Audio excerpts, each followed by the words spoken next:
Commissioner DeBonne is just going to be a few minutes late, so let's open up our meeting July 6, 2022, and please join us for the Deschutes County Board of Commissioners meeting and for the Pledge of Allegiance. I pledge allegiance to the flag of the United States of America and to the republic for which it stands, one nation, under God, indivisible, liberty and justice for all. I don't see any public comments here at the desk. I do have one email regarding in favor of not eliminating a psilocybin use in Deschutes County from a Kevin Shaw. So that was a phone message. Thank you, Kevin, for that. Are there any raised hands, Stephanie? No. Okay, there are no raised hands. And I did want to make a message regarding Big Brothers Big Sisters in Deschutes County. I know that the program is looking for big brothers. If you have any free time and you truly want to make a difference in a young man's life, I would ask that you contact Big Brothers and Big Sisters. And I also know that the CASA program for foster children has been searching for more volunteers too. So just letting you know what the youth of our community need. So thank you so much. If you could check with them. We have a consent agenda. Move approval of the consent agenda. And I'll second that. Any further discussion? And the one item, Sharon did correct that with both sides of the contract. Apparently, it just printed it out. And anyway, but we've got the whole document now in our packet. So Commissioner Chang? Yes. And the chair votes yes. And now we have deliberations, so I'm hoping that Commissioner DeBonne will be here in just a second.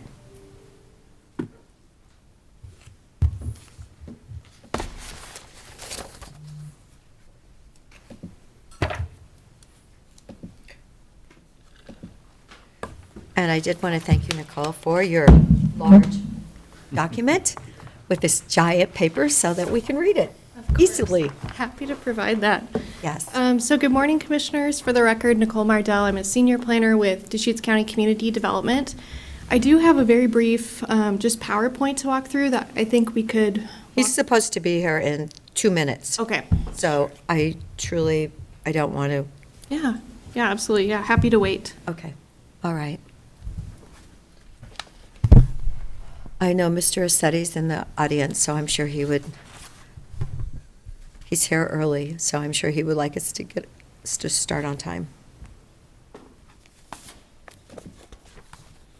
And Chair, just as we're waiting for a moment, maybe, Nicole can just recap the process to this point, just Okay. some of the dates, just to remind anybody who maybe, or anybody who hasn't seen or are familiar with the process, just brief background on how we got to where we're at today.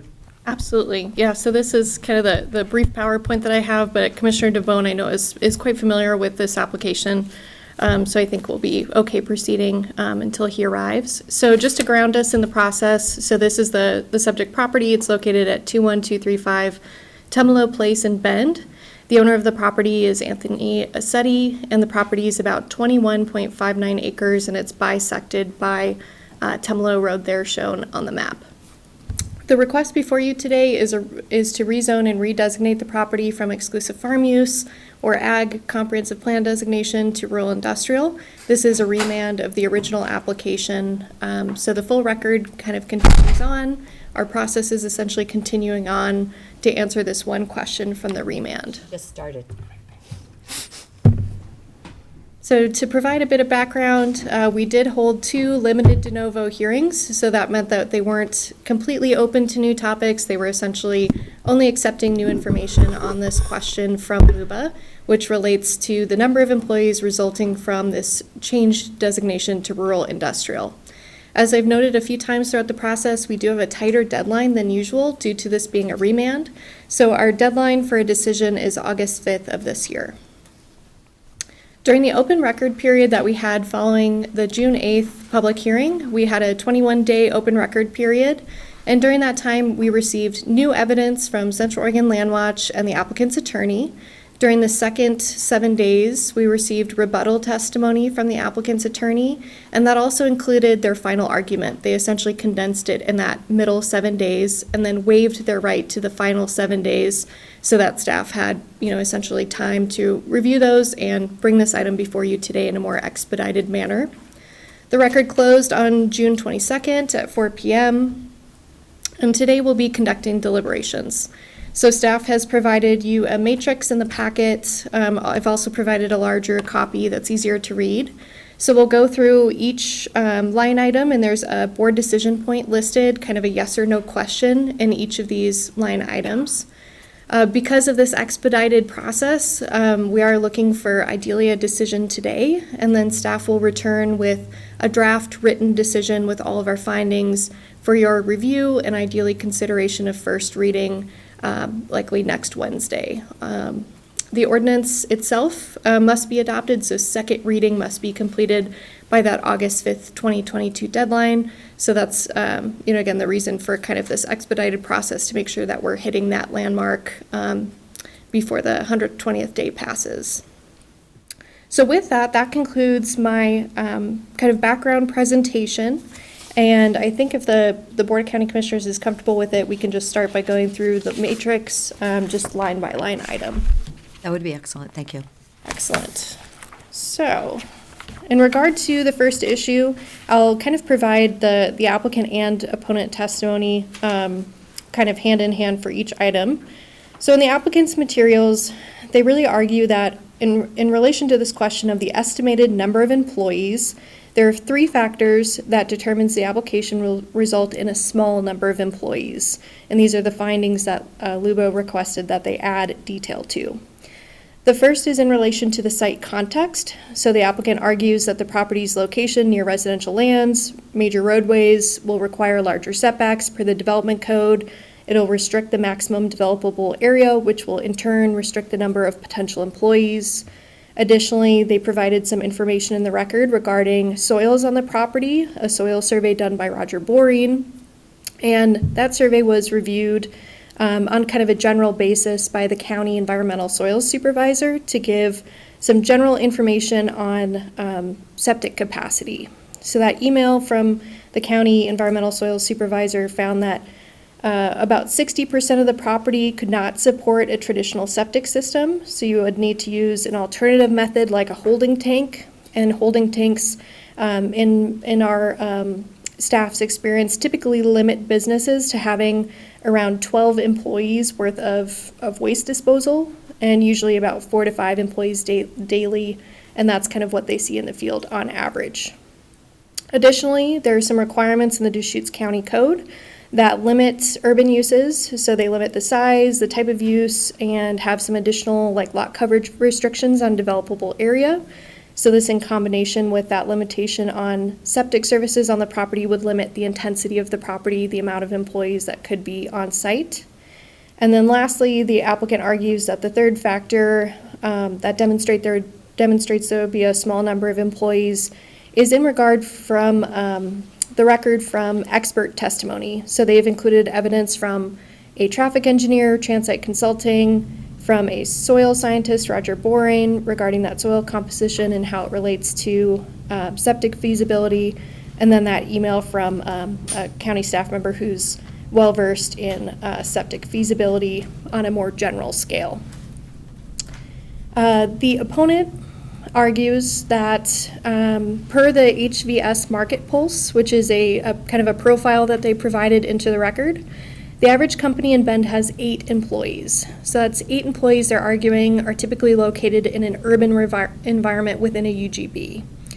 They also argue that the average number of employees employed in a EFU zone is 0 or at most 1.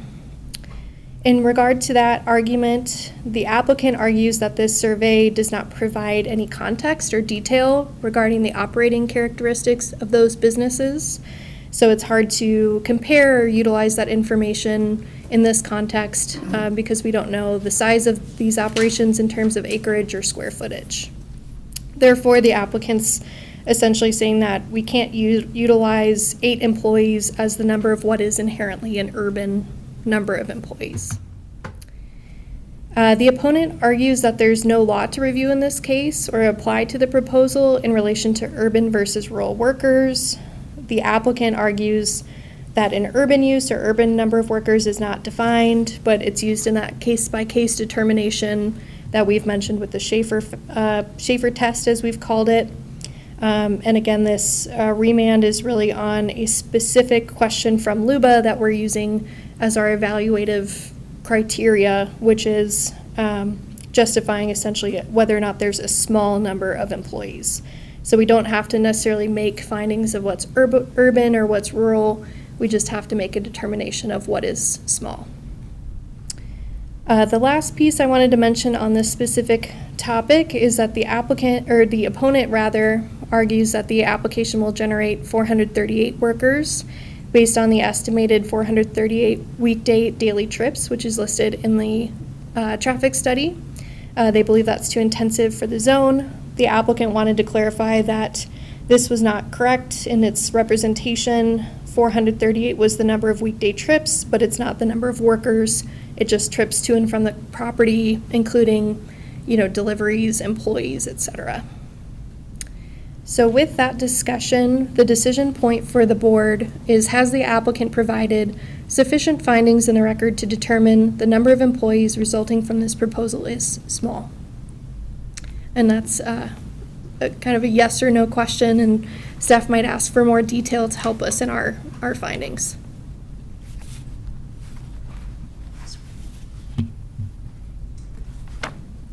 Well, small.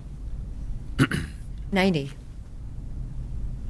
It is interesting that 90 was the number, and if you're considering that, 60% of the property requires a holding tank, and if all 90, there were 90 employees there, then they would have to have 8 holding tanks if they weren't on the land that actually was a septic capacity. So that seems like that would be, a maximum number to consider, but it doesn't sound like that's the way it would go, because, okay, almost half the property does have septic capacity.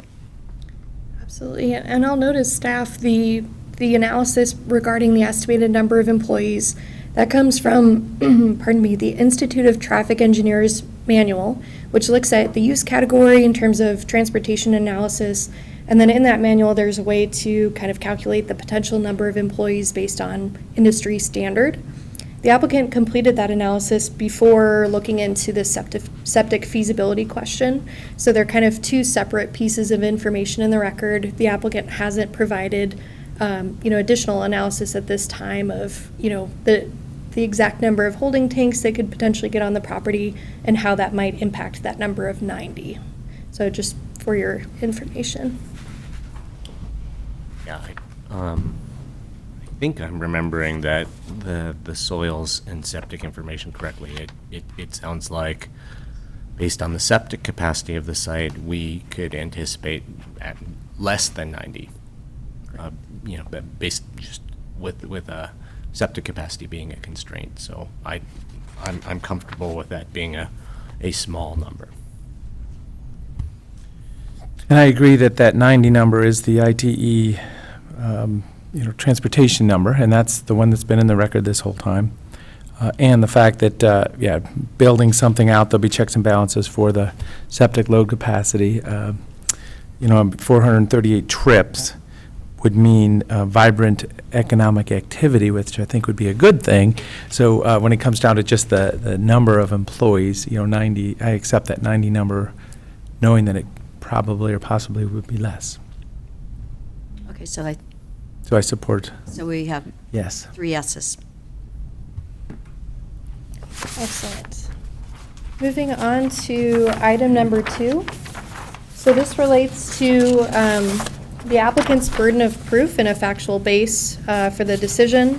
So the opponent argues that the applicant carries the burden of proof and must provide review of employees resulting from all potential uses listed in the zone, and needs to provide additional detailed information to support their conclusion of the estimated number of employees, including, very extensive, essentially site plan review level detail. And an example of this is the applicant cites that there is potential for 122 factories on the property, and it's up to the applicant to either confirm or deny that potential.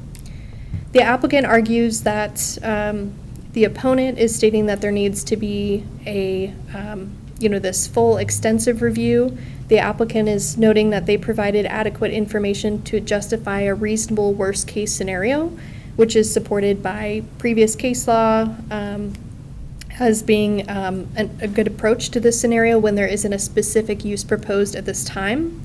So they've justified that there would be 90 workers on the 21.5 acre property. There's also likely to be less than that in terms of employees on site at any given time. So they're estimating actually 34 employees on site spread over the 2 tax lots, which would be 17 employees per tax lot at any given time. They argue that they've provided materials into the record from subject matter experts, so they have met their burden of proof in terms of providing adequate detail and information for this worst case reasonable scenario. The applicant, on the other hand, argues that the opponent has provided only one source of information. It's the HVS Market Pulse Survey I mentioned previously, and they've also included some general information about mini storage unit uses in local city limits, urban growth boundaries, which is not relevant, in their opinion, to the rural industrial rezoning request. So the applicant argues that Central Oregon Land Watch's assertions are not necessarily based in fact, but the applicant believes that they've provided that expert testimony enough information to meet their burden of proof. The opponent also argues that the application could result in up to 18,000 mini storage units. The applicant responded directly to this concern and some concerns about other uses like factories, feather factories, etc., and noted that a mini storage development in particular would likely only generate 3 to 4 employees, so wouldn't see quite as intense level of use as was stated by the opponent. The opponent also argues that the applicant must consider the potential for complete coverage of the property, and the applicant notes that, again, because of the restrictions in the development code, that septic feasibility piece, it's unlikely that the entire property could be developed. There would need to be setbacks and things like that, parking areas, landscaping, etc. Lastly, the applicant notes that their information regarding the number of employees is based off their traffic study. The traffic study itself during the previous application process was not contested by the opponent, and it was not contested by LUBA. So some of the uses that they provided in that worst case scenario through the previous process that they've carried forward to this one is usable and valid. So therefore they can use that to estimate the number of employees. So with that, the question before the board is, has the applicant provided adequate information in the record to meet the burden of proof? Yes or no?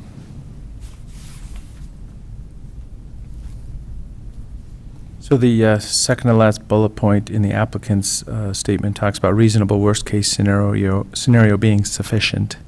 So this is that situation where, yes, some things could happen out there, but that's the next step. So at this point in time, these are all reasonable, burdens of proof statements that have been provided to us, and I don't see anything that would really stop, proceeding, I guess is the conclusion. So I would support they've met the burden of proof. I know 18,000 storage units seems like a lot, but then when you consider that the number, you'd only have 3 to 4 employees for something like that, for the 21 acres. And with the setbacks, I believe they've provided adequate proof.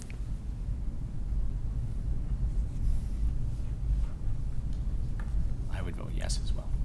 Okay. Thank you. So moving on to item number 3, this is in regard to that septic feasibility piece. So the applicant notes the email from Todd Cleveland, the environmental soil supervisor for Deschutes County, provides a high-level kind of general overview of septic feasibility on the property. based on the findings from the soil study. It's not intended to be a formal determination or a formal site evaluation. The opponent argues that the information provided in that email does not include consideration of installation of septic facilities on adjacent properties, or kind of a worst-case scenario in which alternative methods are used, like a composting or combusting waste facility. The applicant notes that they cannot consider off-site septic facilities on neighboring properties as it does not comply with county code requirements. And in regard to the composting or combusting waste facility, those are not a permitted use that would be allowed on the property, so that's why they didn't include that information. The applicant notes the email concludes that the soil on the property is poor, septic system would likely not be feasible on over 60% of the property, so that's again where that holding tank piece would come in. He notes in that email that the number of employees on the property would likely be limited to dozens, not hundreds, but of course would not be able to provide a specific number at this time. The opponent argues that the number of workers in that context of whether it's limited to dozens or hundreds is not clear. There's quite a bit of discrepancy between that large of a number, dozen to 100. And they're also arguing that the testimony does not conform to legal requirements for a septic site evaluation. But again, as staff noted at this time, the email from Todd Cleveland was serving really only as general information, so it did not need to meet those formal requirements and did not need to provide that specific number of potential employees. The question before the board is just essentially, does the septic feasibility impact the potential number of workers employed on site, yes or no?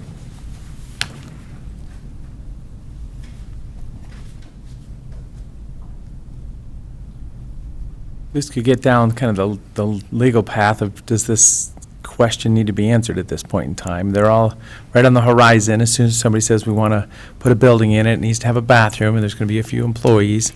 That whole discussion, we know how to do that discussion. That's what we do every day with residential development and commercial, or any commercial building, on a septic system. As I say, so the legality of, I guess, having to answer this question is, I'm searching for, what is the requirement at this point to even have to answer this question?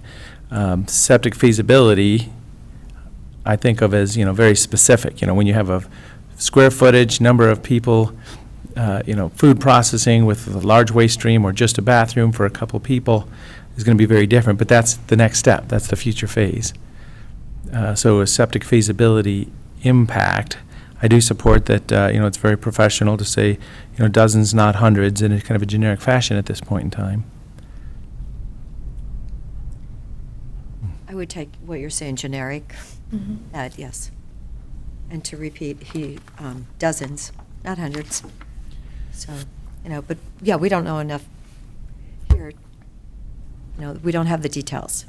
But they seem like they've studied the issue and they realized what they do. It's always limited by the capacity. Yeah, the septic feasibility was extremely important to me in my consideration in looking at the number of employees. And I just wanted to, since we have several members of our CDD staff here, I mean, I'd love to just confirm again that putting septic on an adjacent property is not permitted under our code, and that currently composting or combustion waste facilities are not authorized land uses or waste disposal methods. Sure. Yeah, we have Will Groves here, who I think can assist with this question. Good morning. For the record, Will Groves, your planning manager.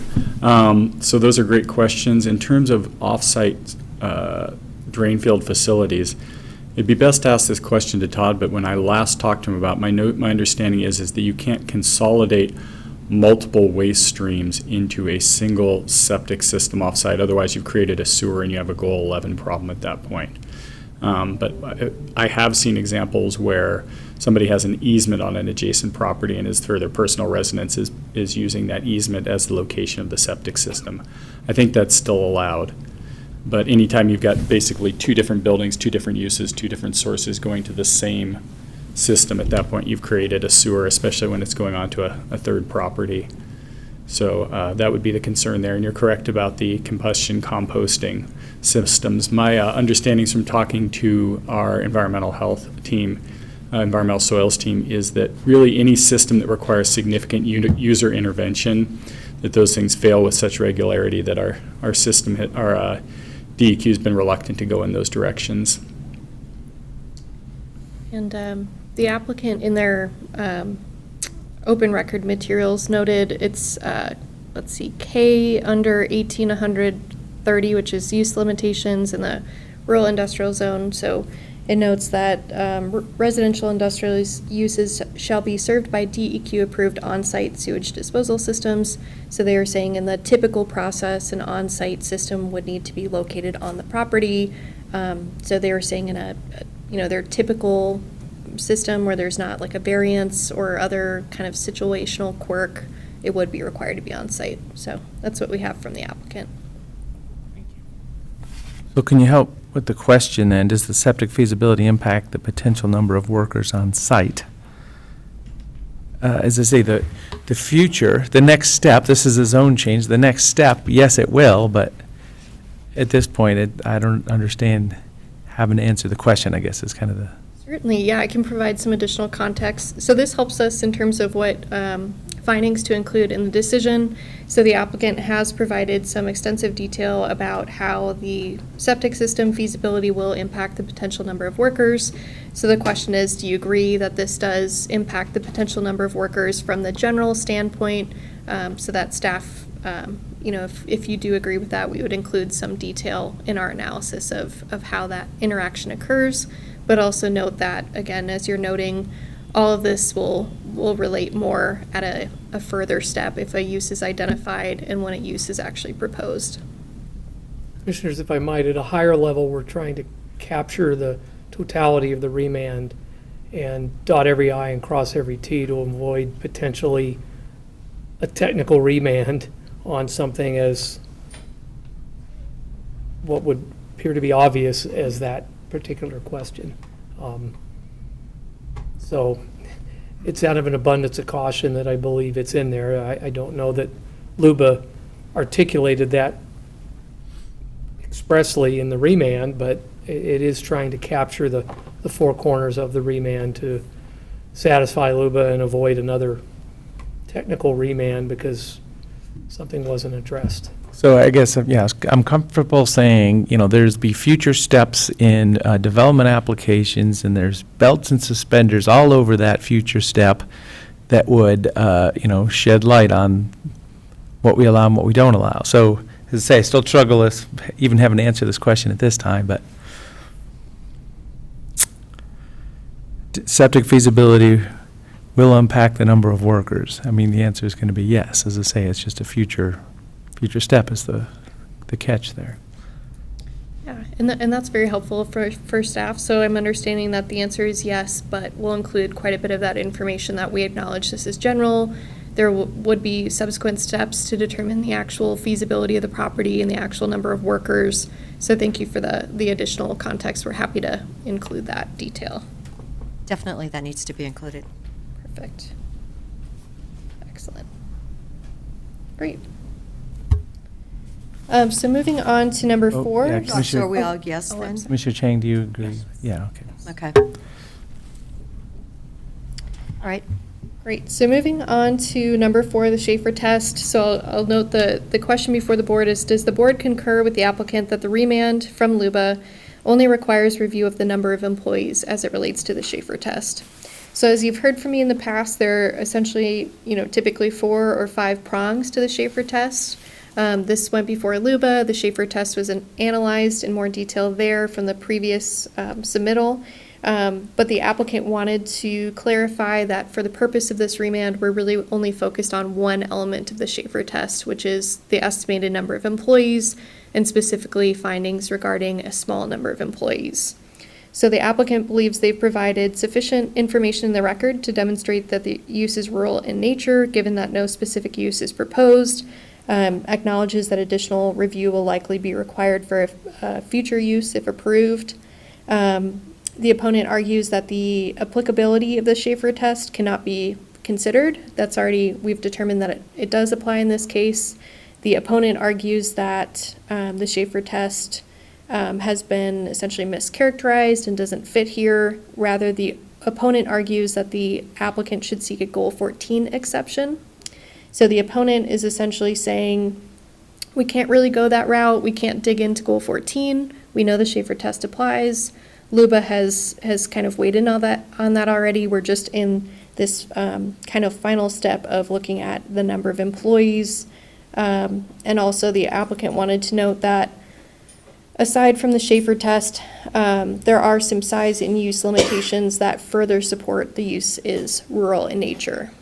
So with all that said, again, the question is, does the board concur with the applicant that the remand only requires review of the number of employees as it relates to the Schaefer test, rather than having to go into this Goal 14 exception discussion? That's a yes or a no question for the board.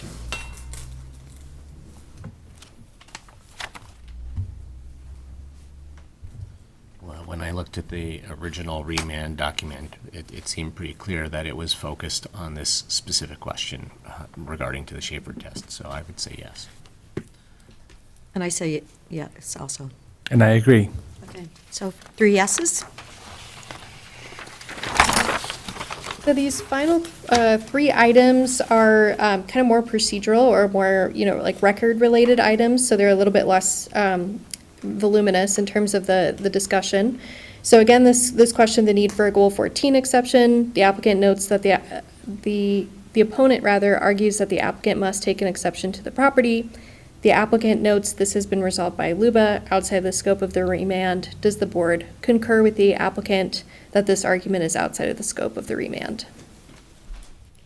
Yes. And it's very, very similar to the question before. Yes. Yeah. Okay, another 3 yes. This number 6, this item relates to a code amendment that was done in 2018. So previously, the Deschutes County Code had a specific list of rural industrial properties, and it essentially limited the rural industrial designation to those properties, which was not intentional. It was just the way that the code was read and how LUBA interpreted it. So in 2018, the Deschutes County Planning Division altered that text to get at the true meaning, which is that we're not limiting the designation to the specifically limited properties. Those were just the ones that were originally designated. The opponent argues that even with that text amendment and that clarity, they believe that no new areas can be designated rural industrial. The applicant argues that this issue has been resolved by LUBA and it's outside of the scope of the remand. So the question before the board is, does the board concur with the applicant that this argument is outside of the scope of the remand? Yes. Yes. Yes. And our last item today is a record objection submitted from the opponent. So the opponent is requesting that the email from Todd Cleveland, Deschutes County Environmental Soils Supervisor, be stricken from the record. There are 2 reasons for this. The opponent rather argues that the testimony from a county employee on a matter before the board may preclude the board from being an impartial or unbiased hearings body. The second reason the opponent describes is that it doesn't constitute a site evaluation per statute. There are very specific requirements in statute.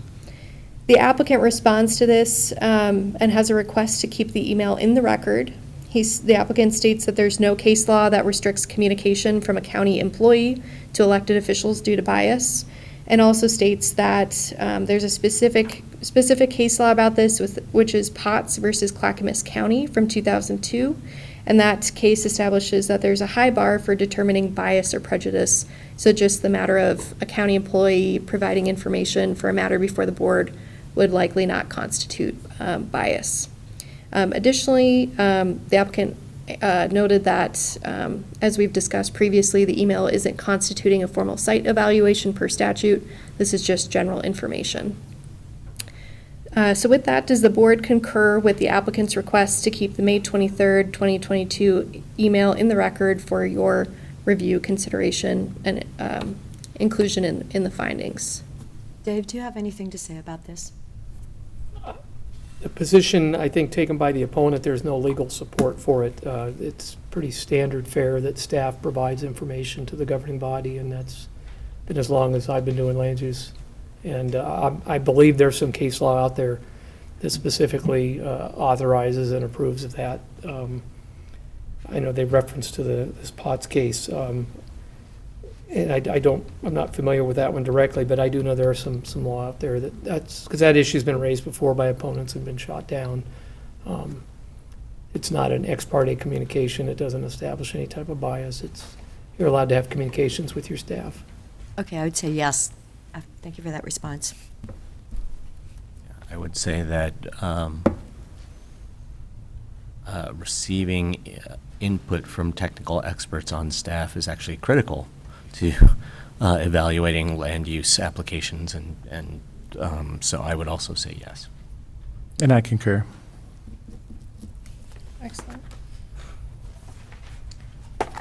Well, thank you, commissioners, for walking through this decision matrix. So from what I'm understanding, the majority of the answers have been yes to the questions. So I believe. They all have, haven't they? Yes. So I believe the next step would be perhaps a vote on the application, either approving with conditions or denying. There are a few conditions from the previous land use decision that we would likely include. Those were, kind of generically providing, I believe, a legal description for the property. And actually, I can pull up the other conditions if we do need to cite those, or maybe we can just vote on approving or denying the application. Looks like we can just approve or deny. Okay. Well, and this is a previous approval that's been remanded to us, so it's really upholding with the remanded items at this point in time. With that, I move approval of this land use matter with the decisions made today. Second. Any further discussion? Commissioner DeBonne? Yes. Commissioner Chang? I do have some further discussion. Oh, okay. comments to make, but I came into this particular land use application dispute kind of pretty late in the game. At this point, my understanding is what we have been doing here the last couple of months is trying to get to trying to gain an understanding about the number of employees that might be on site. And I appreciate that we've done a very thorough job of exploring those questions. And I do think that this rezone should proceed. I also would like to say that I hope that this is not considered some kind of a precedent for doing this type of reclassification more broadly, because this is a very unique site, and I don't think that we should be creating lots of rural industrial land elsewhere in the community. One of my concerns is that this actually could potentially undermine economic development efforts within our cities by creating, basically expanding the supply of industrial land available and potentially at cheaper prices than some of the industrial sites within our incorporated cities. So to do this, in this particular case, where we have a site at a very busy intersection that's surrounded by other rural industrial uses, I think is completely appropriate. And the question of how many employees could be located here, I think, has been thoroughly explored, and I found the soils and septic capability information particularly compelling. But that all just goes to say that I will be voting in support of this reclassification, but it does not mean that I think that this is something that we should be doing more broadly in the county. Okay. Any other comments? Commissioner DeBonne? I vote yes. Commissioner Chang? Yes. And the chair votes yes. So just acknowledging, so this is voting yes on the package, and it'll be finalized in a document that we'll be voting on also. But so we've been in this situation before over the years where the media says, well, was it approved or not? And so that's the clarity of the situation at this point in time. Final paperwork to follow. Absolutely. Yeah, thank you, Commissioners. I'll return to you at your meeting next week with a decision for your consideration, and I'm happy to answer any questions about the decision at that time. But thank you very much for the discussion today. I believe we have adequate information to move forward. So thank you very much. And thank you again, Nicole. I'm so glad you're back. Thank you for your matrix. It was excellent. Thank you. So, appreciate it.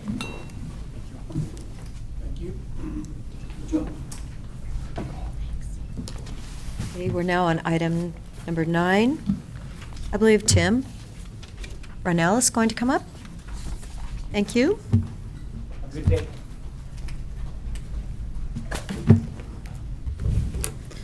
Good morning, Madam Chair, Morning. members of the board, commissioners. My name is Tim Brownell. I'm the incoming director of the Solid Waste Department. And we have 2 items before you today. The first one is a resolution establishing the solid waste disposal fee waivers for fiscal year 2023. This has been before you for many years now. In particular, there's the board has established the policy where nonprofit organizations that reuse and resell used goods are allowed to apply for waste disposal fee waivers. The policy establishes a $5,000 limit for those nonprofits and a total fee waiver sum of up to $45,000 for a fiscal year. This year we have 11 nonprofit organizations that have submitted requests for a total of $42,100 of fee waivers. That's what's before you today for approval. We've provided in the packet the usage and for the past several years of these nonprofits, as well as the requests that they made with recommendations for your approval. In addition, we've provided information in regards to some other fee waivers that the Director of Solid Waste has been granted the authority to approve on a case-by-case basis. These are predominantly for public land cleanups as well as for code enforcement support. So all of those are listed in the packet. In Exhibit A, where is the proposed fee credits that we're looking for, and then the additional information sheds a little more light in terms of the other activities that we provide fee waivers over this past year. So I'm available for any questions in regards to this item. So Tim, I had a question. So Sure. we have 45,000 available. There's like 2,900 that hasn't been allocated. Can That's people correct. allocate for that now? And then I noticed you have the homeless camp cleanup as like a separate line item, which is that taken out of that 45,000 too? No, the other cleanups are at the Director of Solid Waste discretion. We have the discretion for up to $25,000, but that's, as you can see, we've only been using approximately $6,000 or so in the past year. But depending on the usage over this next year with the, particularly the homeless camp cleanups, we anticipate that we'll probably continue to see that number increase.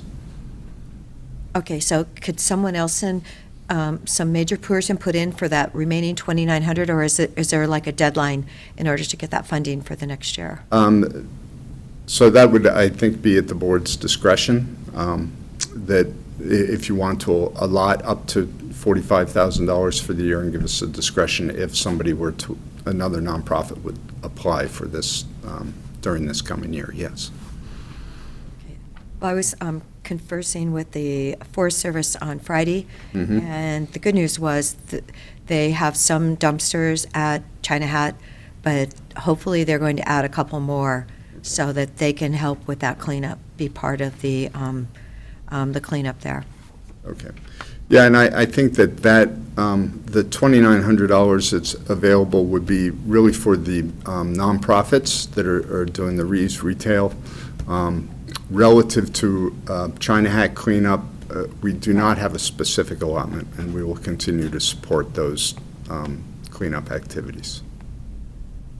And that's on a, it's not like on a cycle, an application cycle, that's sort of on a rolling basis. That's correct, yeah. Thank you for the clarification, that we get requests throughout the fiscal year, and generally support them as they come in. Yeah. And those are generally capped at $500 per event.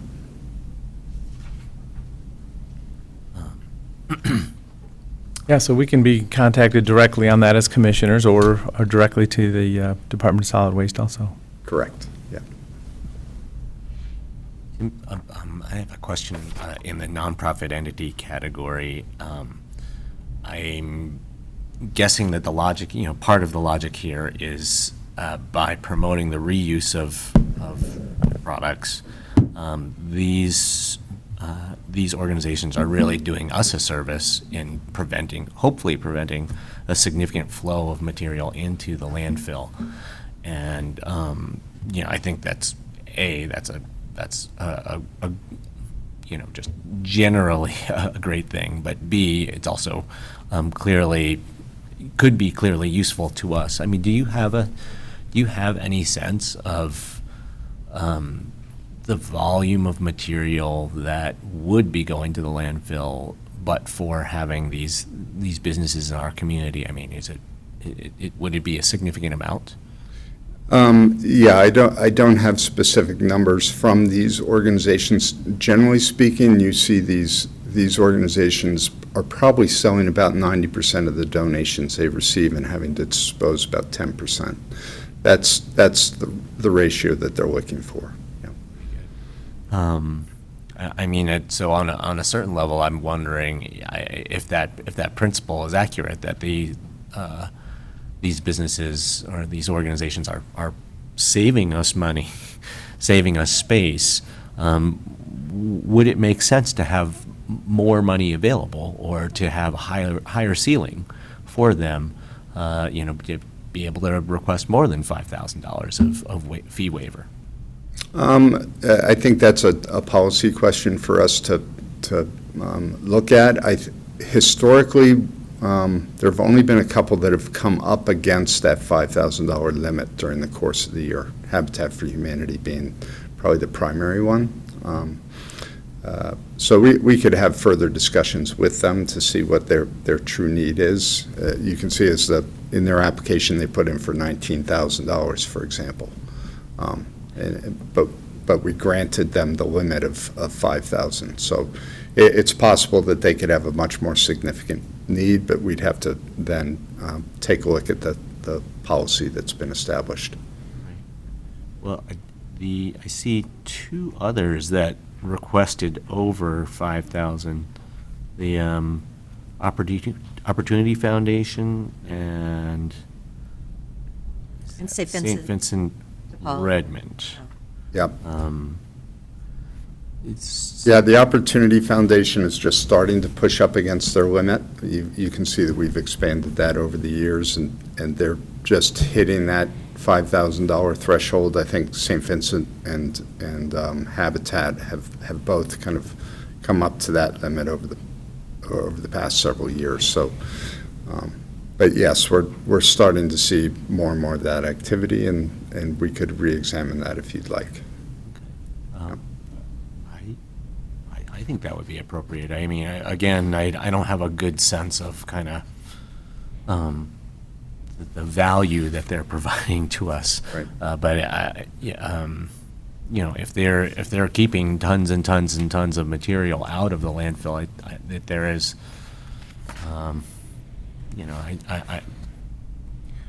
whatever number we have in our head about what a square foot of space in the landfill is worth, I mean, I think it would be reasonable to go up to that at least. Yep. Well, we can, as we explore this for next year's budget, I think that we could bring back more information and potentially a proposal raising that limit if you'd like. That was great. Thank you. Okay. Well, and I do want to recognize Furnish Hope is on the list, and Yep. they did the furnishings for Veterans Village. Outstanding. Their work is truly needed and appreciated. Yeah. So I'm glad to see that we can help them. So many great organizations on this list. Well, I sure appreciate the effort. You know, this is a great opportunity for existing nonprofits and also special cleanup events for the community, because having that waiver available could really empower somebody, because it's still time and effort and fuel just even to get it moved. So this really, you know, backfills some of those efforts. And, you know, we love our public lands around our cities, and those are the places where we end up with, you know, waste, you know, mattresses in the woods or whatever. So this is an opportunity for the community to understand that we're all in this together, and we can get some of this stuff disposed of if we work together. So is there a motion? I move approval of Resolution 2022-046. I'll second it. Is there any additional discussion? Okay, Commissioner Chang, Yes. Commissioner DeBonne? Yes. And the chair votes yes. Thank you for your support. Okay, thank you, Tim, and I believe you have the next item. Yeah, the second item is a discussion item only, no action today, but during the budget process, the question was brought up regarding the hours of operation, particularly at the Southwest Transfer Station, with the continued increase in activity, transactions, and tonnage and usage of that site. And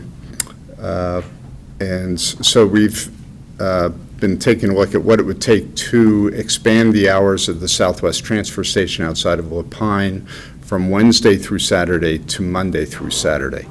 And that's what this this proposal is discussing, is expanding the hours at Southwest and days of operations to Monday through Saturday, as well as expanding the hours at Knott Landfill to 7 days a week year-round. Currently, we're 6 days. We're Monday through Saturday during the winter months, November 1st through April 30th, and then 7 days a week during the summer months, May 1st through the end of October. We'd like to keep that facility open 7 days a week. What that would require is the addition of 2 full-time equivalent scale attendants. That has a cost of approximately $166,000 a year to provide that additional service. We've seen at Southwest about a 30% increase over the last 4 years in the amount of activity and tonnage. What we are seeing also is significant activity at Knott Landfill on Mondays and Tuesdays of people who are coming up from the southern portion of the county.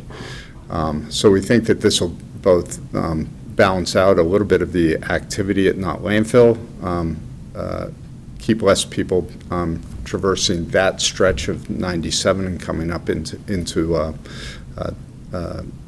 Bend, as well as really provide the services that are going to be needed in Southwest as it continues to grow and expand. Those 2 additional full-time equivalent scale attendants were not in this year's budget. However, we do have, we believe, sufficient funding to cover those through kind of 3 means. One is we do have 3 full-time temporary equivalent employees budgeted. We would not need to use all 3 of those during this fiscal year. We'd probably need about 1.5 of those if we take on these positions. We have a couple vacant positions as well, one of which has been budgeted for the full year, but will probably only be a half-year hire, which is a operations supervisor. It was the position that Chad Santola, director of the department, previously had held, and that's currently vacant, budgeted and vacant. That'll save another $60,000 if we're not filling that until half year. The temporary reduction will be at least $50,000. We have a couple other staff positions that are vacant that we're in the process of hiring but have been budgeted for the full year. And then we have some, we'll be able to probably minimize some other materials and supplies expenses to make sure that this is covered. Then subsequent years, this would be within the budget that would be submitted to you. So with that, I'd open it up for conversation and questions. I got people in southern Deschutes County asking me about this, and it was a choice to dial this back. You know, there's kind of a couple year cycles here about should we expand services or reduce, you know, those days at the transfer stations. And it looks like the economy is such that, you know, the development pressures and the population is supporting this level of activity. So yeah, I've been supportive of this for a while. In a business like fashion, you know, it's not, there's no need to panic here, but it'd be good to take that step. So I'm very supportive. And if that 30% increase continues, you know, I would think it would be timely that we do it. So I appreciate seeing this proposition this morning. Tim, thank you for that breakdown of how we'll be paying for these, how we would pay for this year, and kind of the expectations about future years. You know, from department to department across the county, we're constantly trying to balance these concerns about raising fees or having to raise more revenue from either the community or, you know, other entities to be able to support more staff, to be able to provide expanded and better service. So one of the things I'd like to get at an understanding of is for solid waste, how much does the size of the staff drive, you know, or a factor into the decisions about when we raise tipping fees? I would think that for solid waste, since we have other costs that are so large, that maybe this would be a relatively minor consideration in tipping fee decisions, but would love to hear your thoughts on that.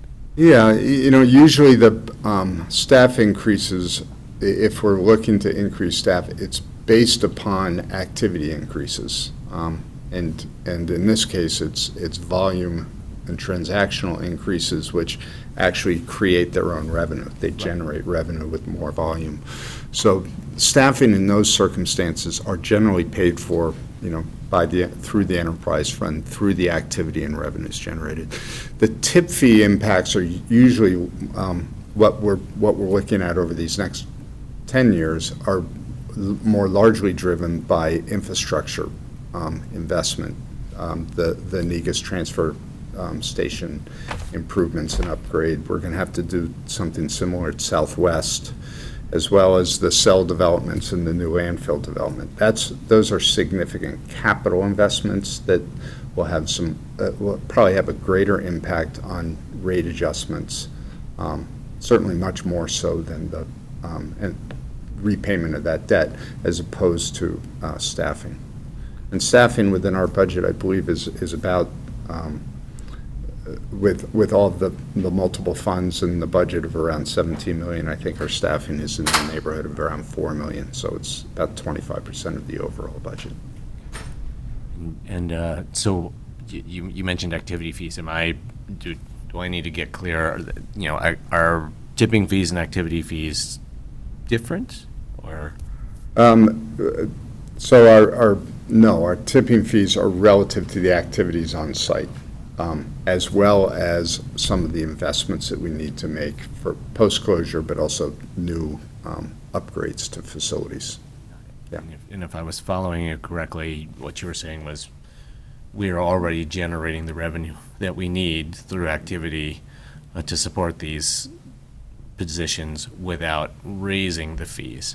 Correct. So it's more like we're catching up with the amount of fee revenue that we're already collecting rather than driving fee rate increases. Correct.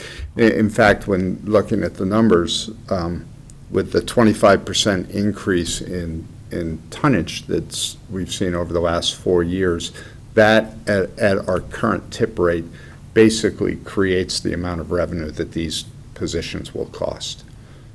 So, yeah, they're pretty much funded by the activity. That's what I was trying to say. Good to know. Thank you. Yep.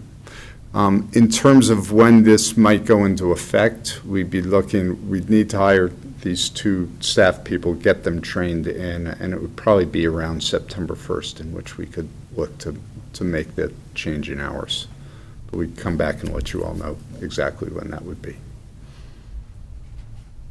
Oh, and I do want to comment on the fact that you said it's very relieving to know that we're trying to take some traffic off of Highway 97 between South County and Bend, because 97 is extremely utilized. Yeah. So that's good, and we'll save the residents down there a lot of gas to drive up to not. Yep. So we have no motion at this time. I think we have board support. Okay. So good. So we will look for that Probably next week. next week. Yeah. Great. All right? Thank you so much. All right. Thank you Thank very you. much for your time. No. Yes, we have to thank Chad, too. Looks like he was online here, These possibly. services expand. Yes, yes. All right, we come up on item number 11. I don't see Chandra in the room. Yep, online. She's online, there she is. Okay, all right. Good morning, Commissioners. Good morning. For the record, good morning. My name is Chandra Mola, Behavioral Health Medical Team Program Manager, and I'm requesting approval and signature for the IRIS telehealth contract. IRIS telehealth currently provides telepsychiatry services for the adult outpatient team, older adults program, and our South County hub. Under this contract would continue to provide 2 full-time psychiatric nurse practitioners that provide critical services while we continue to recruit for these difficult to fill provider vacancies. There are no significant changes from last year. I'm happy to answer any questions you may have. Okay.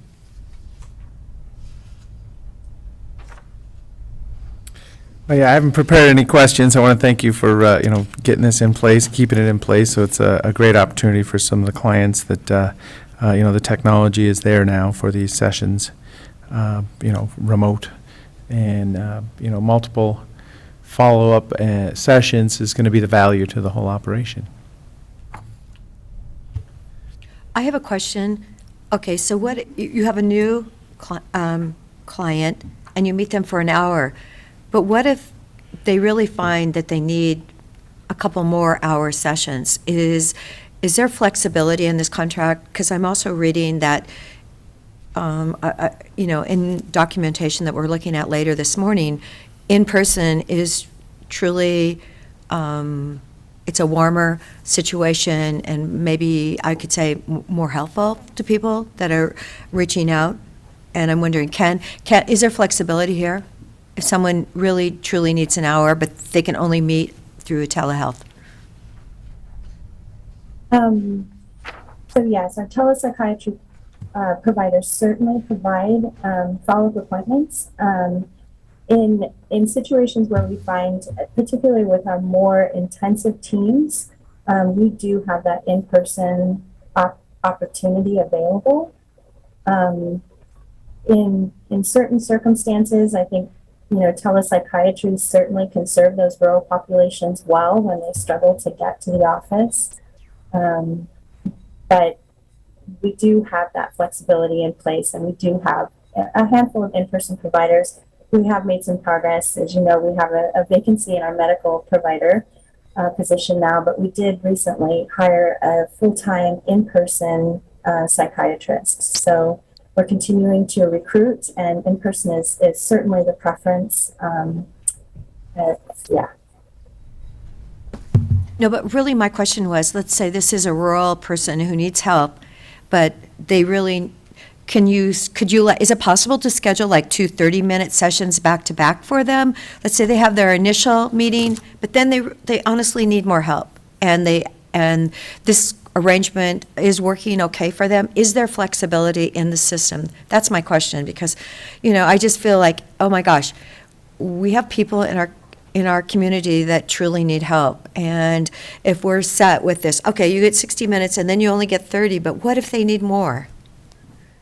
Is that impossible to get? Good your question. Absolutely. So most of our clients are going to be in services for, until they really reach their goals. So they may meet with that initial, or have that initial visit with a provider, and they may have, continuous follow-ups. It may be weekly initially, it may be monthly, and then hopefully we're getting longer and longer until we get them to a place where they're stable, and we can either find community providers to continue to support that.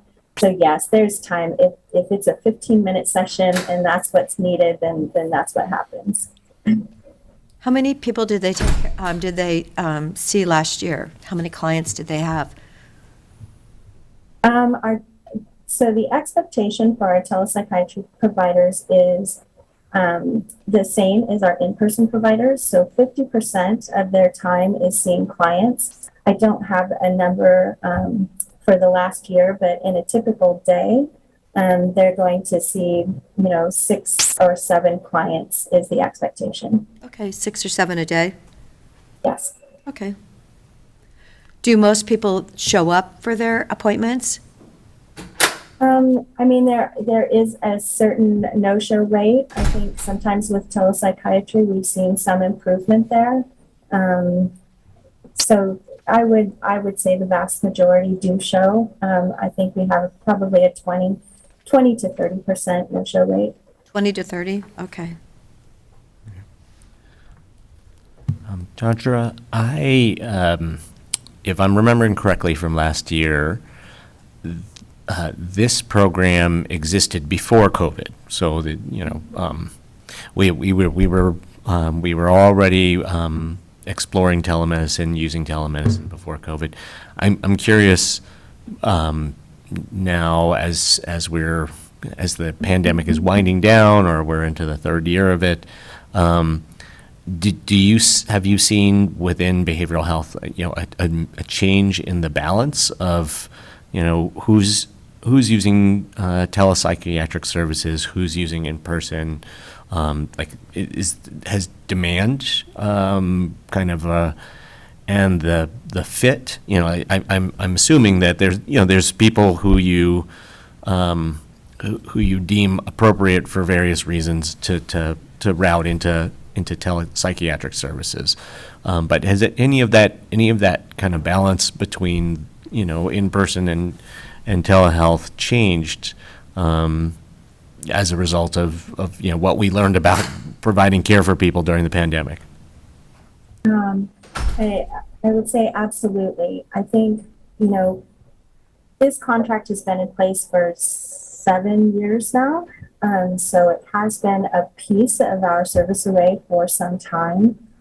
But I think the difference that COVID brought is it allowed our in-person providers to designate some time to provide telepsychiatry services as well as in-person services. And certainly as COVID, in the beginning, it was primarily telepsychiatry, which, allowed us to continue to provide these critical services in a safe manner. We are transitioning back to as many in-person appointments as we can, as there's certainly a lot of value in having that in-person connection. But we do see that some clients likely would not be engaged if they didn't have the option of telepsychiatry. So I think that there's probably going to be a good balance moving forward. So in short, yes, I believe that it has shifted the balance. And in the direction of just being able to provide more and better access to everyone, it sounds like. Correct. Great. Thank you. I'll move approval and signature of the Iris telehealth contract renewal for document number 2022-255. Second. Is there further discussion? Commissioner DeBonne? Yes. Commissioner Chang? Yes. And the chair votes yes. Thank you, Chandra. Yes, thank you so much. Thank you very much. Okay. Okay, next item, number 12. Is Janice available, or is she on vacation? Shannon, maybe. Shannon should be there. There she is. Hi. Good morning, Shannon. Commissioner. Good morning. Yeah, we are here this morning. This is a follow-up. This is a consideration of approval. We came in March and presented on ESA, a stimulus grant for individuals 17 through 27 experiencing their first episode of psychosis. This grant was out of the OHA, where they announced a $3 million American Rescue Plan relief bill. And we, at the time, the maximum application effort was $150,000. We actually received $250,000 based on our request, which was a bit of a surprise. So this funding, stimulus funds, will be used to increase emergency shelter placements for young persons experiencing their first episode of psychosis, promoting stabilization and reducing hospitalizations. That's the majority of the funding. You should have a budget breakdown in your packet. There'll be a small portion of the funding that will go towards the purchasing of fentanyl test strips and outreach kits. We've been in contracts with the Bethlehem Inn, and they're fully in support of this. We'll be able to purchase in advance 3 beds between Bend and Redmond, where we'll be able to hopefully divert hospitalizations and create some stability. That contract you've seen before, which is our FACT team uses it. So it's something familiar, and it will allow us to provide some case management and therapy in conjunction with the stable housing offered through the Bethlehem Inn.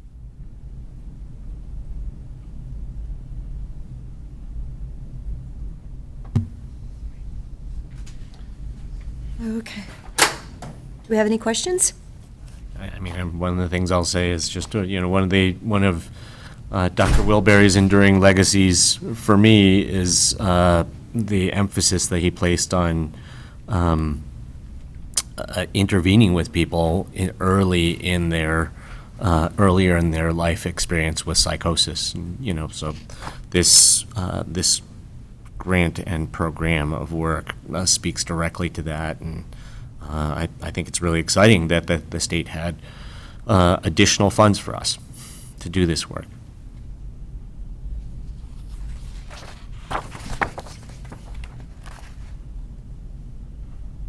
Commissioner, do we have a motion?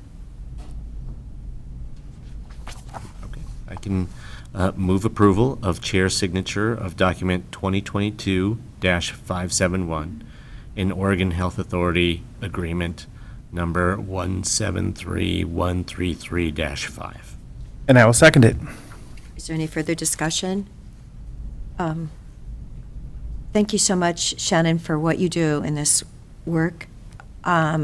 I know several friends whose children had early psychosis, and it truly happens a lot of times when they've gone to college and they're away from their family, and it's really it's an overwhelming experience, and the more help that we can provide, I think it's incredibly important. So I thank you for bringing this up to us today.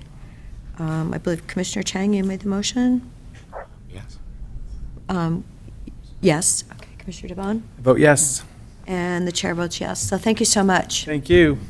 Thank you, commissioners. Have a great day. Shannon. Thank you, you too. Okay, we have our third quarter update. Right. Laura?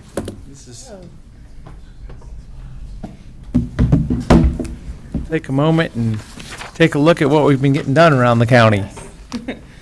Good things. All right, thank you, commissioners. My name is Laura Skundrick, Administrative Analyst. Today we have Q3 performance measures for you. Each year, the board sets goals and objectives, and then departments then develop performance measures to help the board meet these goals. So each quarter, we come to the board with updates from departments to give you a snapshot on the progress being made on implementation of those measures. So this quarter, the measures and objectives fall under the goal of economic vitality. And as you can see in your meeting materials for today, we will start with the objective to support affordable and transitional housing options for vulnerable populations through availability of lands, project planning, and appropriate regulation. And I believe with us we have Property Management Director Christy Bollinger. Morning, Commissioners. For the record, Christy Bollinger, Deschutes County Property Management. So as Laura just said, we are reporting on the performance measure to seek opportunities to partner with other jurisdictions and nonprofits to strategize options for affordable housing.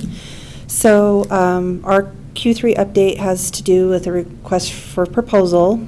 So last year, just to give a little context, Property Management in collaboration with administration went through the county-owned portfolio of real property owned by the county, and we selected a handful of properties and brought those forward to the board to consider next steps of what we could do with these certain properties. And we've moved about 6 or 7 of them forward, and one of them being the Simpson property. The board decided to, directed staff to draft a request for proposal, and we put that out on the street back in December, and we had we received 5 proposals in response to the RFP.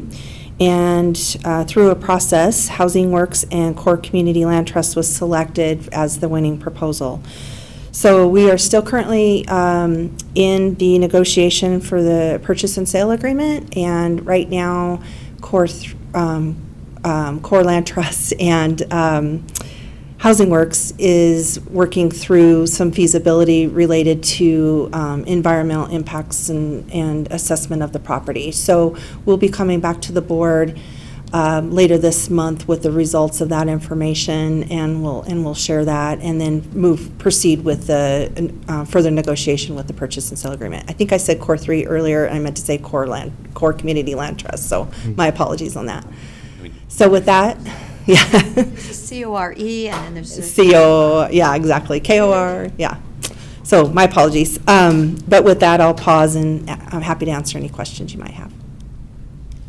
Christy, do we know approximately how many affordable housing units Deschutes County has come up with in the last, 5 years? I know you haven't been here 5 years, but I'm just wondering, with all the habitat programs and everything that the county has been part of, do we have that? Is there a chart anywhere that has an accumulated, a carry forward number? Yeah, Deborah Cook in our office actually worked on a project last year, and she went back, I think roughly about 20 years. I don't know the exact time frame, but I'd be happy to forward that. Off the top of my head, we have the, Putney Place project, which would provide, that's the Habitat project in Lapine for 19 units, and they're still going through their development process. We've had some one-offs provided through the tax foreclosure process that have gone to Habitat, but I'm happy to forward that document so you could take a closer look. And That would be great, Yeah. especially if she's done the work already. yeah, So, Yeah, and we received that during budget week. okay. but yeah, exactly, and I can't remember the number off the yeah, top of my head, but it was impressive, Yeah. how many projects the county has helped to support through property donations and sales. Sometimes the county isn't mentioned. I was listening to a project because Project Turnkey had funded it, but, the county was incredibly significant on the Bethlehem Inn project in Redmond. And, it would be good if I could get that number in my head and know that we are trying to seriously make a difference for families, for people that need housing in Deschutes County. Thank you. And at the same time as we're focusing in on the Core and Housing Works project at Simpson right now, I just want to also recognize that your work over the last year or two on the Lapine Habitat project, contribution, Skyline Village in Redmond. These are all ways that property management has been contributing and doing this work to accomplish this goal over in our recent history. And thank you for that. Thank you. Well, great teamwork. As I say, Deschutes County is kind of that kind of quiet, supportive agency sometimes, providing the land without much, fanfare. But it's exciting to know that we are adding to the opportunities out there. And, the Simpson property was part of the city of Bend's rezoning, so it even, kind of created that opportunity there and subdividing it from the landfill originally when it went to OSU. So it's been a long path, but it's exciting to see it come online. All right. Thank you, Christy. Thank you, Christy. Thank you for all your work. Thank you, Commissioners. All right, so for you, the next update is on the objective to administer land use policies that promote livability and economic opportunity. And with us in the room, I believe, is Planning Manager Will Groves, and he has 2 measures to highlight under this objective. Good morning again, Commissioners. So I have 2 performance updates measures for you to talk about today. The first one was a goal to implement rural ADU legislation. And when last we talked about this, we were going to try and initiate amendments in January 2023 and with regular check-ins. And we're still behind some of the same limitations that we were at the previous update. We're waiting for a variety of state work products. We have received the wildland urban interface and fire hazard maps, so that was one of the important things we need to receive from the state to proceed. We also need to receive fire hardening building standards and defensible space standards. So those are the reasons that this ultimately these types of ADUs can't be unlocked until early 2023, and so we're still in that status. The only change is that it may make sense to begin the amendment process earlier than January. So based on staff availability, and certainly if any of these work products come out earlier, we'll try to get ahead of that so that we have some time to get through those processes. I know the Planning Commission and the board's very interested in this, so looking to get that moving a little bit earlier than previously planned. Will, I have a question. People have asked, it's 900 square feet up to 900 square feet. I mean, we do know that. We're not sure it's 100 feet, if it's from a corner or, how that measurement's going to be. But what about a garage?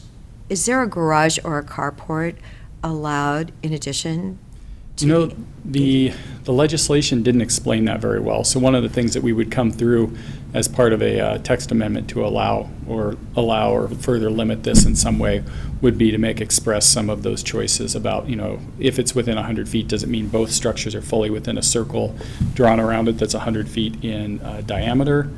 Is it, or is it that just some portion of the structure needs to be in that? And when it talks about usable floor area, does that include garages or even kind of lean-tos coming off the side?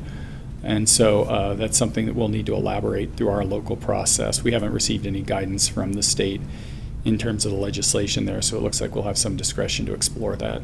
So we will have some discretion then? That's my understanding. Good. Because they might need a garage or a carport over there, but truly it really is helpful over here. When I support putting the roadmap together, talking about, okay, what are the steps? What are we going to be doing between now and the end of the year? What does it look like after the first of the year? Kind of scheduling the block items for the Planning Commission and the package process. So, maybe even just trying to publish that for ourselves, because I'm in that spot where people are asking once in a while. I'm like, yeah, we're getting to it, but maybe it's time to start putting a calendar together. That is helpful. I'm taking notes there. And I appreciate the work that Tanya and the CDD team has already done to kind of highlight some of those hard questions that we're going to we will have some discretion to answer at the local level.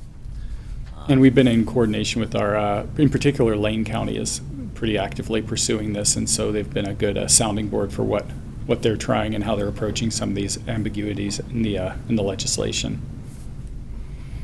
The other matter I have for you today is City of Bend, Lapine, and Sisters Housing, and this for each of them we had some coordination efforts that we were engaged in. For the City of Bend, they were working on House Bill 4079. This was a pilot project to increase the supply of affordable housing projects, and that was going to be a 347 housing units, with 108 of those being affordable units. And you were working with that with Kyle on that to do the county portion of that UGB amendment. The county portion of that is completed. City Council is going to be doing a second reading on this later in July, and they're looking to begin construction in late 2023. So they need to, of course, we've done our part to help them get that land into the city. They need to complete that, and then they need to engage in their planning processes to outline this. So we have achieved that goal. One of the thoughts that come up is, and this isn't our land use or infrastructure, but the water and sewer for the City of Bend. Have you heard any comments about just kind of the capacity of the system, or are there any other foundational items that need to be implemented in the city? As I say, that's not our thing, obviously, but I know they put that large pipe sewer up and down 27th, and I got to imagine that was built for some of this expansion. That's a great question, but I don't know if Yes, I don't either. Prove to be limitations or need updates prior to their development there. But I can ask Kyle to follow up on that and get. And as I say, the City Council may be talking about that, and that's their domain, but it'd just be interesting to understand. Yeah, I'll make sure you get a follow up on that. Great. With the City of Lapine, planning staff was helping the county property manager execute RFPs for the new neighborhood quadrants 2A and 2D, and that was completed. And the final one was to participate in the City of Sisters Comprehensive Plan update and UGB amendments if initiated, and those continue to be over the horizon. So there's no stated start date at this point, but we're ready to help when they're ready to go. I know, Sisters has 19 employees. Isn't that amazing?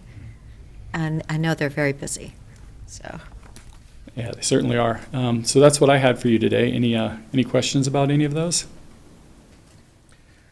It's exciting, moving on a lot of fronts here, and this is an update for ourselves, but also for the community to understand, because some of these come up every month or 6 weeks. We'll touch one of these subjects, but this is kind of looking at the big picture, what we've done in the last 3 months. Thank you very much. Yeah, thank you. Could you speak a little bit more about the work with the City of Lapine to update the Newberry Neighborhood Development Regulations? Oh, certainly. And is Christy still? She is. She's back there. That's something we were working on together. So this is something primarily that the Property and Facilities had worked on, and we provide some support to. I want to make sure we get all the context we might have for that question. Sure. So to my understanding, when we start the master planning effort on neighborhoods 3 and 4, a component of that will be to review their development code and ideally incorporate changes to make the future development of those properties a little more streamlined. That's my understanding. If it's helpful, I can just offer that their current development code was created before the city adopted or took over their own program. So Deschutes County administered their program until 2012. They took it over in 2013. And most of their code, particularly pertaining to the Newberry neighborhood, to the new neighborhood, was just carried forward from their really almost their urban unincorporated era into the new era. And it was such a significant undertaking that some of those pieces were just thought, well, that this will still be applicable. But times have changed so significantly. We worked through it with their prior city manager, Melissa. I don't recall her last name, but she had a planning background, and so much of it is continued to be tied to Deschutes County Code and various elements, and it's really cumbersome and just it really needs to be updated. And so, as we go forward with the Newberry with the new neighborhood 3 and 4 master plan effort, that entire process looks at the land designations as well as the development code updates. So it's all forthcoming, we hope, as early as this fall. And doing that work, I mean, what does the division of labor look like in that partnership between the county and the city? I mean, does, who's doing what, how much, how big of a project is that? And, are there consultants in the mix, or? Give me the answer, do you want to? Want to start? And I can. Well, sure, I can start. So the city of Lapine has a city manager, and they have one planner, and I think they might be adding a second.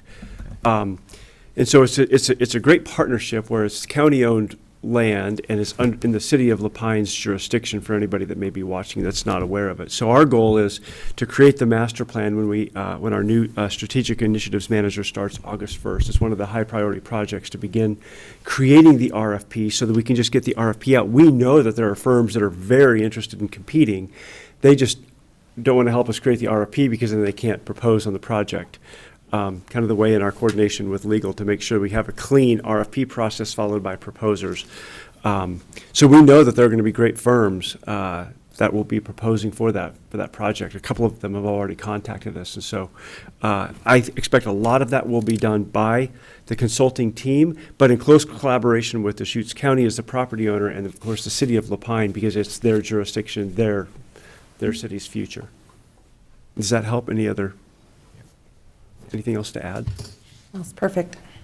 So a lot of the work is actually going to be done by this consulting firm, but orchestrated by the county and the city together.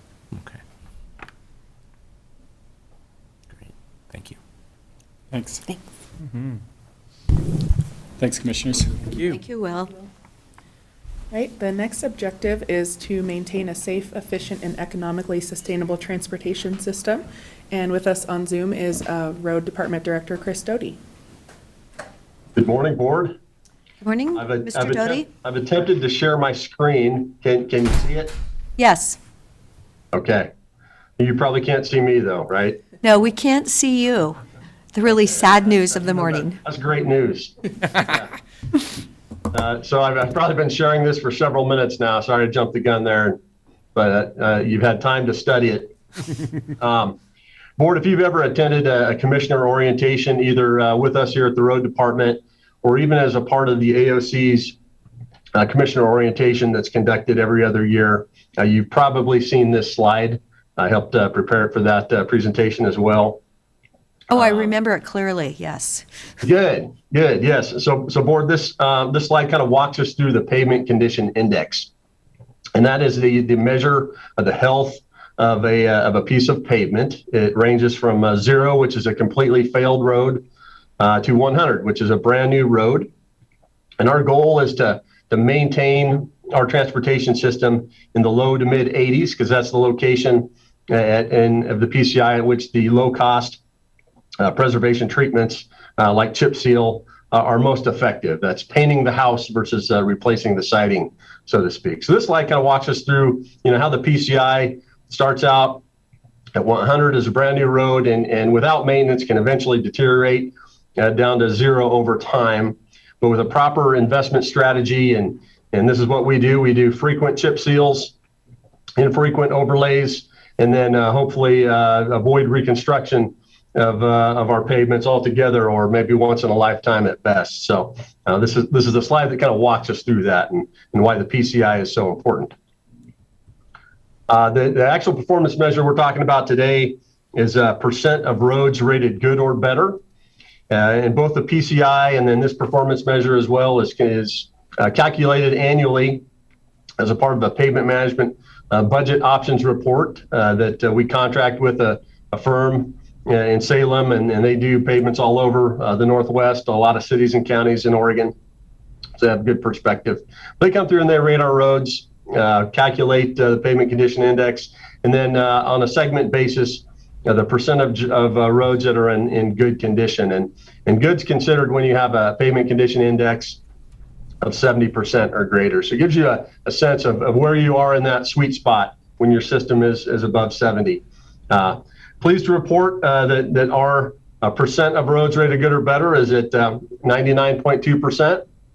And as you can see on this slide as well, the current pavement condition index which is another one of our performance measures, is at 84. And both those are very healthy and a very good place to be.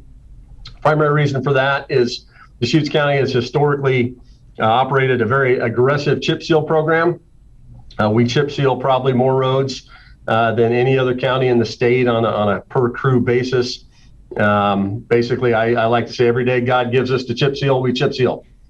We've also, through our capital program, have replaced some roads that were beyond being able to chip seal. So big one this year that really helped us boost this number up above 99% was 17th and Negus in northeast Redmond. That had a PCI in probably in the 20s and 30s in portions of it. So getting that replaced to a point where now we can maintain it and keep it above 70, hopefully in perpetuity with our pavement maintenance treatments. So with that, board, I'm gonna stop sharing. You can see here I am. Do you have any questions? It's always a point of pride to be able to talk about our road maintenance program, being funded for it, the great crew that can get out there and take care of business. So, this is, as I say, a quarterly measurement here, but being able to see those numbers of the total system, good or better, is really exciting. So thank you for your leadership. I have a question about Rickard Road. I know we just paved it. So is that, Correct. well, I know there are trucks that run on it once in a while. Will it have to be chip sealed, in 5 years then? Since it was just that new completion portion? Yeah, our goal would be a little bit longer than that, probably in the 7 to 10 year range on brand new construction. But because it's rated annually as an arterial road, it will, we'll chip seal it when on that pavement deterioration curve, it starts to dip into the high 70s. We want to chip seal, especially new construction, well before we see cracks and fissures and other things. And case in point, Skyliners Road. We just chip sealed that a couple weeks ago. We got a lot of feedback from the public. Why did you do that? It was a great road, looked perfect. Well, that's the best time to do it. Before you visually see that cracking, you've now protected and reoxidized the top of it to preserve that structure before it has a chance to break down. So Rickard will be chip sealed probably in that 7 to 10 year range, hopefully, Commissioner. Okay. I was just wondering. Interesting. So the important thing is don't let the cracks happen and stay on top of it. Chip seal early, chip seal often. Okay. That sounds like a way of life. Keep your good roads good is what the industry likes to say. Yeah. So, thank you, board. No, Yeah, thank you so much. 99.2% is a pretty impressive number. Yes. Yeah, we're happy with it. Yeah, There's not too much area to move up. So yeah, if seriously. if we bump down a little bit in time, but we'll keep it in the sweet spot. Thanks. Thanks, Chris. Thank you. Thank you. And Commissioners, I'll just offer quickly, I know there was a complaint about the Skyliners Road during the chip sealing about what the outcome was going to be. Chris quickly responded and guaranteed that it was going to be in terrific shape, and I can verify, having taken family visiting from out of state up there over the weekend, it's extraordinary. It is really nicely done. The bike lanes are wider than they were, and Chris and your team, just a magnificent job on such an important road in Deschutes County. And what about the great job he did at Harper Bridge? Mm-hmm. Yeah. We haven't had to discuss it yet this year. Maybe it's because it keeps raining. Well, and I know during chip seals and anytime you're out there, you're looking for opportunities to maybe bolster the shoulders, get some extra material out there, just so it is a little bit wider if possible. So, I mean, that's the exciting thing. When you're touching the roads, you may be just fixing those, just the corners or the edge of the road or whatever it is also.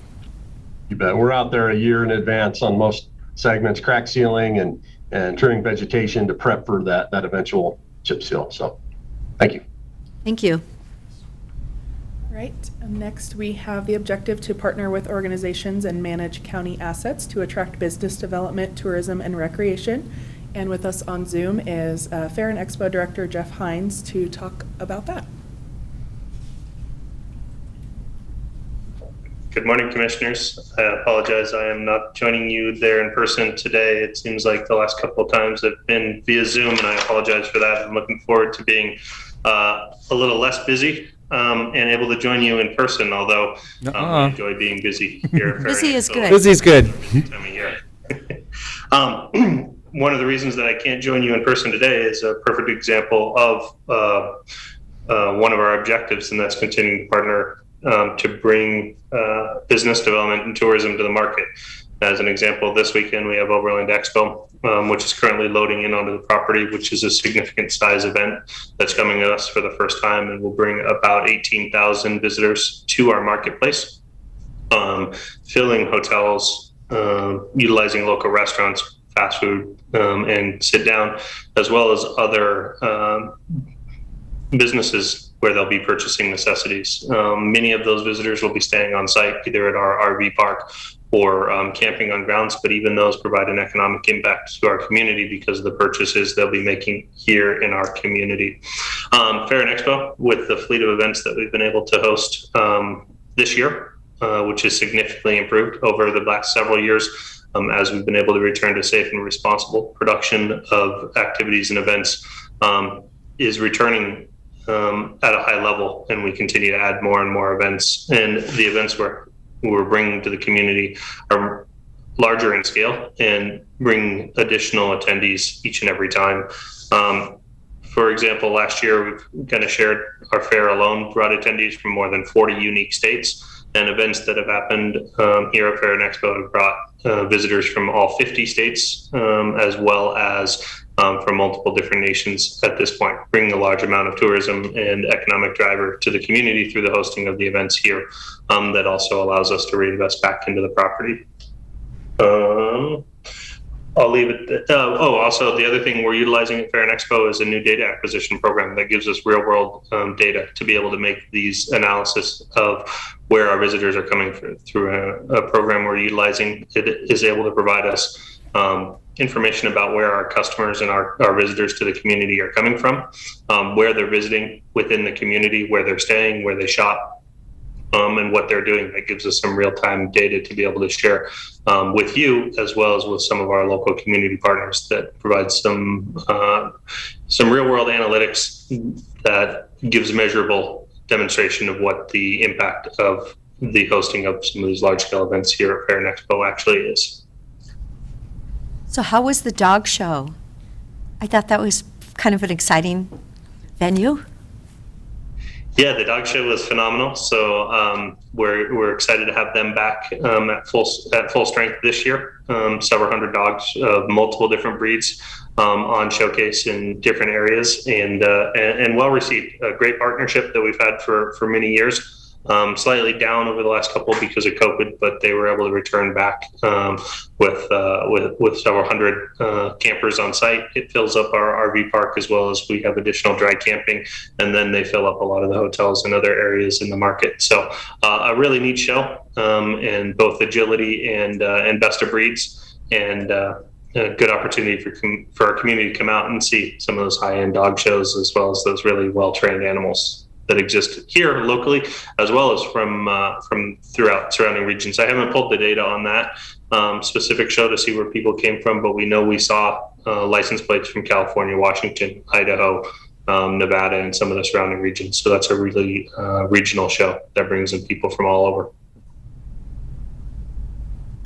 Thanks for offering bleachers to the Lapine Rodeo. I know those, that's a project, getting them moved across the county there, but they were, in great shape, very, professional to be able to set those in over there.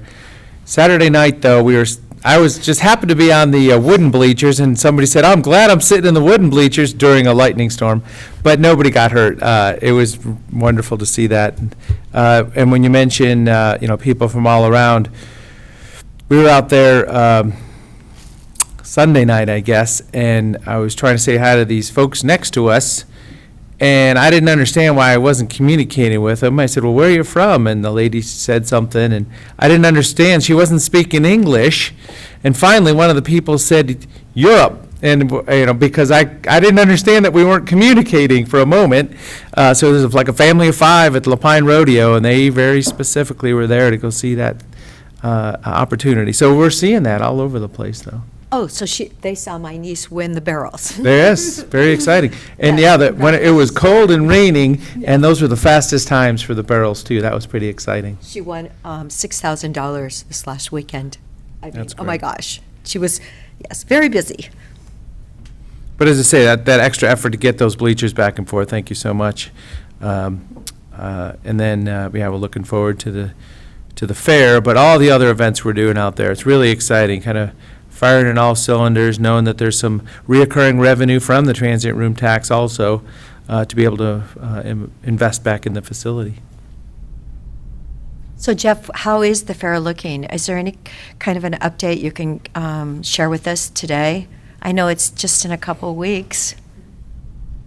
Yeah, absolutely. So we're 28 days away from opening day of fair. We're really excited and moving forward. We've got a couple of other activities before we can get to that. Overland Expo being the one that's right in front of us and utilizing the full grounds, but it's a good opportunity for us to see that event come into place and maybe make some last minute adjustments to our plans for fair.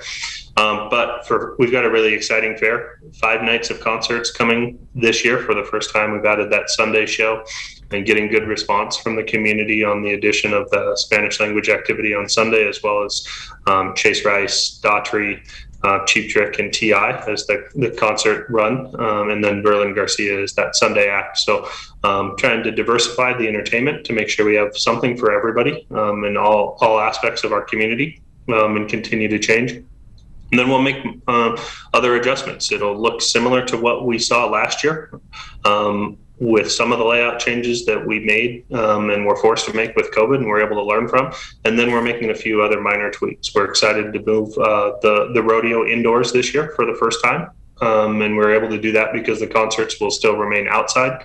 We have a new rodeo director in place and a really exciting rodeo for 4 nights planned for fair this year, and continued emphasis on that activity.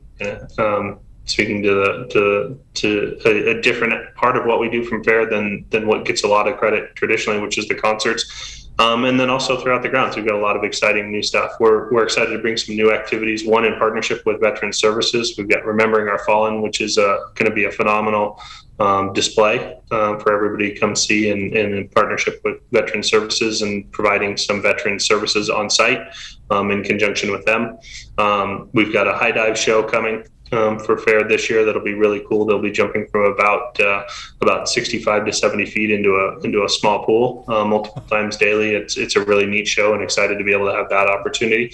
And then to speak to a little bit of our community history is bringing in a lumberjack show and competition that'll perform multiple times daily. So talking or paying a little bit of homage to our lumberjack roots here in Central Oregon in a fun and creative way. The opportunity to have that show. And on that beautiful setting that's been created and built here over the last 20 years at Deschutes County Fair and Expo, I think it'll be a phenomenal setting to see each and every one of those shows at fair. And we're just excited to showcase what we have to the community. And we're going to take the next 28 days to put the fine tuning on it to make it as best we can for each and every one of you and each and every member of our community. I think we should acknowledge that Roxy is the new rodeo director. And how many years was she with the county? Wasn't she with like an employee at like 30 years or something? Amazing. And then she stepped into a tremendous volunteer opportunity. So truly someone that gives back to the community. I think it's great that you have the flexibility to move that show indoors and, and then to add another concert. So that's great. Yeah, we're really excited to work with Roxy, and she's got some great stuff planned and has really worked hard on preparation for this year's rodeo. So she started here when the facility was built and recently retired, but she's not very good at being retired. She seems to show up almost every day here. Every day, in her new role as rodeo director, and continues to provide some assistance to our team. So a great asset and somebody we're really excited to work with, and really excited about the rodeo portion and its new look and feel for this year. And we'll just continue to grow and make it better each and every year. So does she have a jacket that says rodeo director on it? Because I'm thinking maybe we should get her one that's embroidered here, wouldn't that be fun? I mean, does she have one? Do you know, Jeff? We don't, but actually, one of the partnerships that she was able to work out was she chased down a partnership with Wrangler clothing company, and Wrangler has come aboard as one of our partners this year, including providing our committee shirts for all of our rodeo committee. And we actually have a meeting today to discuss that, to start getting some of those new committee shirts in place. And she'll certainly have one of the shiny new Deschutes County Fair and Rodeo shirts on display at fair each and every day. Okay, great. That's I know getting Wrangler on a national sponsor like that is I know that's a big effort. So thank you, Roxy. That's great. So that tells everyone you should be wearing Wrangler jeans when you go to the rodeo. Oh my gosh. So wear cinch at the Pendleton Roundup and Wrangler at the Redmond Fair? Yes, you've got to be follow the trends. So the Overland Expo, is that is there an opportunity for local to come see vendors or anything like that, or is it more national and regional? So we'll have visitors from all over the country and probably from all over North America joining us, but anybody in our community has the ability to come and see 300 vendors. And if you have any interest in adventure travel, outdoors, camping, that outdoor lifestyle, it's certainly a show that I would recommend coming to. We're really excited to see all the equipment roll into town and starting to get set up, and some pretty impressive setups. They'll have ride and drives from multiple different companies, Fox Shocks, Nexen Tire, as well as the opportunity to drive that brand new Ford Bronco that just got released. And actually, there's going to be a pretty exciting announcement during the show that should get some national press as well. And so not only do these folks who come from all over the country have the opportunity to do that, but so do our local community. They can purchase single day tickets for that show either on their website or at the gate to come out and see what this is all about. And it's the world's largest adventure travel expo, and I would certainly encourage everybody to take an opportunity to come see it. 300 unique vendors, and just watching them lay it out has been a chore. So I can only, it's going to take days to walk through this show, I believe. Wow, okay. That's great to know. And what day does it start? It starts Friday at 8 a.m. Okay. Well, and thanks for getting out there at the Redmond Parade, too. I know the Fair Association was out there. You were out there. Roxy was out there. I just kind of waved at everybody. I was doing my own thing, but it was great to see everybody and get that transport trailer out there with the concert banners on it also. Thank you. Great. Thank you, Thank Jeff. you. Thanks, Jeff. Thanks, Jeff. I'm glad you're busy. Us too.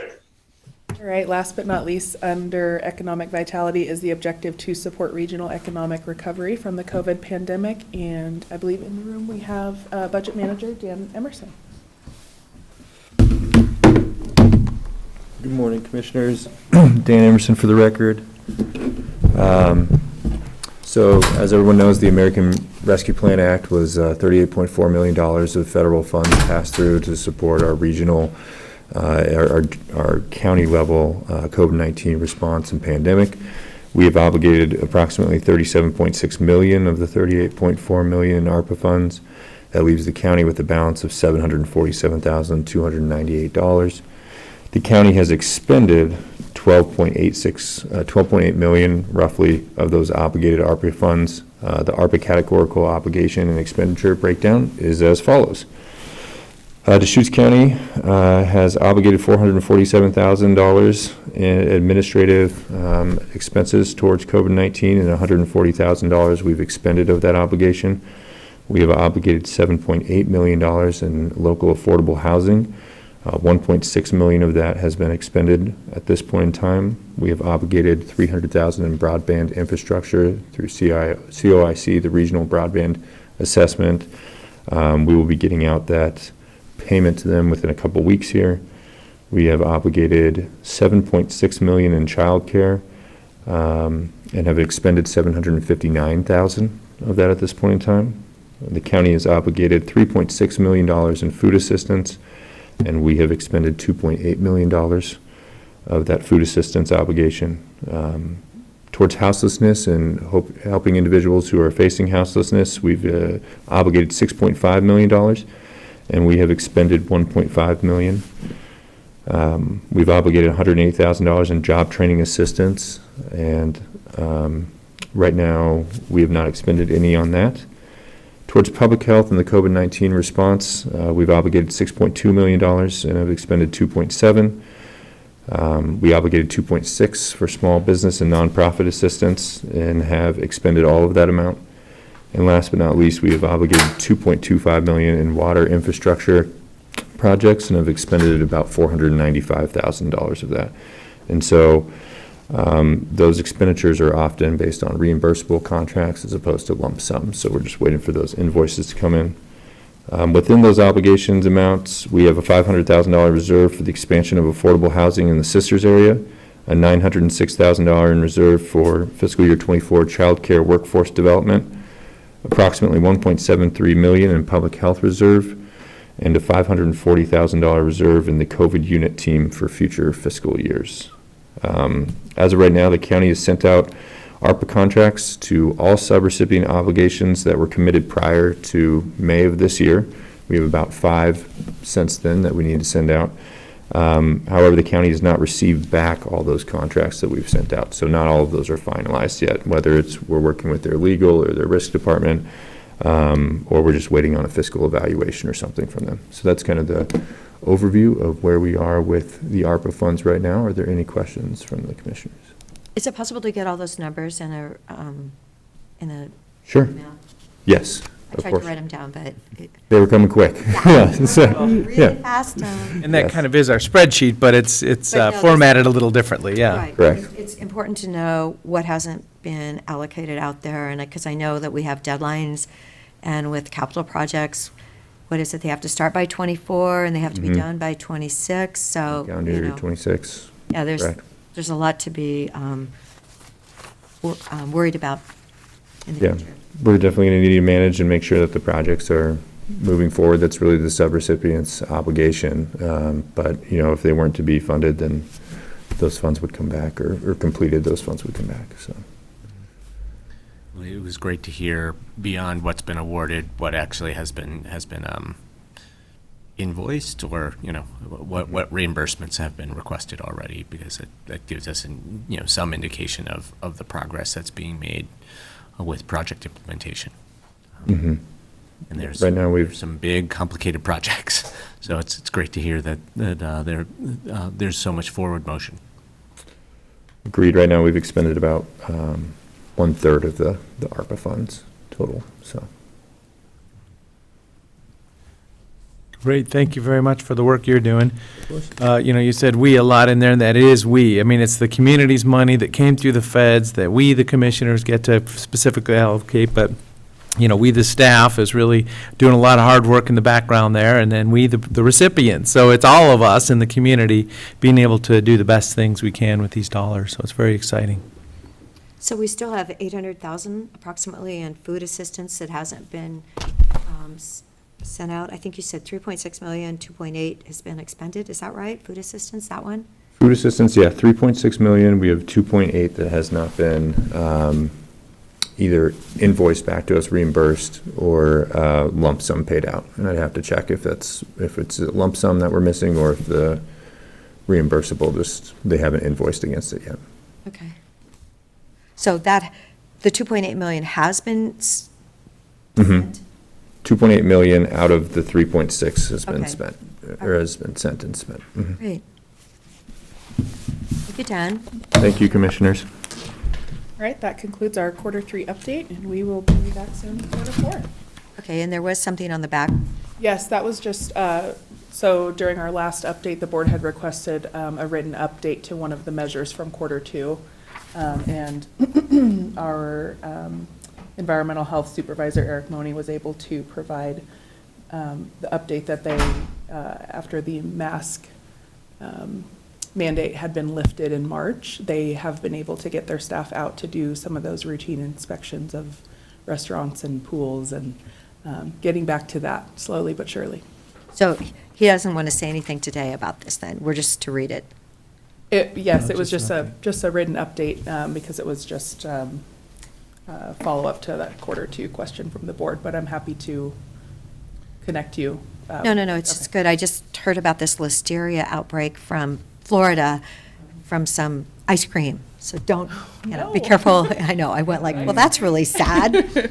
So it's always good that we have our team out working and inspecting. I was testing a couple of the vanilla ice cream bars from Eberhard's this weekend, and they were okay. They were okay. Good. Well, and then also the environmental health inspector for the events, there was the lady, and I didn't catch her name, but, Deschutes County Health. She was out there inspecting the veterans trailer. They were making double cheeseburgers, so I was standing there with my bun ready for the burgers there, and she made them go get some temperature sensors for their, I think it's just the vegetables, making sure the hot things were hot and the cold things were cold. But yeah, she was right there taking care of business. Good. All right. Great. I mean, on this follow-up item, I do have, the second paragraph here, it really does give the impression that, part of the reason that the environmental health staff is not able to do the inspections it needs to do is because they are still doing a lot of COVID work. Just connecting two things that we were talking about at different points in time a couple of weeks ago, there was, staff had a request for a funding commitment in order to be able to hire more COVID response staff. And, I realize that the kind of COVID response work that the environmental health team is probably pretty specialized, and is not necessarily the same work that, call center people or, outreach people can be doing. But if we, my concern is if we still need to be,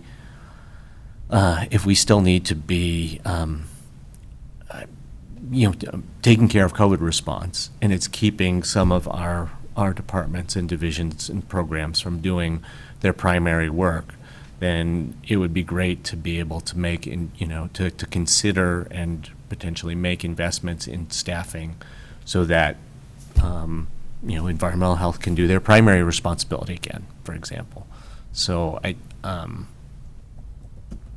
don't know exactly what I'm asking for here, but it would be great for us to be able to consider, how to address the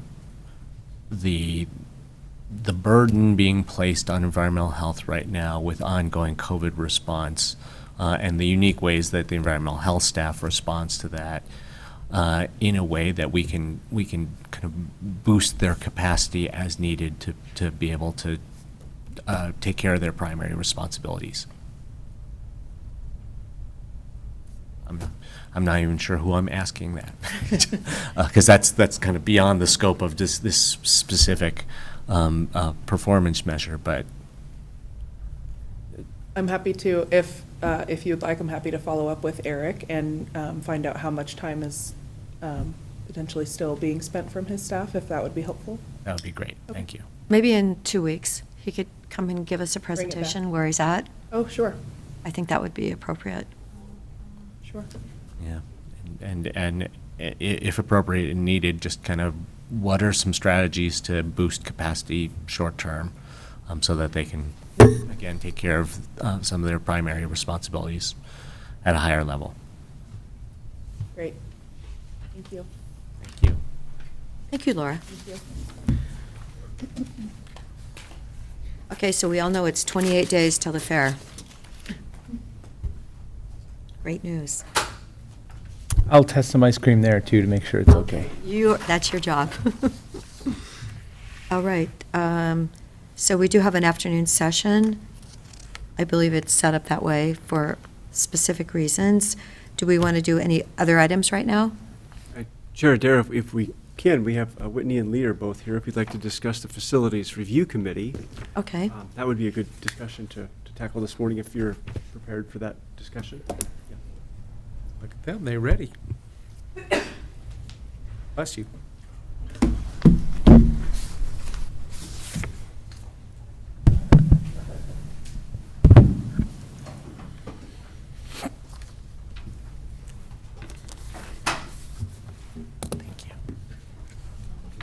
Do you have a copy? I've got one here. Yeah, I'm okay. Thank you.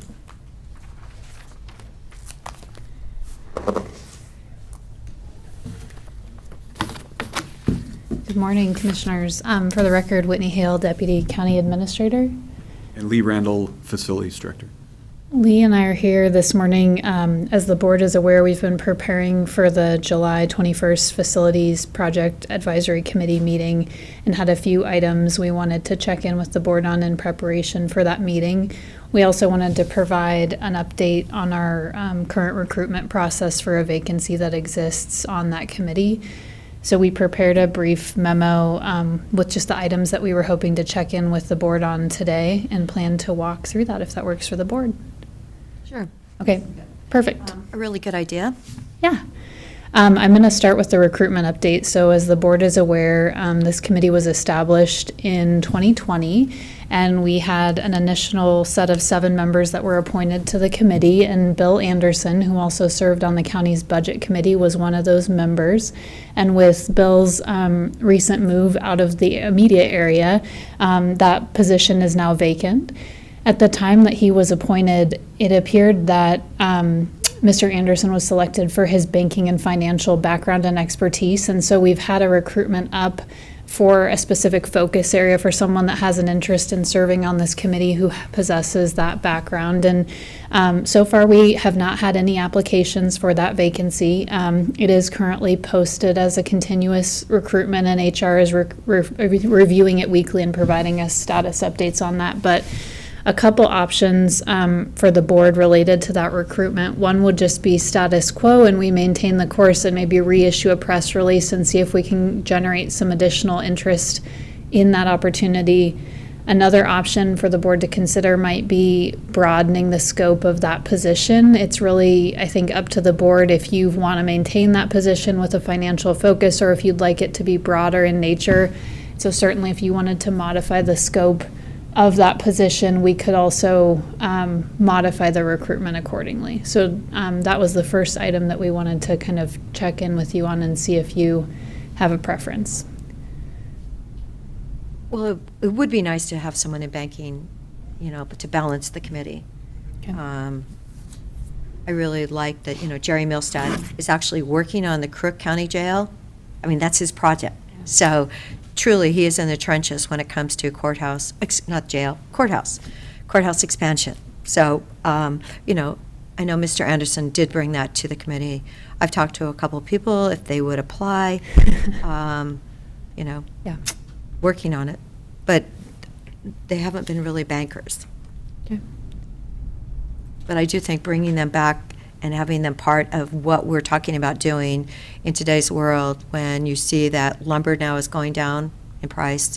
If you look at our report from last month, things are dropping. New home applications received last year was 69. We dropped down to 54 last month. So definitely there are impacts in the community that are going to be impacting costs, and we have to be incredibly fiscally responsible and not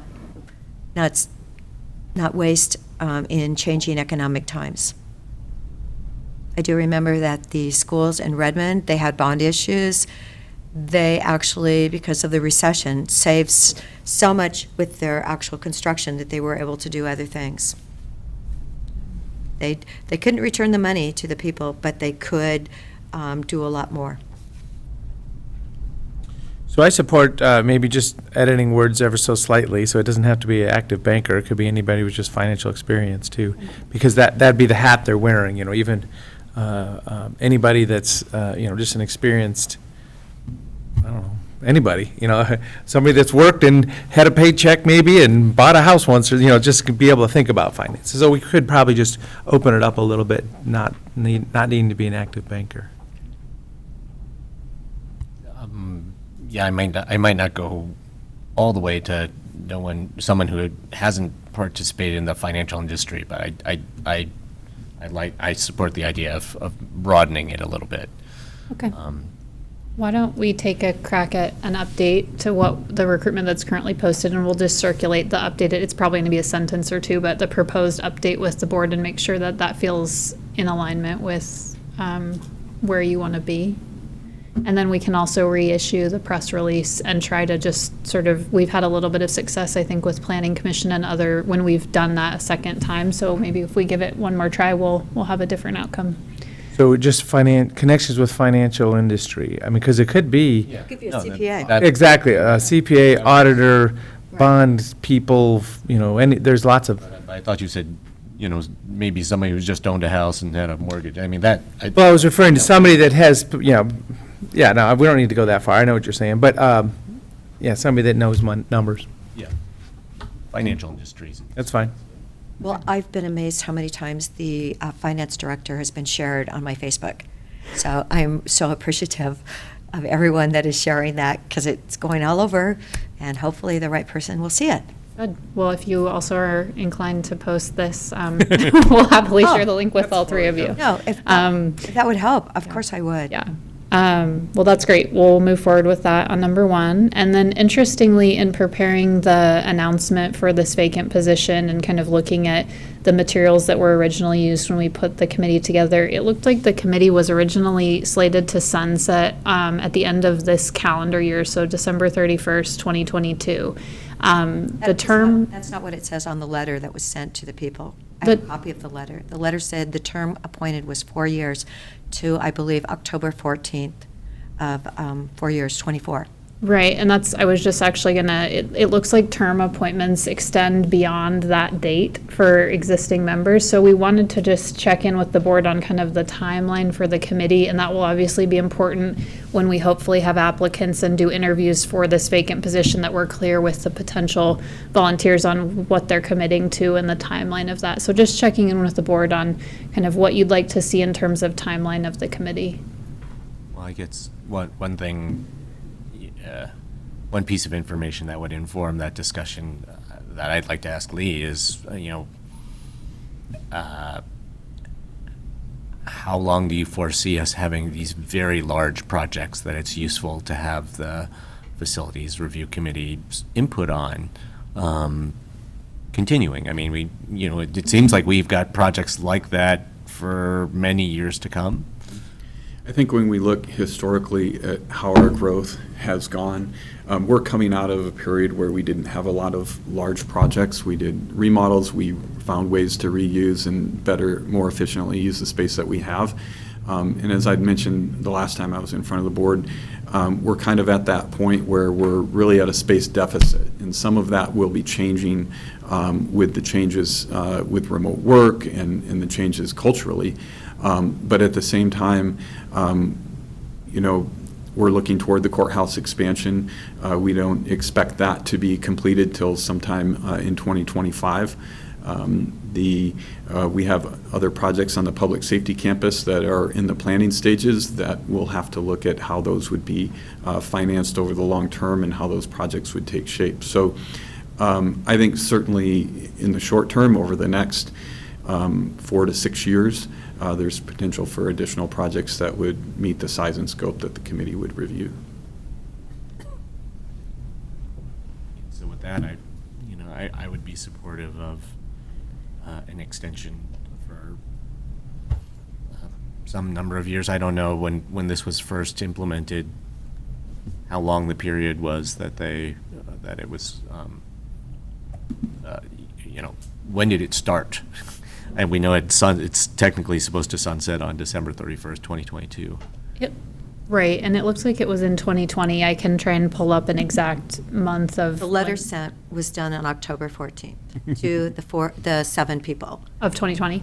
Yes, 2020, and their letter said it was 4 years they were serving. And when I called 3 of them recently, they hadn't had a meeting since last August. Now, the courthouse had a second estimate come in at 48% above the original estimate, and apparently there were only a couple of them that were part of that, but Jerry Milstad, who's working on the Crook County Courthouse, wasn't part of that team, and then the work in Redmond was up 40% over what, we'd seen $8 million on our ARPA funding 8 million, 8 million, 8 million, and then all of a sudden, we see that it's 11.2 million. So that's 40% increase. So that's why I really, there's some really wise people on this group that volunteered to, offer their knowledge and their expertise, and I do believe that we should be researching them. I remember when we were talking about the stabilization center, when Commissioner Henderson was on board as a contractor, we ended up saving money. We cut some things down. We added some things, but we did save a couple thousands of dollars for the taxpayers. So I just think it's important that, this group can be part of what we're doing as respect to the taxpayers' funding. Truly, I've heard about projects in the community where their estimates are, they're huge, and they're holding back on things. And of course, we have the county growing at its rate, but we really, we need to really build wisely. And part of what we'll walk through in a couple minutes is a status update on recent activity, as well as kind of engaging with you on if there's additional projects you'd like for the committee to review. But I want to give. So I support either extending it 2 or 4 years at this point in time. I mean, it's a good point to think that this is one of those expansion and growth periods. We have projects on the horizon also. So also bringing it back to a board meeting just like this. If we extend it for 2 years, that'll be the trigger to have this same discussion 2 years from now. And, as I say, I'm not opposed to 4 years, so either. I mean, and to sort of honor those term requests made of people, but it seems like 2 years would be, at least 2 years would be reasonable or appropriate. With the intention of just reviewing it for its validity, so. So maybe 2 years. Commissioner? Yeah, Commissioner Dare, any thoughts? I do believe, they just said 4 to 6 years for more projects. I do believe that this group is incredibly important to be part of our decision-making. Well, so. 2 more years. I mean, they've had 2 years. Yeah, so do it 2-year increments. Right. So we'll bring, so just we can have the same conversation then. Okay, so we'll extend to a tentative sunset December 31st, 2024, pending board check-in prior to that. And that's, so it's not To continue with the expectation that it would go away, it's just the expectation for the next The check-in. discussion. It might be good to have different term limits. I mean, when it was set up, everyone had the same letter, the same 4-year term. I So, am the new cognizant of person. that we will, we have a point in time where that's going to occur for us. So I think that's smart and something that we can think about, hopefully when we fill this position and then moving forward. But I think that's a great thing to flag. But if we're not promising that this will go beyond 2024, maybe just emphasize to people, we want you. We're offering up a 4-year term contingent upon the continuation of this committee beyond 2024. Sounds good. That works well.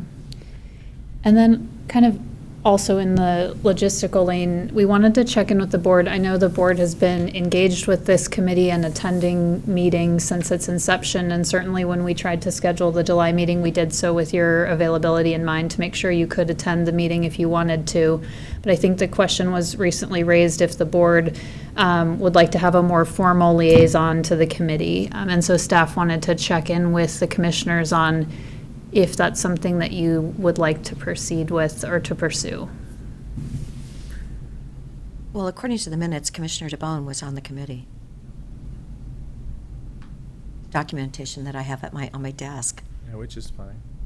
So, I intend on attending and participating and basically just listening. So, I don't see myself setting direction or anything by participating. If somebody else wants to be that liaison, I'm not opposed to that. My thought is, if it's a public meeting, more than one of us can be there anyways, so. Right. I think that's what's really good, because I do think it's important. And sorry, go ahead. Just to clarify, to attend is positive, but not necessarily formalizing that role. Is that what you were? No, I just think, no, Commissioner Okay. DeBonne can continue on. Okay. It's a public meeting, so we can all be there. Okay. I mean, we're talking about spending millions and millions of our residents' money. So I think that it's truly, that hour and a half is very well spent. the expertise in the group is phenomenal, and the fact that they volunteered to be part of it is, I really respect what their opinions are. We definitely agree, and I think it's been valuable. And Lee's going to talk, like I said, a little bit once I stop talking here in a second about the work that the committee has been involved with, both in their meetings and also participating in RFP processes. The last item before I turn things over to Lee is. Any other thoughts, Commissioner Chang? Or I was just going to say, as long as it's a public meeting and, Okay. and I can participate as you know, based on the agenda for that specific meeting, that sounds fine. Okay, great. We just wanted to check in on the referral process in terms of how projects are referred to the committee. I think historically, we have sought that direction from you, but wanted to check in with you on if you'd like to see a more formal process or threshold for which we're seeking input from you on which projects you would like to be referred to the committee, or if you'd like to maintain kind of our current process.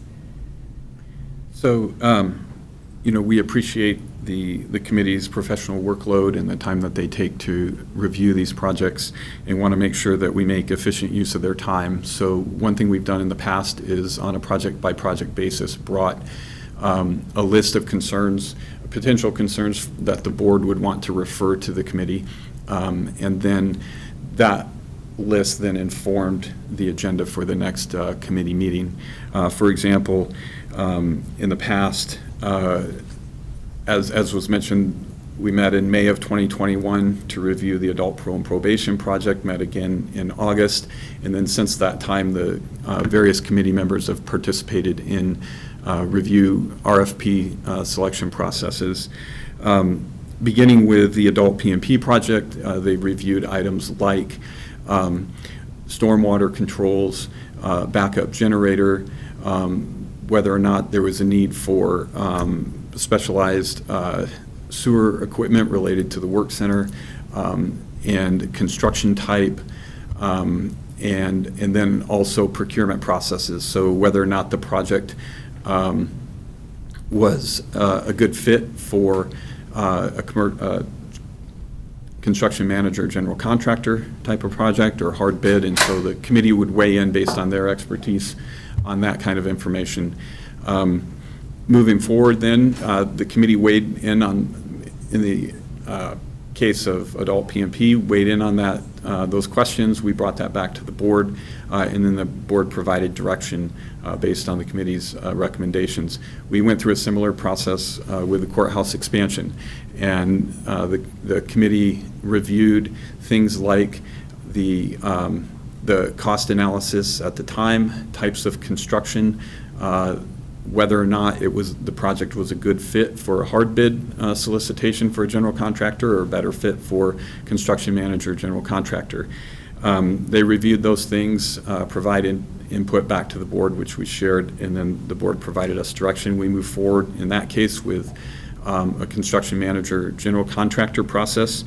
And then as we move forward, we invited committee members to participate in those RFP selection committees. So in November of 2021, committee members participated in the courthouse project owner's rep selection, both at the proposal review level and then at the interview level, and then they provided a recommendation for hiring the owner's rep, who's currently on the project, which is Plan B Consultancy.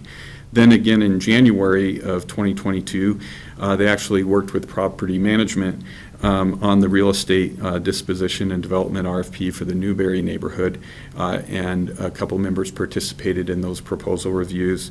And then again in January, late January and February of 2022, committee members also participated in the Simpson property proposal evaluation. In February, several committee members served on the project architect selection, committee members who represented the legal sector, the general contractor sector, and the owner's rep sector, all participated in both the proposal review and the interviews. And then that continued on into April. In April of 2022, we had the CMGC selection for the courthouse expansion project. In both the proposal review and the interview rounds, we had committee members from the legal sector, the general contractor sector, the architectural sector, participate and the owner's rep sector participate in those, that process. And then finally, just recently, we had one committee member assist with the selection of the downtown parking engineering firm selection. And we had a smaller committee. It was a smaller proposal, smaller scope of work. So a committee member from the legal sector assisted with that proposal review. Generally speaking, what projects were referred to the committee were really driven by complexity, size, and cost, and input from the board on areas that they thought should be reviewed.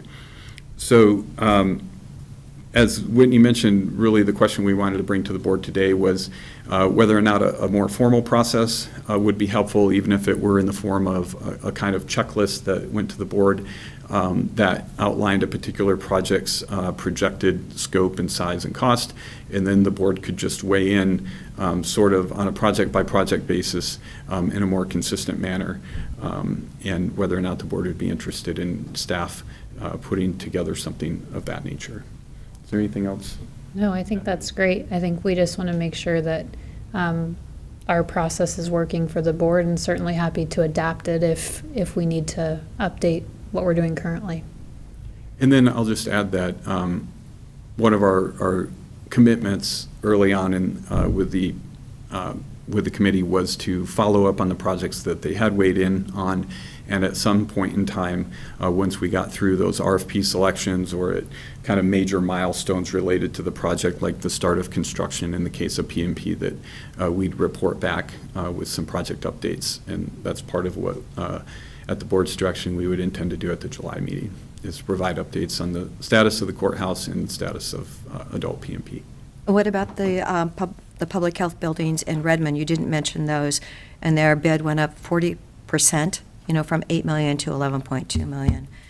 And it's interesting that the 3 people that I called out of the 7 had not been part of this, and I really feel not having Jerry Milstad part of it was an oversight. I would have hoped he would have been part. That part, I feel like there may have been some miscommunication, because Jerry did actually participate in, I think, 4 of the RFP selection review committees. So he said to me the last meeting he was at was in August of 21. Well, that was the last committee member meeting, but he did participate in 4 of the selection committees, both for property management and for architect and general contractor for the courthouse. Well, so he's been instrumental in helping with that. He said that when the estimate went up 48%, that we really needed to look at it, that we needed solid walls, but maybe there's things going on the inside. He felt that bid was significantly higher than what he's dealing with costs in Prineville with the courthouse, but he felt like that was his feedback to me.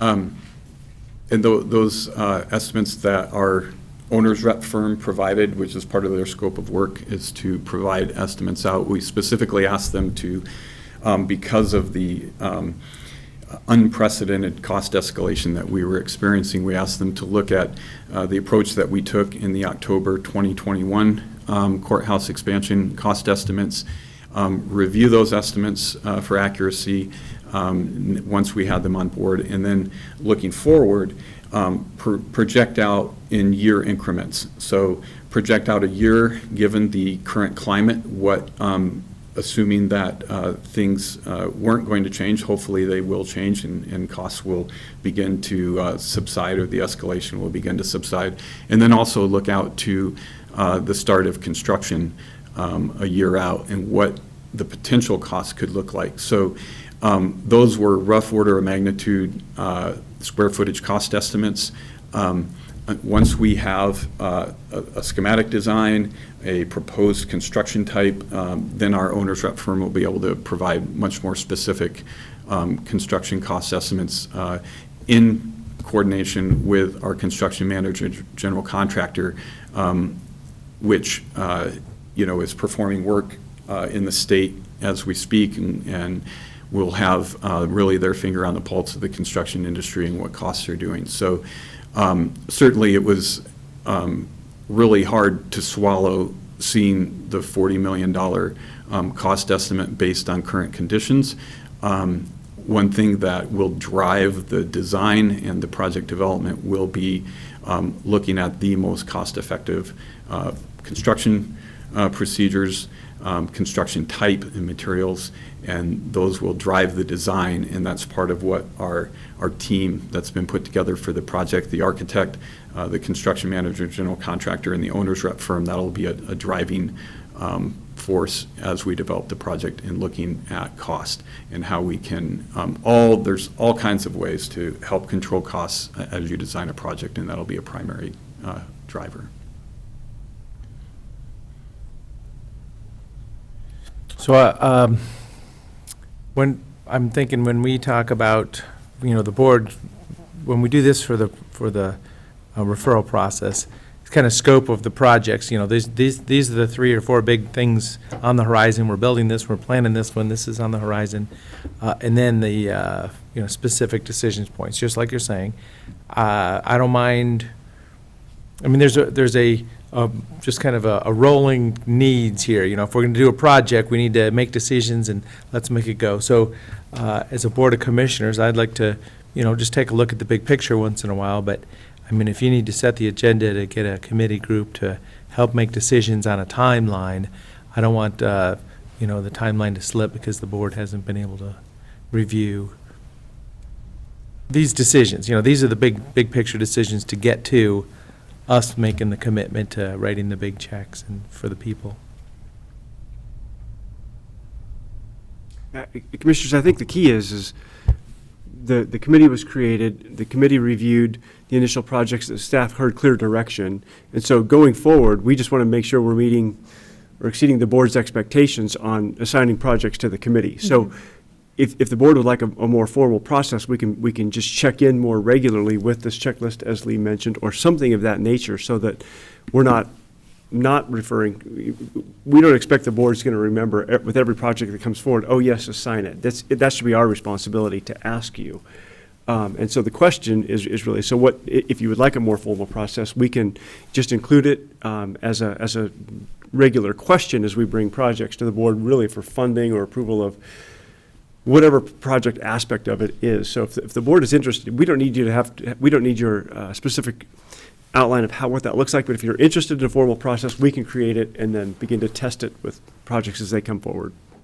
Yeah, I really don't need anything much more formal. I mean, having the relationships, knowing the projects are out there, there's going to be strategic points to be able to call them in. So that's what I'm thinking.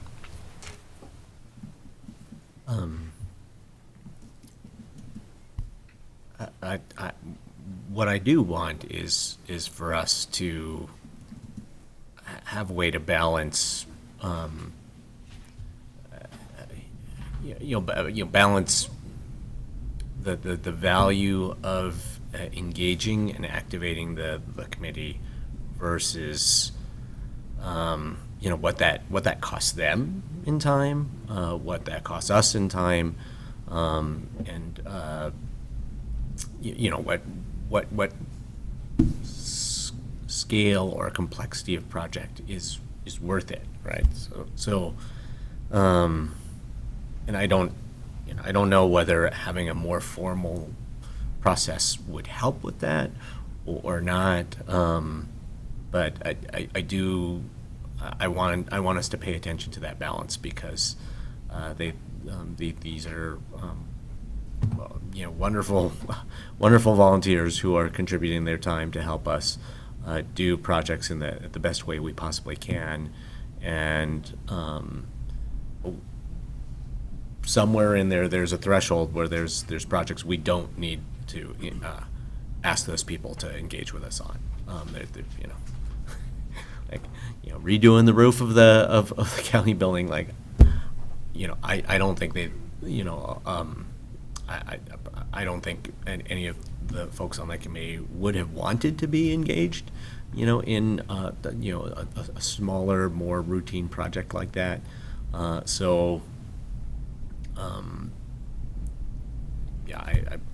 don't have a preference on how we establish that balance, but I just want us to be mindful of it.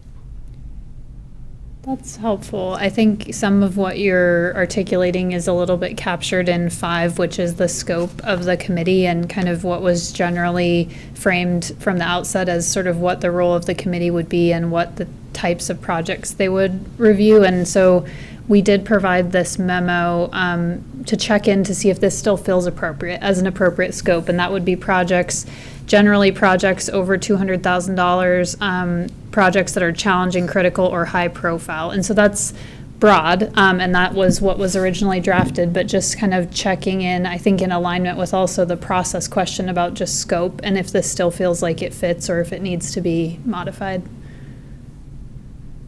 I would like the Redmond Health Project, the 2 buildings added to the agenda. They're not there. Right. And we're talking 11.2 million. I know that, 1.2 million of that is allocated to 911, but I think it would be good for that group to hear, when is the ETA, when's that going to be done, where are we at, because we're hearing we're short of space. Okay. And didn't we buy it last summer?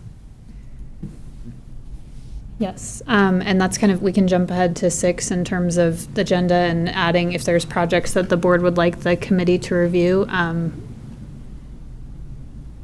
Commissioners DeBonne and Chang, are there any input on those items in terms of projects that you would want to have the committee take a look at, hearing from commissioners? Yeah, I mean, just what's going on. Anything that's over 200,000 is mentioned in the next agenda item. But, as soon as you start to think, okay, this is one of those projects that we would talk about, it's either status or you're looking for input from the committee. And specific to North County, we do have another update memo that I'll be sending this afternoon to provide some additional information for the board on the North County project, as well as the a schedule update and where we're headed, and then some additional information on the costs. So we've been putting that together this week and ready to send that over to you this afternoon. And so we'll go ahead, Commissioner Ding. Yeah, I mean, the way that the committee is scoped in this memo, I think, is good, and the projects that fall out from that, I think, are appropriate to think about asking the committee to review. Okay. So we'll plan to add the North County campus to the agenda for the July meeting, and I think that could be one of 2 things. It could be a project update and overview, and or we could come up with a few specific focus areas based on where that project is and its timeline of what we would be asking the committee to review. And Lee, I don't know if you want to... And I can give just a quick brief update, kind of a summary of the information we'll be sending this afternoon. But the project, the 244 was purchased in July, 236 in August. We brought a design team on board in the early fall, began programming meetings with the various departments, and then brought on a commercial or CMGC contractor, SunWest Builders. And so since that time, we've been working closely on project development and design. In May, we submitted for the planning application to the City of Redmond, and we just got approval of that on June 24th, about a week ago. And then the design team turned around and submitted all of the building permit application materials for 244 Kingwood, which is majority behavioral health remodel of over 9,000 square feet. So those materials were submitted on June 30th, and so they're currently will be entering the City of Redmond permit review process. 236 it has been a little more challenging. There are many more partners involved in terms of coordinating space and design and programming, as well as the 911 backup dispatch center. So not only was the building purchased about a month later or more, then with that added design input, and especially just a lot more information that had to be researched and put together by the design team related to the requirements for 911 dispatch and what we needed to put together. So that project is about 6 to 8 weeks behind in the document stage, and so we expect in the next 6 to 8 weeks to be submitting for that project. In the meantime, we have As I mentioned, the CMGC contractor on board, they've been instrumental in looking at constructability and costs as we go forward, and the design in finding the most efficient way to reach the programming goals that we have for those projects. Ultimately, related to costs, the original cost estimates that we provided were from March of 2021, several months before we closed on the buildings. Part of those cost increases are related to the unprecedented escalation that we've had, and then the second portion of that is, at that time, we recognized that 911 could be a potential occupant of the buildings, but without having closed on the buildings, not owning them, we hadn't started that process of what that might look like. And so a significant amount of the costs of the project also are related to adding 911 as a occupant of the building. And that relates to structural upgrades, seismic considerations, fire code separation between the floors. There's just a significant number of issues to be addressed by the design team.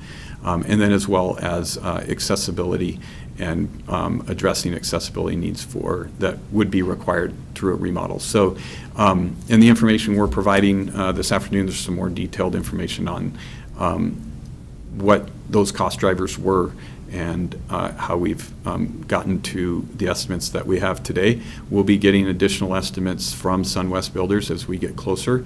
In fact, the 244 building is scheduled to be bid out to subcontractors in the next couple of weeks, and then we will have by likely early August some very specific numbers for the boarding. Will be at the point where we can come back and discuss a guaranteed maximum price for the 244 portion of the project with SunWest Builders for the board's review and direction. So that's kind of a brief update on the North County project. And at the July meeting, I would plan to give a similar update to the committee and give them an opportunity to weigh in with their thoughts related to the project. For SunWest Builders, I know they were involved with the Bethlehem Inn effort in Redmond, and one of the realities at the ribbon cutting was the fact that that project is done, because we funded it. We had stepped in and funded it with ARPA dollars, which is exciting, but now they can finish that job and move on to the next one. Maybe they have other jobs going on too, but getting jobs completed is the value right now, especially with supply chain issues and manpower issues. So just celebrating the fact that Bethlehem Inn is done, it's off of their plate, so they can focus on this one. Okay, so we will make that update to the draft agenda. Go ahead. I just want to be clear, though, on 5, the scope. I think we should look at the scope, because I've heard different perspectives from commissioners on what the scope of the committee is. Is it projects over $200,000, or is it, as it is clearly stated in the memo, $200,000 and projects that are challenging, critical, or high profile? I would just like to have clear direction for us, so we know which ones may be on a checklist, which ones we're checking in, which ones I don't want us to miss something. So Yeah, I appreciate that. And just for context, Lee, what was the roof of this building? It was close to 400,000. Right. So I just put that up there for the commissioner's consideration, so that we don't miss. That we ask you for the projects you want this committee to review. Okay, well, I remember the Courtney building when we were having the problems with it. And at that moment in time, we were looking at costs completely. And in order to save money, they suggested that we'd not roof it. Well, we have all the scaffolding up and everybody's there. And truly, it was, 20 years old, and it needed to be re-roofed at that moment in time, because that made a logical decision. And I said, oh, please, don't not roof it now. You've got everything up there. You actually will save money, because part of the process, you won't have to duplicate it. So, there's always that balance. But truly, 200,000, you just never know. 200,000, I just feel like with the way the financial world is at this moment in time, are we truly into a recession? And if we are, some things, and already hearing that lumber's going down 60%. Now, maybe these buildings aren't going to have any lumber in them, I don't know. But if lumber's coming down that much, maybe other things aren't, but I just feel like we have to be frugal with how we're spending money. And anytime I hear something's gone up, 40% in just a short amount of time, we're talking from March of '21, I just would like somebody looking at it. It's a lot smarter than me. I've only built a couple of houses, but truly I learned a lot. Well, so let's talk about the scenario here. So we have scheduled re-roofing, a $400,000 project on a building like this. There's probably not a lot of, design material planning choices. It's a flat roof, it's got insulation and a membrane or whatever it is up there. So if the committee hears about it, they're like, yep, pretty standard. The opportunity might be, have you heard about this new thing? We're going to go back to cedar shingles and it's going to be great, or, whatever. But that would just be a 5-minute discussion, I'm thinking, even if it does go through that committee. Or even a 3-minute discussion. I mean, it was really fascinating because they analyzed, they had the numbers behind it, the expertise on what is actually the best siding. I thought when I participated in some of those meetings, I thought it was, it's truly worthwhile to have people that are in the industry building the buildings every day, and their feedback was worthwhile. You support having a committee discussion about a re-roofing project? Well, if there's something new, like you said, that they know of. The possibility of something. Yeah, you never know. I mean, this is their and private money is always probably spent, in most cases, pretty carefully. I mean, I'm just thinking aloud, which is a great thing to do in a board meeting. But one option might be that we look at sort of a quarterly or monthly, sort of this is what's on the horizon update, which you provide anyway on a project basis. And we kind of flag projects that have sort of something that's out of the normal realm of just a re-roofing, and we seek your input on if it's something you'd like us to check in with you on about if it's a possibility for this committee, and kind of formalize it more in that way, and sort of a looking forward, here's what we have upcoming, here are some things that may make sense, but kind of use that more as a quarterly or some timeline of how we engage with you on these, because I think it has been our process to take things that the board refers, and so I think that would be a step that we wouldn't want to lose probably in a potential modification, that we're seeking your direction on what you want the committee's input on. I feel pretty well informed even from the budget process, because, the big maintenance items, just like you said, a couple years ago, we're doing a review of the facilities. We've determined there's some roofs that need to be done. We're going to do this during this fiscal year. So there's a long runway to some of these things. It's not like we haven't heard about it a couple times.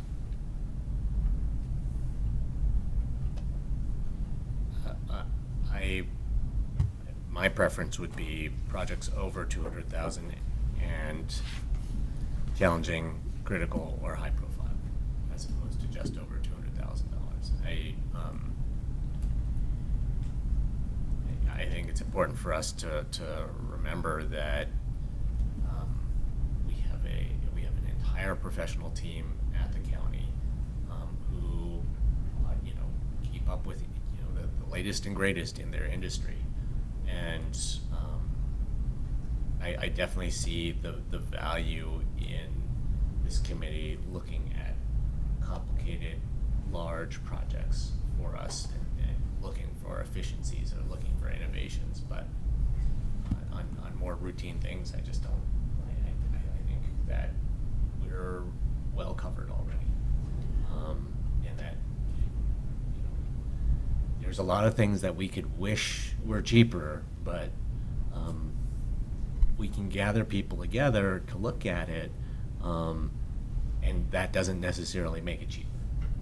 I mean, we're in this moment where inflation has been terrible, and there have been major escalations in constructing anything, and if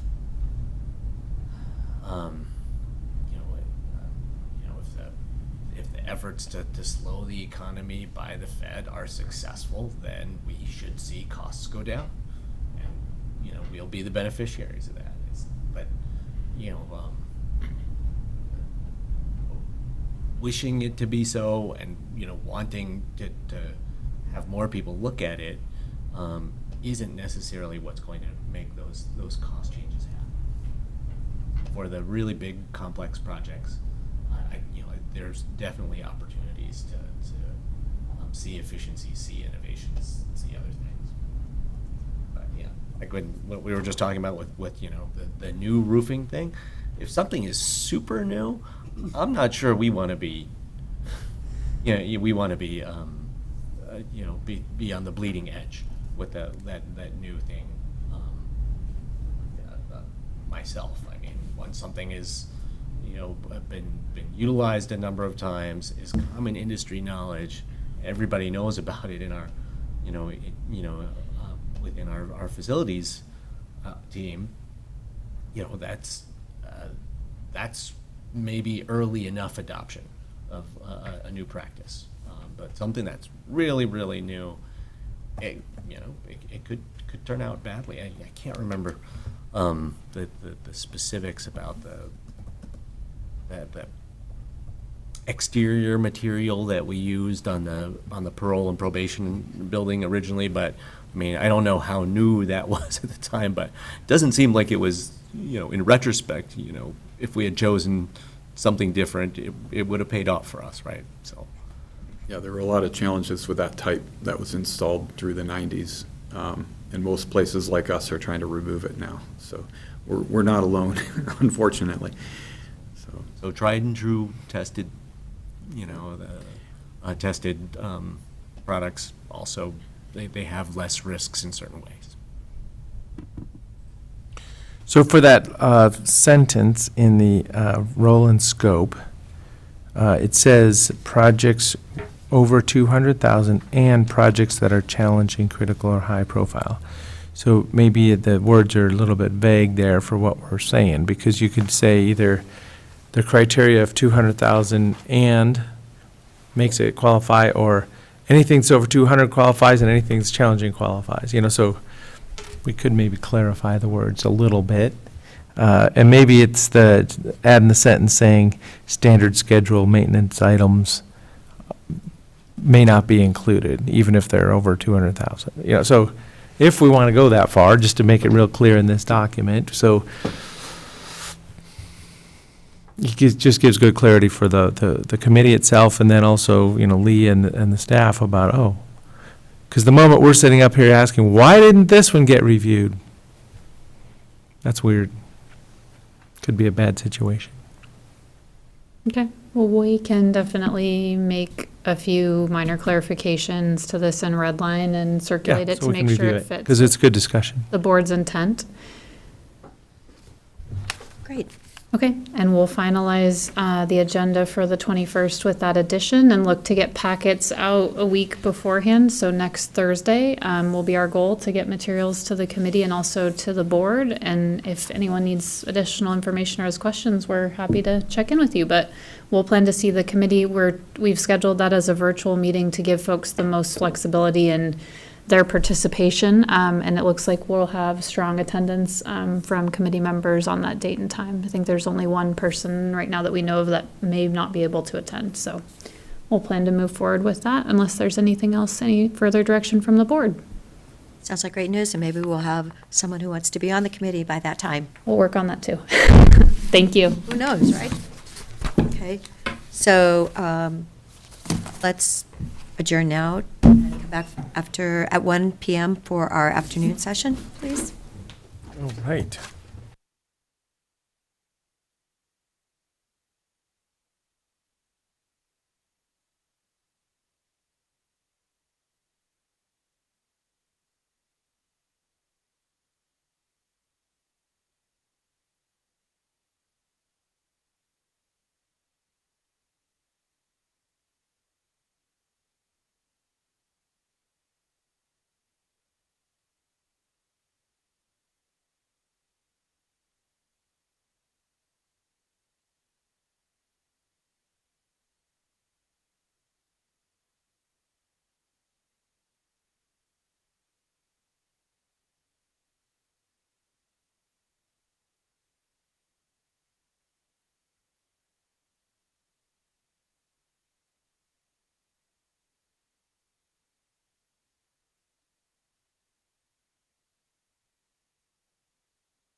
Thank you. Let's reconvene our Board of County Commissioners meeting.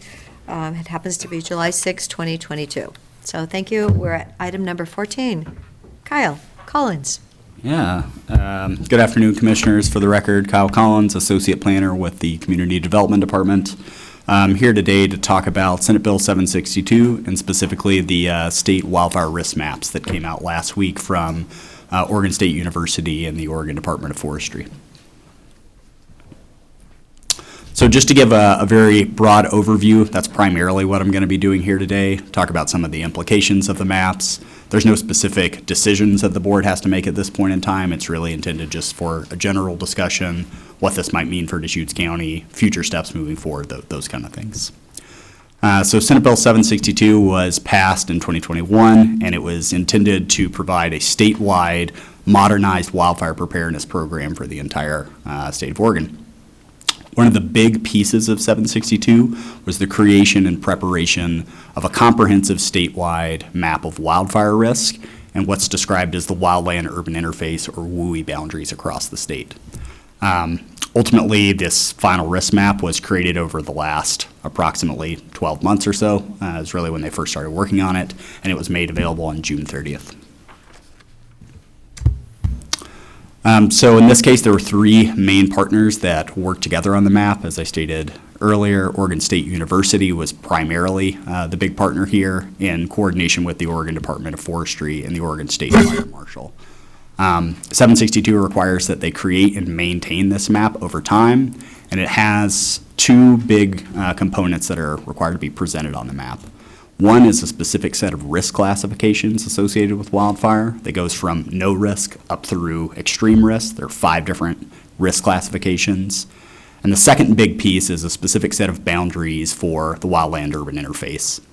And how those boundaries for the WUI were established was based on a definition created by a rulemaking advisory committee earlier in 2022 and at the end of 2021. The specific boundaries were based on that definition, which describes built structures that are commingled or mixed with wildland or vegetation that presents a wildfire hazard. So essentially, anytime there's a specific set of vegetation that increases wildfire risk, and that's adjacent to a certain density of structures in the area, that was qualified as a WUI within this mapping process. The actual wildfire risk classifications were based on a range of factors. I won't go into the kind of technical details here, but it involved everything from climate, the topography of an area, the vegetation present on a particular property, et cetera, et cetera. And as I stated previously, there are 5 specific risk classifications. So no risk, low, moderate risk, high risk, and extreme risk. And those last 2 risk classifications are really what we're focused on today. So properties that are included in both a designated WUI boundary and classified as either high or extreme risk will ultimately be subject to additional state development regulations. And those 2 sets of regulations are 1, home hardening standards that are described in R327 of the Oregon Residential Specialty Code. So these are things related to the type of roofing materials allowed, the type of siding materials, windows, venting and screening, kind of everything involved in the actual physical components of a house to help it prevent it from igniting during a wildfire event.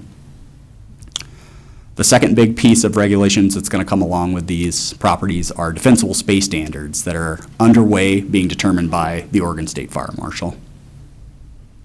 So defensible space standards, I know the board is aware of this, but generally involves treatment of vegetation around properties, generally out to a certain distance, depending on the type of environment, the type of risk available.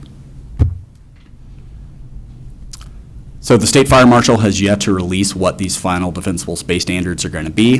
They're required to release a final set of those standards by the end of this year. It's probably, based on all of the other deadlines that have come up along with 762, going to be exactly on the end of the year once we have a clean sense of what those final rules are going to be. So December 31st is kind of the, likely not the first peek we'll have at those standards, but that is probably when we'll know with certainty what those final defensible space rules are. The earliest date for the R327 standards to come into place, since those are already created, They have to be available by October 1st, so put into our larger state code, and they become mandatory for all new structures on April 1st of next year. So 762 also directs the Department of Land Conservation and Development to convene a stakeholder meeting, specifically to create a set of recommendations for any land use rules that might come along associated with wildfire mitigation. I've been a part of that stakeholder group. It's met 4 times up to this point. There's one final meeting that'll occur in the middle of August. And after that final meeting, they'll actually prepare a set of recommendations to the larger State Wildfire Advisory Council, who possibly will take those recommendations under consideration to suggest a set of legislative updates during next year's legislative session that might specifically be related to changing the land use rules associated with wildfire mitigation. We don't know exactly what those recommendations are going to be, even as a part of the stakeholder committee. It's been a lot of discussion, but there haven't been any concrete details about what they might include in that report. So that'll be our opportunity, once we start hearing about that, to maybe review as a board and as planning commission or whatever, and say, okay, wait a minute, in Deschutes County, it means this, because it could be very different around the state. That's correct, yeah. And so the recommendations that are ultimately included in that report will be issued in October of this year. So there'll be roughly a month and a half turnaround between when we hear what the draft recommendations are, the final meeting will conclude, and then ultimately there are no more stakeholder meetings, so they'll be drafting whatever that final report is during that final month and a half. One of the big things that we wanted to call out related to properties related to high and extreme risk and mapped in a WUI boundary is there is an appeals process associated with the Oregon Department of Forestry. So over the course of the next week or so, ODF is going to be mailing out letters to all properties that are going to be subject to additional state regulatory requirements and give them an opportunity to appeal whatever their risk classification is. There's a specific set of requirements in any of those appeals that are submitted. They have to be submitted in writing. They have to give specific facts based on why they believe they are mapped incorrectly. And then ultimately ODF will review that information and give a determination whether they agree with what that proposition was or they disagree, and then they'll notify the property owner. We don't know exactly how long that appeals process is going to take. Technically, property owners have at least 60 days from the receipt of the letter that notifies them of any additional regulations to submit that written appeal, but there's no specific timeline for when they have to conclude the actual appeals process. We don't know exactly how many properties in this case are going to receive these letters. We have some estimates from OSU, but we don't have any details specific to Deschutes County at this point in time.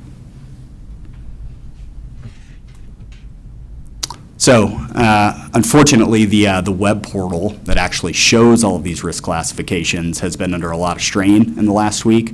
It's been timing out pretty much every time you try to use it. And so originally I intended to just bring up the web portal and kind of walk the commissioners around some of the areas of the county, but to kind of alleviate some of the problems associated with high traffic, I've just gone ahead and prepared some maps. You have some printed out copies here, and I'll just kind of go through north to south across the county to give you an idea of what we're looking at here. So everything on the maps that you can see on the screen that are either red or orange, those are the high and extreme risk areas, orange high, red extreme. The purple hatched areas are the actual WUI boundaries. And so to reiterate kind of one of the previous beginning points here, you have to be in both of those classifications in order to have any regulatory requirements. So even if your map is orange or red, if you're not in a WUI boundary, nothing necessarily applies to you. But if you do have a WUI boundary and high and extreme risk classification, something is ultimately going to come. So what you can see, oh, go ahead. Just a little bit of clarity, walking through a little slow. So a WUI, wildland urban interface, is, could you say it's the developed area? There's structures on the ground. Correct. Structures intermingled with specific vegetation types that increase wildfire risk. So there are certain structures that are not included within these WUI designations. There's a pretty complex methodology that OSU used to exclude certain structures. So you can talk about farm accessory buildings, for example. If they're, let's say you have a barn, that's the only thing on your property, there's no house or anything on your property, most likely that would not have been included within a WUI boundary if that's the only structure there. If you've got a house, you got a bunch of farm buildings, you start inching closer and closer to what would have been identified as a WUI boundary. And the reason I'm thinking this through a little bit is just our history with Project Wildfire in Deschutes County and community wildfire protection plans. The term wildland-urban interface, WUI, has been used over the years. So this may be used a little differently in this process or not. I'm just trying to get clear on it. I've always thought of it as, some buffer from a urbanized area, the WUI boundary around a city. But this is kind of the wildland-urban interface of, it could be the rural residential development too. So I'm just trying to make sure if there's real terminology change relative to what we've thought of it as locally, through Project Wildfire over the years. And I would say it is a little bit more expansive than some of those previous definitions we've used. I mean, obviously it includes areas outside of our incorporated cities in Deschutes County, some pretty significant areas. But it does also, I think ODF was relatively cautious in applying the standard to literally any building that's on any piece of property that might have vegetation around. I know there was a lot of concerns when they were developing the definitions that were going to be used in this map that it might include a bunch of farm buildings. That was one of the big things that came up, or fencing structures. Would that be classified as a WUI boundary? And no one really knew exactly how that was going to shake out until the maps came out, and it seems that they took a fairly conservative approach in applying it outside of things that were not deemed residential structures, is I think the big thing they were focused on. This might be an Ed question, but I was actually under the impression that this WUI was maybe in some parts of the county less expansive than what's in our community wildfire protection plans. In some cases, that is true. I think Ed, our forester here, could probably speak to some of those more specific examples. Commissioners, Ed Keith, County Forester. Yes, I would say that the mapped WUI for Senate Bill 762 is quite a bit more constrained generally than the approach we've taken with community wildfire protection plans. With the intent behind the community wildfire protection plans is adding a buffer. The Healthy Forest Restoration Act suggested a 1.5 miles or farther from these developed areas to buffer out from those, and so that becomes much more expansive out onto the federal lands that are largely undeveloped but adjoining communities. And we don't have so many kind of holes and gaps. So if you look at that crosshatch area, you'll have little islands or little gaps, and we have not taken that approach in defining the WUI in the community wildfire protection plans, in that fire's not going to recognize a boundary that stops here and starts there and stops here and starts there again. And so we've generally tried to buffer out, still with the intent of protecting the developed areas, but buffering out a much more generous distance to provide a buffer of fuel treatment. And again, regardless of land ownership, but to be inclusive of the undeveloped public lands as well.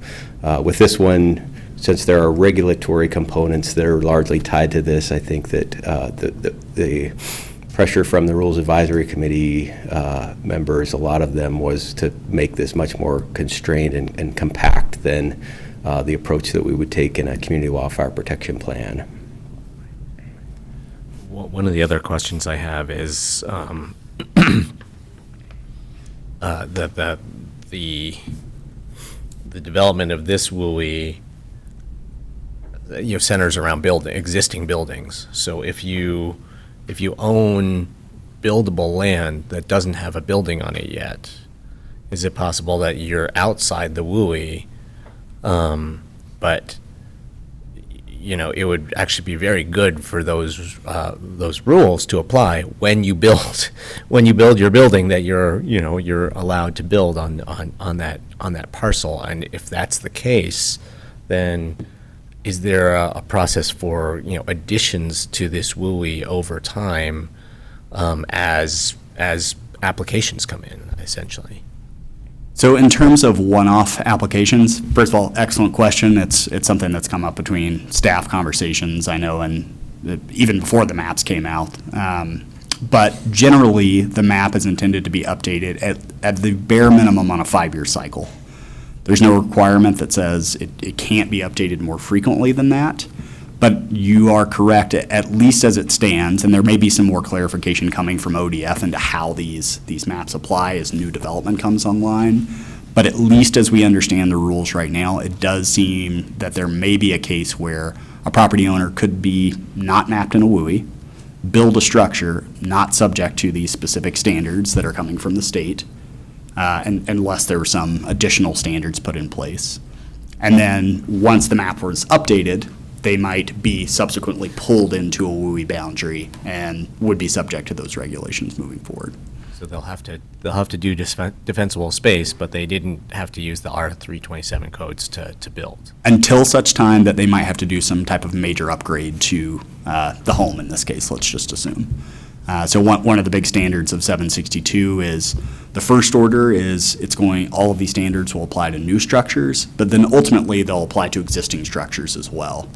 I don't think we know exactly what the thresholds for when an improvement to a structure is going to trigger an upgrade to, it's not clear exactly which components they'll be required to upgrade, but if you say had to replace a roof on a house that was built in 1985 and you were mapped in a WUI in a high and extreme area, R327 would ultimately at a certain point in time require you to upgrade that structure. Is there can you give any more information about what upgrade that structure means now? That I don't think we know specifically. So, I mean, I can see the wildland-urban interface definition, it was used for different purposes. When we're talking about wildfire protection plans, like, well, kind of this buffer around the side of town or whatever, go out a mile. But now all of a sudden, it's like, oh, if you're in that zone, these other requirements are applied to your structure, even when you change your roof someday in the future. So that's why they're used for different purposes.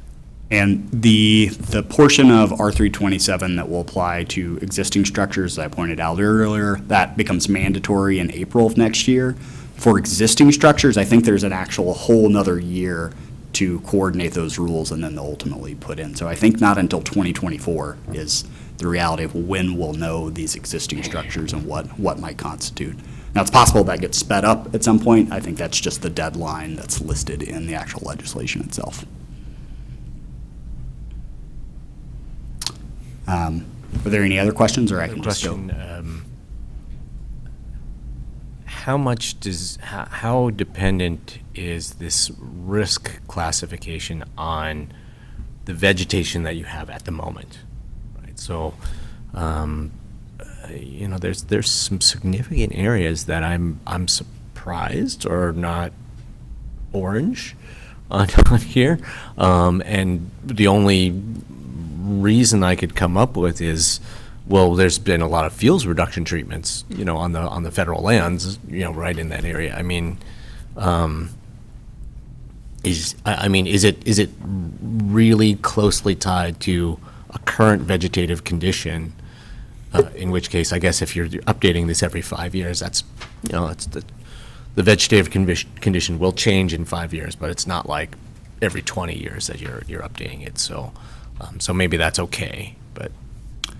I'm not aware of what their specific weighting in the methodology was. It is, if you go to the risk portal, you can actually see a very specific breakdown of how they weighted certain elements in the methodology. It's relatively scientific and complex as to how it spits out these maps. You can get it on the website. But more anecdotally, what I would say is one of the things that 762 allowed for is things like CWPPs being factored into the risk mapping process. Let's say if there's been significant fuel treatments in an area, even if the vegetation, the quote-unquote native vegetation in that area presents a very high fire risk, I think one of the things that ODF took into account here is If there's been fuel treatment in a community over time and it can be proved, and presumably you can tell on remote sensing data, so if you're looking from a satellite, treated areas will look somewhat differently than untreated areas. I think that gets factored into the risk classification. But the specifics of which variables count where, that I don't know.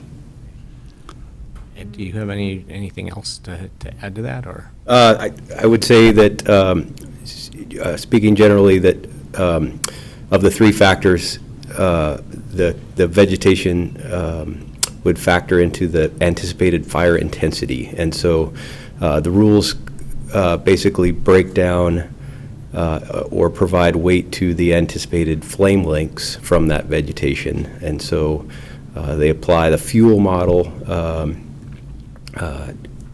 that exists on the parcel, and then forecast a flame length. And those flame lengths then correspond in the actual administrative rules to the risk class. And so I believe it's, well, I could look. So like moderate risk, they anticipate flame lengths of 4 to 6 feet. High risk, they anticipate flame lengths 6 to 8 feet. Extreme risks, 8 feet or over, including potential crowning. So that is one of the three factors. The other one being fire, the burn probability, and then the susceptibility.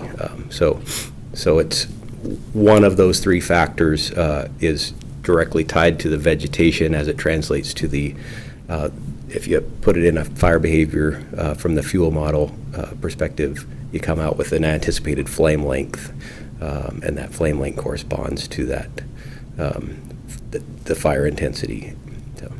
So the moment in time vegetation is? It is the moment in time. So they do expect, you know, and as they were discussing with their Rules Advisory Committee, that places that say burned in the Labor Day fires of 2020 that don't have much vegetation now, in 5 years, that may look drastically different than it does right now, because the anticipated flame length would be there's just not much vegetation there. It's not continuous vegetation, and there's not the quantity there in 5 years or 10 years out when this map is revised once or twice.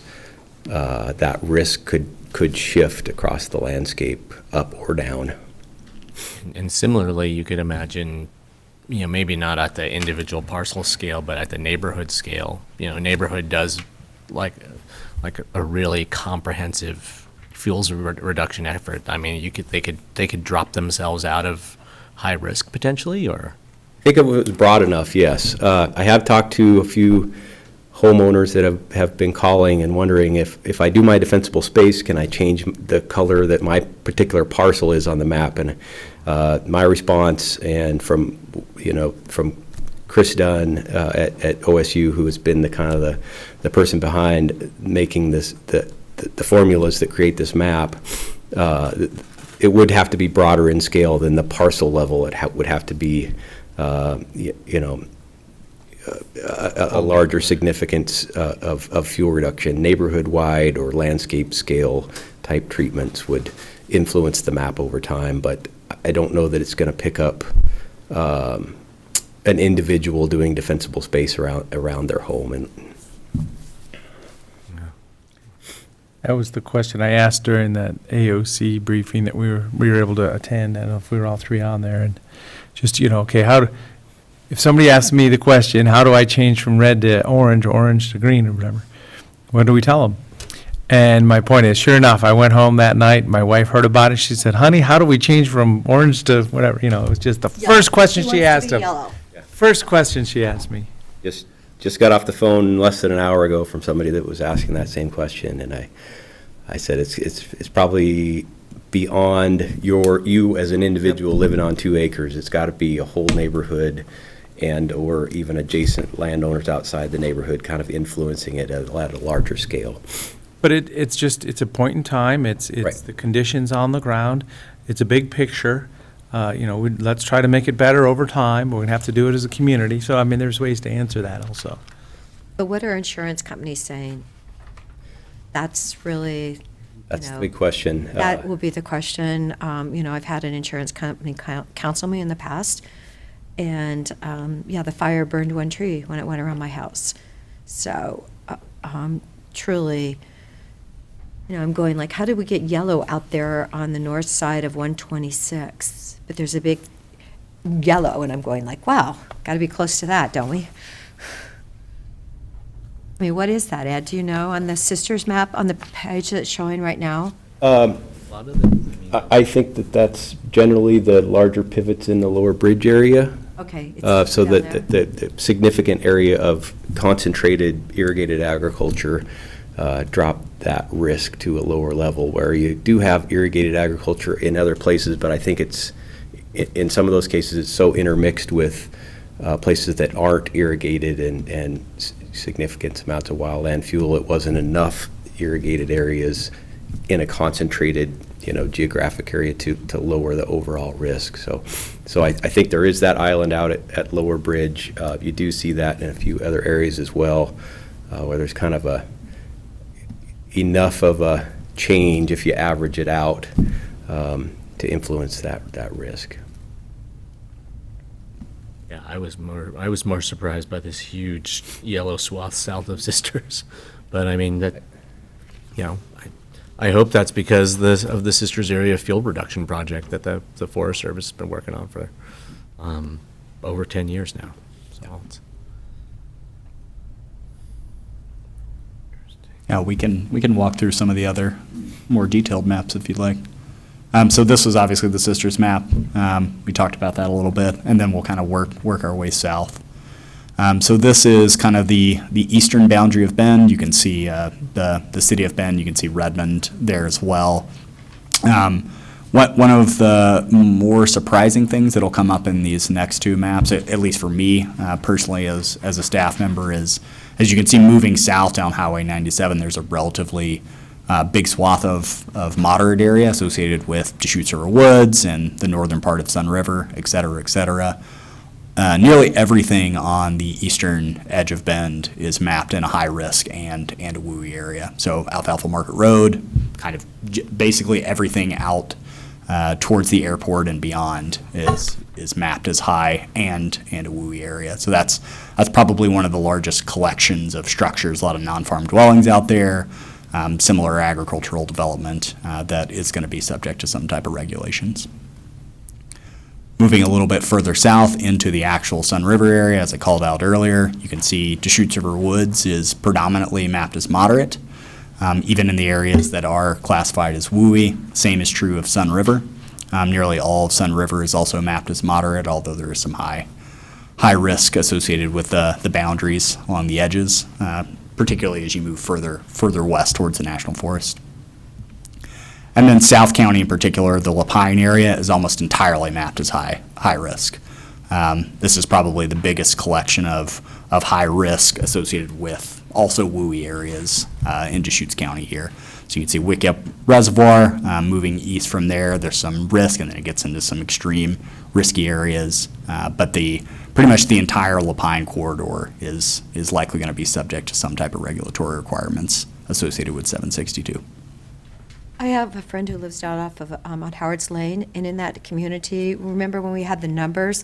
Their numbers were actually really pretty good. They're, and yet you're saying that it's all really high here. Because I was shocked how good their numbers were, but it seems like they're impacted to more fire danger. which numbers are you talking about? What were those numbers, Ed? Remember, there was like each little spot had a number on a map Right. that we worked on a couple years ago. We were looking at using a slightly different formula. There was criteria for counties to come up with a wildfire hazard area, and that took into account weather, fuels, topography, not completely different from this risk assessment, but a different formula. Yeah, slope, vegetation. And Yeah, what we really needed in that one to push the areas to the higher levels, it seemed to me, was topography, which Lapine is notably absent of for the most part.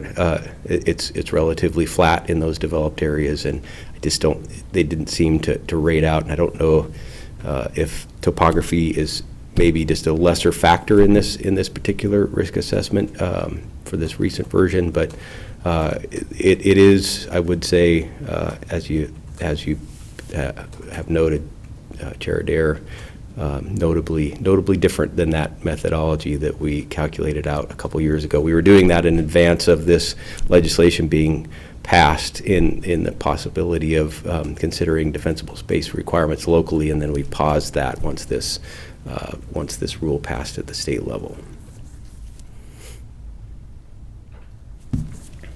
And again, just this is kind of a thread through this whole thing, but one important thing to keep in mind is these maps are going to be in flux.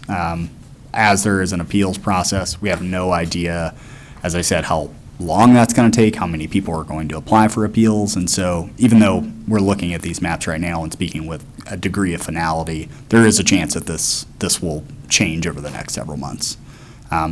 I think it's probably unlikely that it will change very dramatically, but I am also not the one making those decisions. So, but we will ultimately wind up coming back before the board at some point once we, I think, have a better understanding of what the final maps are. And it's possible these will shake out slightly differently. So moving forward, as I said, there's not really any specific board considerations right now. There's no big decisions that need to be coming from a local level at this point in time. The one thing that I will point out that's not really specifically related to Ed or myself in community development is the board might want to talk to the property management department regarding any specific county-owned properties that might be mapped as high or extreme risk, and do whatever you will with that particular information. I mean, obviously the appeals process would apply to the county as well, and so if the board were to direct property management to appeal any particular classification, obviously there's a process that we've discussed to go through that, or it might just be better for general informational purposes. So Kyle, maybe the people that are in La Pine that have been, more highly impacted by this map, if they had that other information for their argument, do you think that could help, Ed? Just, if they were appealing and really didn't want to be in extreme or what, however it's been cited here. Yeah, so I can at least state that there are no specific, if you give us this, then we will change your classification. The only thing ODF has said that it has to be in writing. You have to give specific arguments around why you believe your risk classification was mapped improperly, and you have to give a specific recommendation for what you believe your risk classification should be, backed up with any pertinent facts. Pertinent facts is pretty open-ended. Presumably, it can't just be an opinion that I don't want to be mapped as such. It needs to be, yes, if you add some more specific local information that could be factored in to say, look, we went through a risk assessment process at a local level, presumably that would be more appealing to ODF than simply a one-off that I just don't believe this type of argumentation. I would also add just a couple other things. One would be, I think if you're one lot in kind of a neighborhood of high and you want to become moderate, I think that might be tougher than if you're one lot of high, which there are some out there, or extreme, you're an island of one lot and you're surrounded by moderate. That may be a good example of where a landowner might say, I have similar fuels to all my neighbors. I'm a single lot out here that is rated as extreme and everybody else is moderate or high around me. And there are definite places where that does exist throughout the entire county, so that might be a basis for it. And the other thing I would note is that ODF does have a specific website that the public can go to that explains the appeals process and provides an appeal form. I don't know that you have to use this form, but it would be a good way to make sure that you have all your bases covered as far as the basis for the appeal, that the things that Kyle was describing as far as whether you don't think that your classification is in line with the actual administrative rules, or that there is an error in the data, or that you have other pertinent facts. So that form is out there and available, even though people haven't been notified in writing yet. That appeals process is available for people to explore on the Oregon Department of Forestry's website.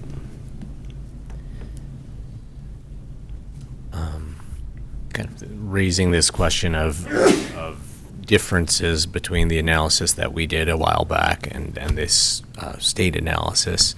I'd also be curious to hear about areas that the state process is giving a lower risk to than we did in our analysis, and what some of the factors might be. So we heard in Lapine, maybe they're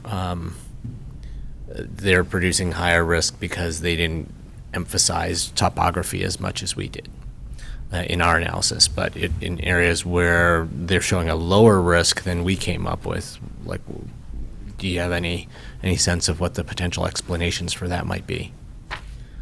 I'd have to go back and look at the details of those mapping efforts. I can say that we produced risk values on a variety of scales that did not include the same scale as this. So with this, Senate Bill 762 did require ODF to map risk down to the tax lot level.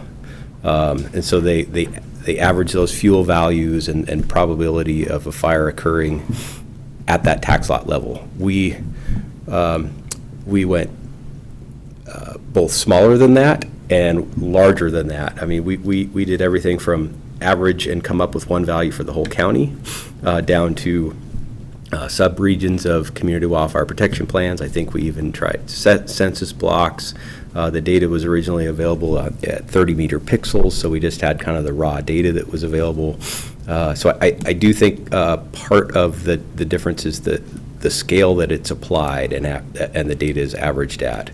And so that's one difference. I can think of numerous places that probably had higher risk.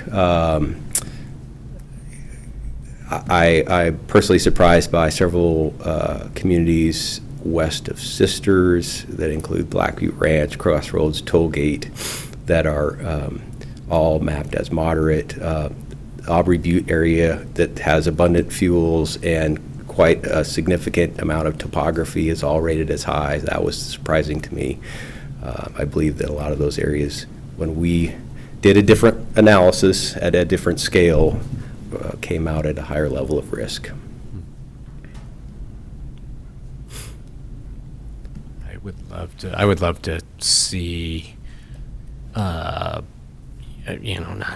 every distinction, but significant areas like some of the ones that you described. I would, if you're willing to put together a list for me of just some areas of the county where the state came up with a lower risk level than we did, I'd be interested in seeing that.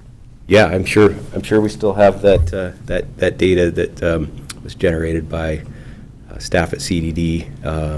We have all those maps, I'm sure, as part of that effort. So we've got several maps from the Wildfire Mitigation Advisory Committee that was convened several years ago, and we can certainly provide those maps and some type of comparison with what's come out of the state.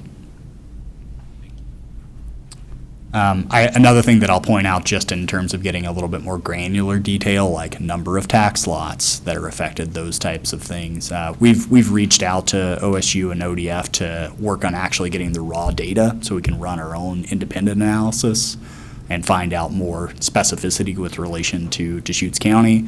They haven't given us an exact timeline on when they're actually willing to provide that to us, but presumably after the maps have found themselves in some kind of final form, they can provide that data, and at that point we can run any number of analysis, both based on what we've previously done and just more general information around what's already come out of the state mapping process. So I'll talk about next steps, which is the board ultimately does have the opportunity to provide comments to both the state fire marshal regarding those upcoming future defensible space standards that I spoke about earlier. As I pointed out, they haven't come up with any final recommendations for what those standards are going to be. Those are due to come out at the end of this year, December 31st. That's kind of the last stop on the train. There's just been an open comment process throughout the entire rule creation related to that, and the board is ultimately welcome to prepare a set of recommendations on whatever they think might be reasonable in that regards. The other big area that the board might want to provide comments is to the DLCD Stakeholder Advisory Committee that I've been working as a part of. As I pointed out, there's no specific land use rules that came along with Senate Bill 762, but the Stakeholder Committee is intended to provide a set of recommendations that might address additional standards related specifically to land use associated with wildfire mitigation. We don't know exactly what those are going to be at this time. They haven't shown their cards, so to speak, around what they might be proposing. A lot of the Stakeholder Committee is intended to guide what those recommendations are going to be. But given that we have roughly a month and a half before that last meeting, and then there'll be a draft report forward before the final report comes out in October to the larger state council, the board might want to convene a work session to discuss providing any comments to that Stakeholder Committee that might ultimately be included in that final recommendations report. So State Fire Marshal defensible space standards, that's going to be a requirement at some point? I mean, so that's the idea, is they're going to get a card in the mail that says, well, we've mapped you for this, and then the rules to be defined are going to be put out at some point, and it's going to be defensible space standards. And the big difference is, instead of, these are best practices, if you want to be able to sleep better at night in August and September, you'll probably be able to do this, opposed to now it's going to be, well, here's a ticket for not doing what we told you to do, is the end. I mean, it'll be a nice path to get to that point, but it'll be enforceable at some point. That's correct, yeah. If I could, I would just add that a couple steps on that path that the State Fire Marshal staff has been communicating throughout the process is that they do have or were provided by the legislature funding to especially help underserved or disadvantaged populations. So that's another layer of the map that we're not showing today, but is actually has also gone live. They have come up with areas that would be prioritized for a variety of Senate Bill 762 funding to help people do this, to gain that compliance. And it's not exclusively for those areas, but that's the priority areas are for those areas. The State Fire Marshal is going to, as they come out with these defensible space rules, open up a round of funding for community wildfire risk reduction grant opportunities. And that's still, well, again, somewhat unknown on the details of exactly how communities pursue that funding, but somewhere in the neighborhood of $20 million that they're going to make available to help people achieve this defensible space. And so I think the intention that they've said is that, you know, on January 1st, they're not going to be knocking on the door with a ticket in hand. They're going to be trying to, you know, help people that are unable to do it through either financial or other assistance. There's going to be an educational process to explain to people, and eventually it may get to enforcement, but it's not going to be on day one, you haven't met this, we're going to write you a ticket. So I just wanted to be clear that there's going to be opportunities for the community to learn about what the requirements are, and hopefully if they're unable to do it, have resources available to help them achieve that. So I was just acknowledging the big difference between best practices, let's learn together, let's try to do the best we can, to, oh, by the way, if you don't do this, there's an end there somewhere, which is enforcement. That's all I was. Yeah, there certainly is, Yeah. and I just want to kind of fill in the. Yep, and there's a lot of big continuum, spectrum in so. between, yes. Yeah. But I was just given a letter from 2010 from a resident in Lapine, and he was from the state, and he was truly furious because his neighbor had such code violations with lack of cleanup, you know, defensible space. And he's going like, when are they going to come back and actually do something here? So this was from 2010, and I just thought, okay, well, I knew this was coming up, shortly, but he got the letter, 12 years ago. Yeah, I would think that that's from Senate Bill 360, Correct. which did not have enforcement mechanisms, but which attempted to get people to do defensible space in the past. So, in some ways, the regulatory, this kind of more heavy-handed regulatory approach in SB 762 is a product of trying to get more people to do defensible space, but not having enough teeth to do it in the past. So will the website be working at some point in time? And then they're actually mailing out hard copies to every address. They're required to mail out hard copies to every address. So right now, it actually does work a little bit better this week than it did last week. I think for the next month, let's just say, I would guess there'll be probably pretty high traffic. You can definitely use it today and go down to the parcel level, and you can run homeowners reports, which is ultimately what it really is intended to be used for, rather than these kind of large-scale assessments, although it can be used for that too. But I would guess over the next several weeks it should become a little more fluid as they work out some of the kinks.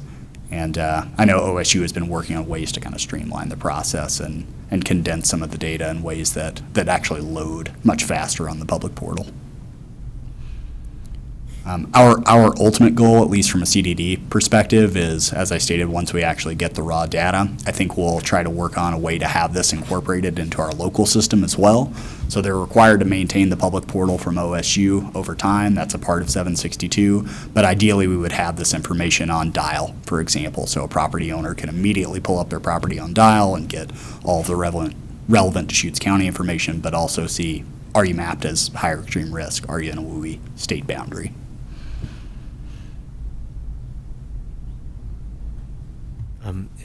And the funding that you mentioned for disadvantaged and underserved communities, so you've had a look at those maps. We have some of those areas in Deschutes County. We do. I wish I had the map in front of me. From recollection, they are not necessarily concentrated in any one area of the county. They're generally larger than a neighborhood type block. I don't know if they're census blocks or, but there are areas in the south part of the county. There are some areas around Bend, and there are some areas in the greater Redmond area. I'm not certain that I recall there being any right around Sisters, but they're. It's not necessarily concentrated in one area of the county, I guess it would be my bigger picture view of that. Great, thank you. And in your shop through Project Wildfire, are you already thinking about how to kind of, midwife people to, or, middleman people to those resources? Sure. Not knowing the exact timing or what the criteria are, a lot of it is kind of wait a few months and see, but definitely thinking about how those funds would be prioritized, probably a combination of the high and extreme risk within the WUI and then those areas that are mapped social, basically I think it's the social vulnerability layer, and so combination of those. And I know that the funds through the, I'm sorry, you're on the board of that, but there's another string of funds through the Youth Conservation Corps that's flowing through like Heart of Oregon and COIC, and they're prioritizing their work, is my understanding, in those socially vulnerable areas as well. So not just state fire marshal funds, but actual crews that are working in neighborhoods, youth crews are also trying to think through that, and it's still early days, but definitely going to keep a close eye on that. So when that opens up, that either Deschutes County could be a conduit for that if we're eligible to apply, or if communities are eligible to apply, we'll be sure to, make sure that they get the information so that we don't miss an opportunity for those folks to participate in that. Thank you. Yeah, thanks, and thanks for keeping an eye on that.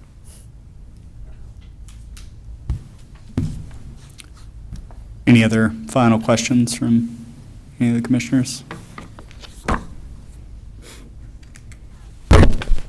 No, I just think we should get information available for people in La Pine if they've been, regulated at a higher point, because then that could mean their insurance is going to go up.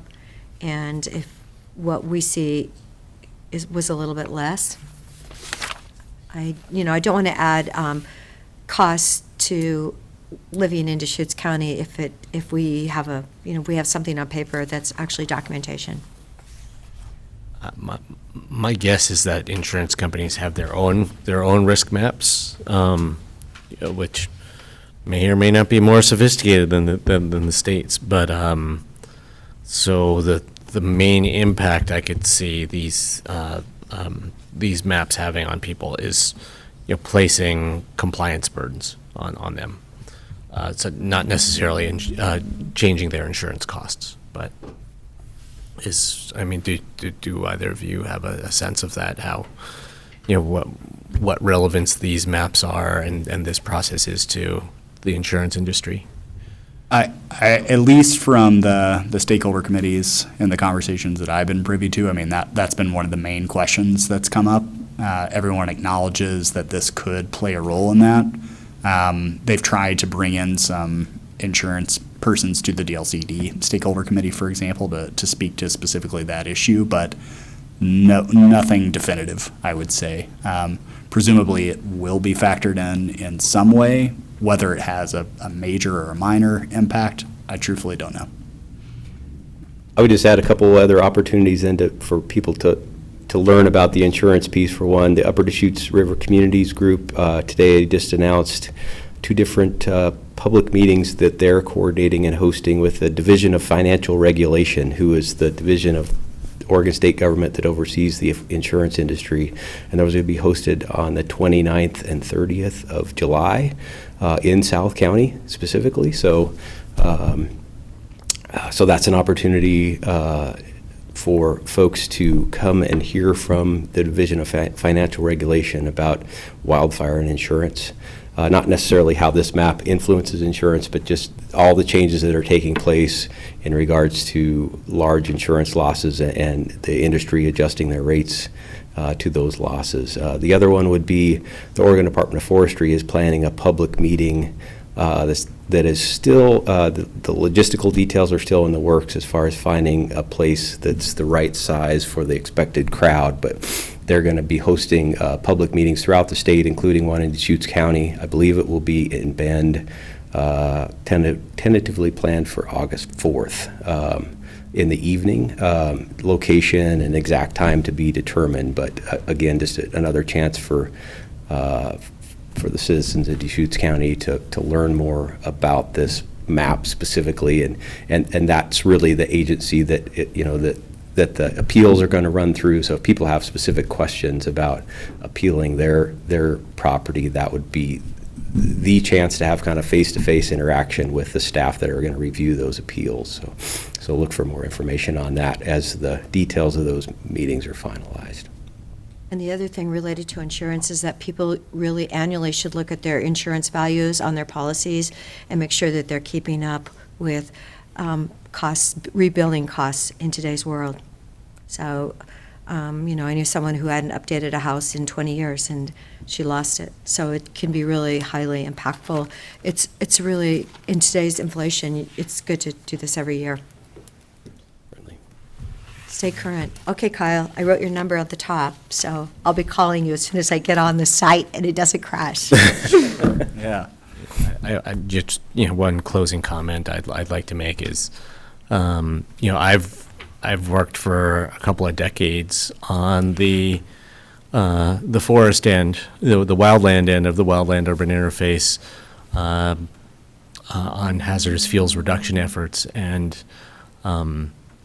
those are extremely important, and they can do a lot to keep wildfire from arriving at your doorstep in more developed areas. But I just want to say I'm really glad that the state is taking these steps to address fire risk from the house out, because we've learned in the last couple of years, we saw some particularly horrendous examples during the Labor Day fires of 2020 that houses are fuel, and houses and landscaping around houses can deliver fire to a homeowner just as easily as the national forest that's a half mile, 2 miles away.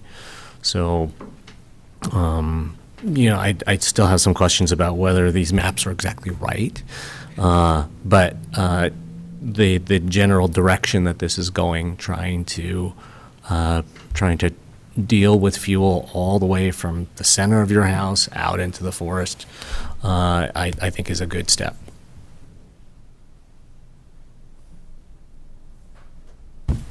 Thanks, Commissioners. Thank you, Kyle. Thank you, Ed. Thank you. And I believe we're now to item number 15, Lower Bridge Rangeland. And I do want to note that Robin Galloway is here too. So thanks, Robin. Hello, Ed. Hi. Go ahead, Rob.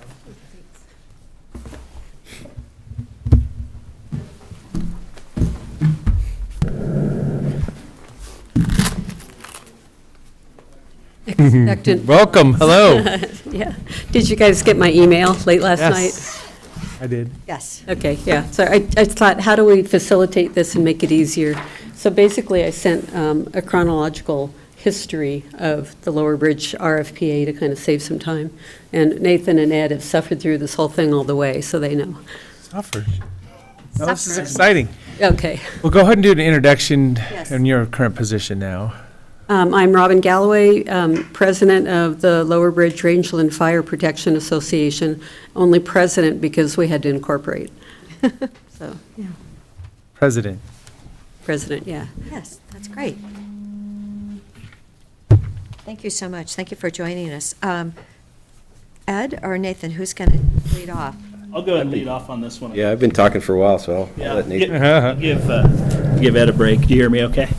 Yes, we can. All right. Well, good afternoon, Commissioners. We're here with Robin from Lower Bridge RFPA to bring before you an MOU similar to the one that you signed, an updated version, I think, last year with the Brothers Hampton RFPA. And this is an opportunity for the county to support financially some of the work that the RFPAs do to protect rangeland and otherwise unprotected or underprotected portions of the county. I think you should have a copy of the MOU in your packet. Essentially, this is a mirror image to what I think what you are pretty almost identical to what you signed with the Brothers Hampton RFPA, where the county is matching membership dues at $1,000 increments up to $5,000.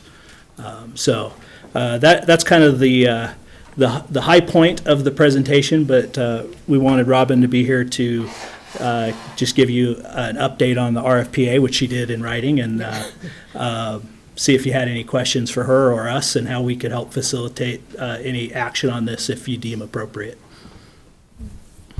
I know I was reading your chronological order of events, and there was actually a small fire in Mackenzie Canyon that I didn't know about. Yeah, it was just, was it last week, week before, yeah. Somebody running a mower. Yes. Hit a rock. And very quickly, some of the different farmers, Ted Netter, it was just above his place. And we had the new fire truck from Redmond. And so it was like kids with the new fire truck, really. The call goes out, there's 7 guys like, I want to do it, I want to do it. So it was great. And they got it out. It was under an acre. Under an acre, oh, great. So that was awesome. And then just this weekend, we got a new truck, which is a 1971 Kaiser. There's only a few of us who were around then, right? And it's a 3,500 gallon water tender, and Ted just hooked it up, so it's also going to defend its own ass, end quote. So we're looking good that way. I am so excited because you are my neighbors. Yeah. And I always worry, and I tried to work with Mr. Duckworth on getting another access out, up above his house, I believe, to go to and it just, with the BLM and everything, and we just couldn't get it quite there, which was really unfortunate because it's so important. And then you're aware that we do have grant funding if you're next to BLM land for removal of junipers. I'm not sure how many people I've told that to, but Well, Ed had mentioned that, and that's one of the things that we're trying not to get totally overwhelmed, kind of focus on different aspects. Right. But we're in the high zone for the Explorer. We just looked. We're all ISO class 10 out there. And I've talked to my insurance agent, and they're like, no, you've got this RFP, that's cool, what is it? No, we're not going to drop your rates. But, so we're thinking that, Ed had mentioned that if there's money available for mitigation, there are folks in the area who would like to get some help with that. So we're thinking that that would be another step in working with Boone and Firewise. I don't think we'll be a Firewise community, but, Project Wildfire things, right? Correct, yeah. And since I've talked to you, we have heard that we were successful. We don't have that grant agreement in hand yet, but hopefully this fall, and then we'll be going out to landowners like the landowners within the association to see what projects we can come up with. Yeah. So you're thinking like September, October, maybe? I was told to expect a grant agreement in September. Right. Yeah, we're in the stage where we've got these 2 vehicles now. We had 29 locals took the firefighter training, which was just amazing. Not everybody's going to be fighting fires, but they'll have different roles. But so now we're still acquiring a few more pieces of equipment, and we're going to have them staged throughout the county, like the 2 rigs we've got now. Once we've got them so that the hoses can be interchangeable and that kind of thing, they'll go to opposite ends. And then there will be guys who are specifically assigned to that vehicle. So like last year with the Grandview Fire, where it was way down the end of a Forest Service road, Jason Stufel is one of our board members, coincidentally. So that's going to be a good location to put something, because then he can be in the middle of the area and quickly get out. So we're looking at the strategy rather than doing a fire building. I know, and I used to have a pump that would actually shoot out 9,000 gallons an hour, to defend my house. And I'm really sad now that I don't have it. But, it wouldn't be, it was, at that time, it was like less than $1,000. So it's probably what, 4,000 an hour or something crazy? But it does help, just to keep everything. Yeah, the Grandview Fire definitely, I think it woke up our community, didn't it? Yeah, and I just got to do a huge shout out. Ed and Nathan have really made this happen. We were able to, as you saw in the notes, this whole thing started January 19th was when the community said, yeah, let's do something. And so then it was the support from these guys, because everybody was ready. They just needed somebody pushy to pull it all together, I think. But we had to have the support, so thank you. And ever since you started, it's been raining, the whole time. That helps too, yeah, we have a lot of help. So this is, tell me, so we're offering money, we, the county. Well, Where are these funds coming from? I think, I guess I should have answered that, or should have looked into that. I believe that comes from, I think on the Brothers Hampton, that comes from the commissioner's discretionary, I believe is where that comes from, if I remember right. It seems like it's been a long time since we negotiated that. Possibly, yeah, video lottery dollars then, those are, yeah. Okay. Yeah, I think that might be where it comes from, but this comes from the commissioners. I think one way that we've also looked at it in the past is the county does have several parcels of land within the Lower Bridge RFPA, like we do in the Brothers Hampton RFPA, and this was kind of in the past viewed as like a partnership, since the county has land that's protected. But historically, that's come from the county general fund. Well, it's only $250 to be a partner. We're a cheap date. Well, no, I'm joking. We're going to match it at $5,000.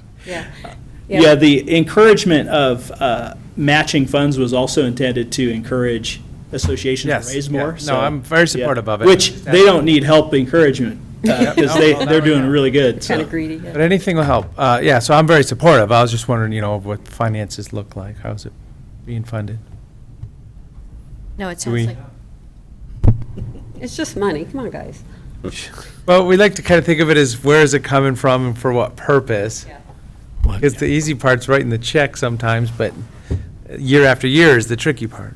Yeah, all of those sources that Nathan mentioned, we can absorb $5,000 in any one of those, but it's good to know where it's where it's going, where we're assigning it.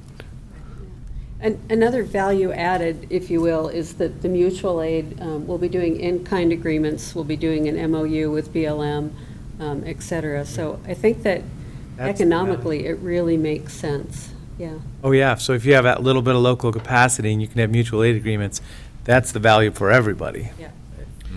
And Robin, I don't want to speak for you, but I do believe that part of the MOU is with the BLM in particular, is that you have to have a lot of personal protective, you have to meet all the higher standards of personal Yes. protective equipment, which is a pretty big initial out-of-pocket expense for sure.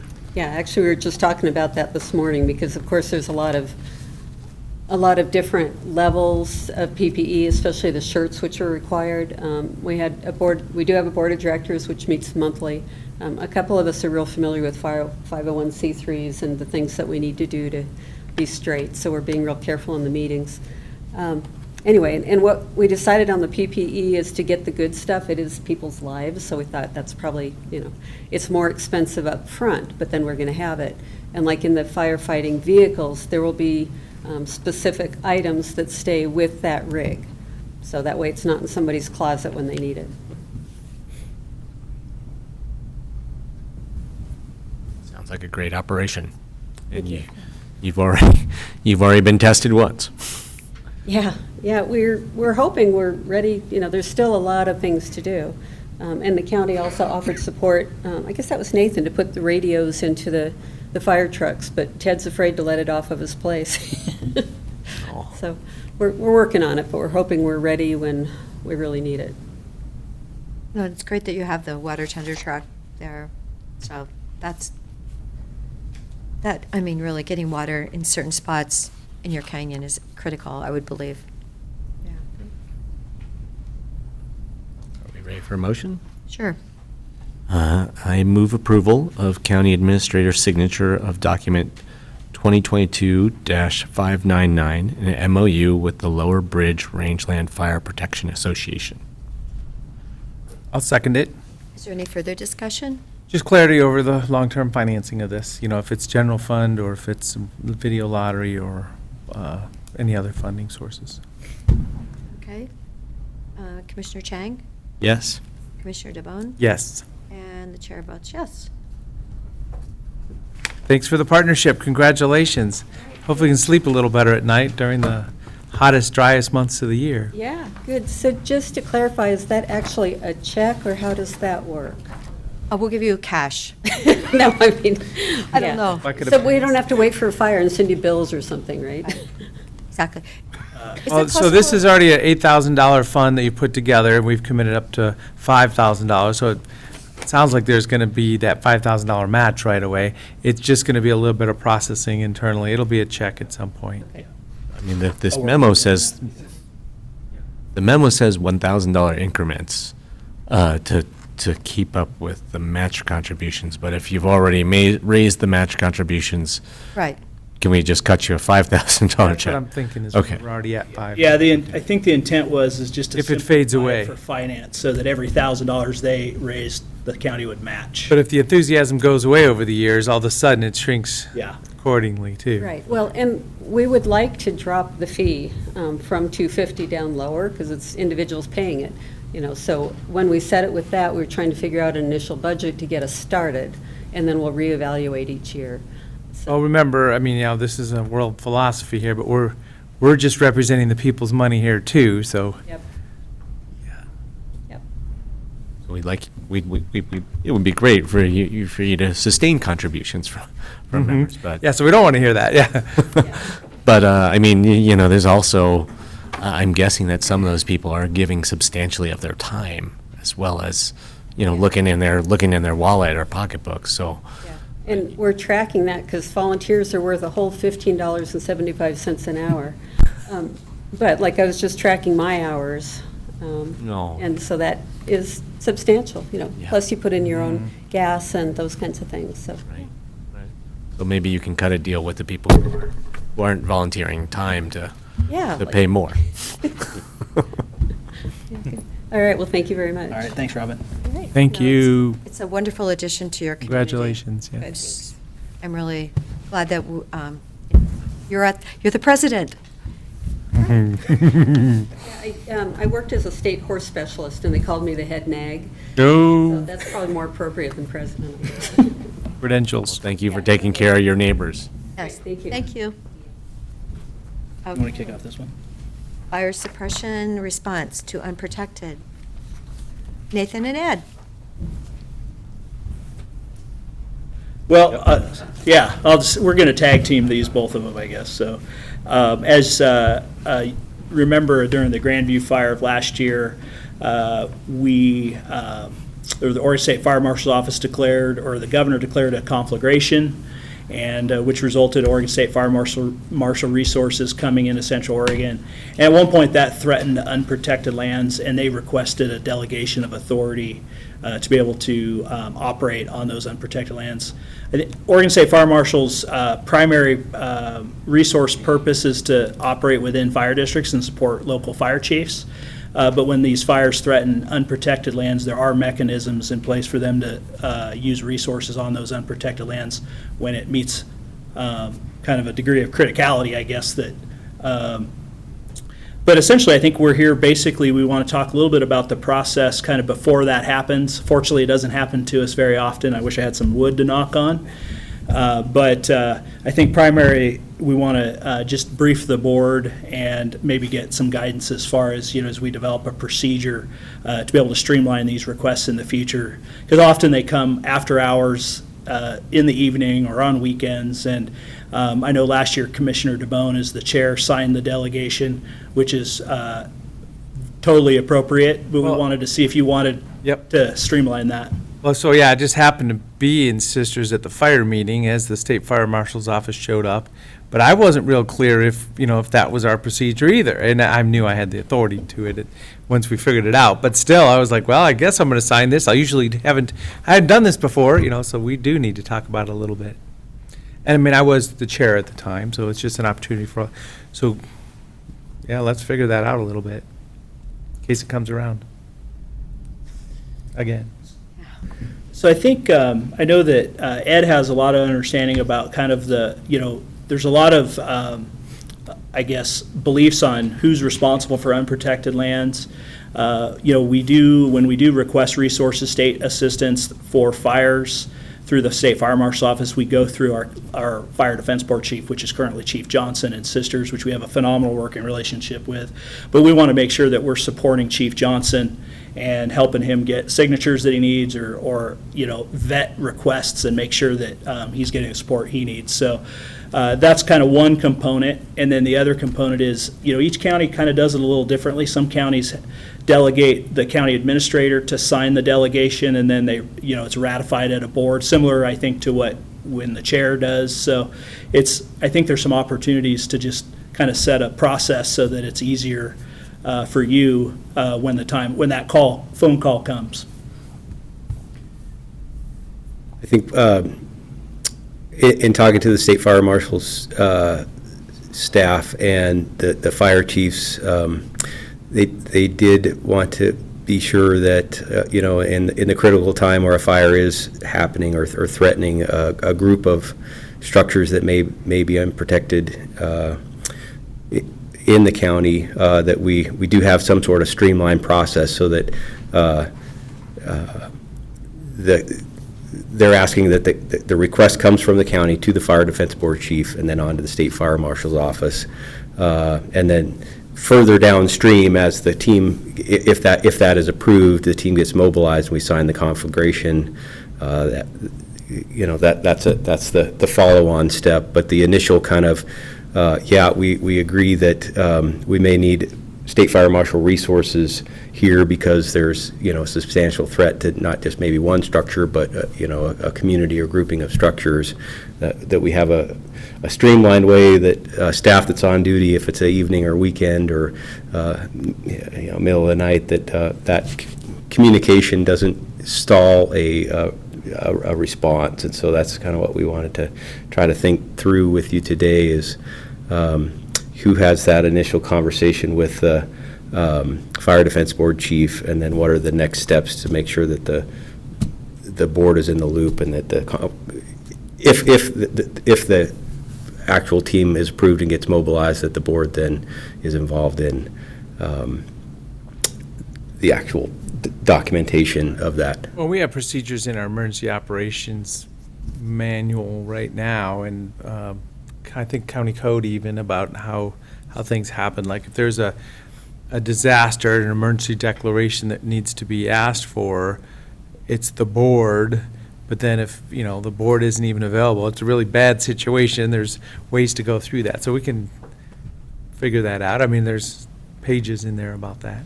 One option, if I might add, the board could certainly, and we could bring this back next week by way of a board order, and could authorize either the board chair or the county administrator, upon request of either the emergency manager or the county forester, to go ahead and authorize and sign any documentation for that delegation of authority.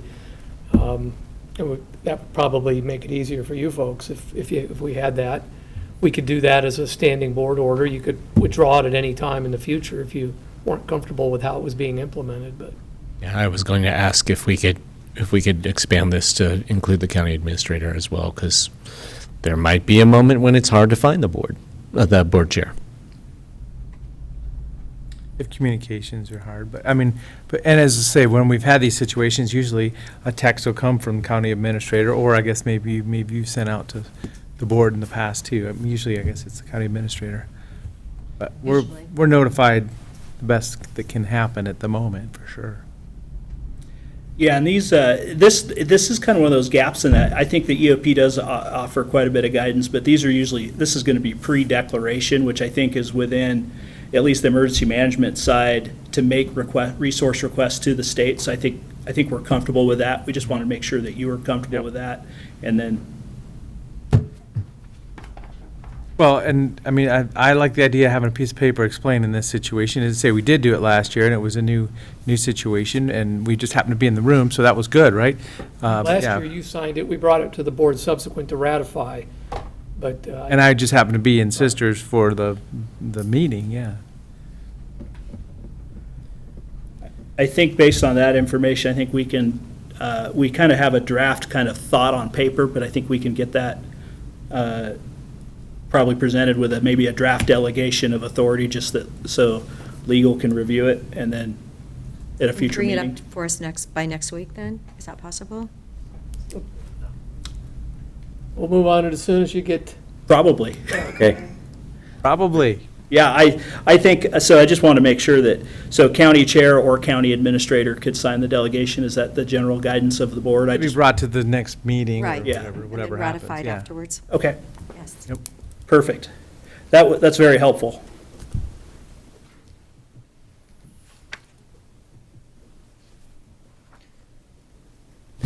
Okay. Do we need? I think that gives us do we need to direction. vote or anything? Yeah, that's, No, we'll bring the Okay, order we're good? back next week. All right. Thank you.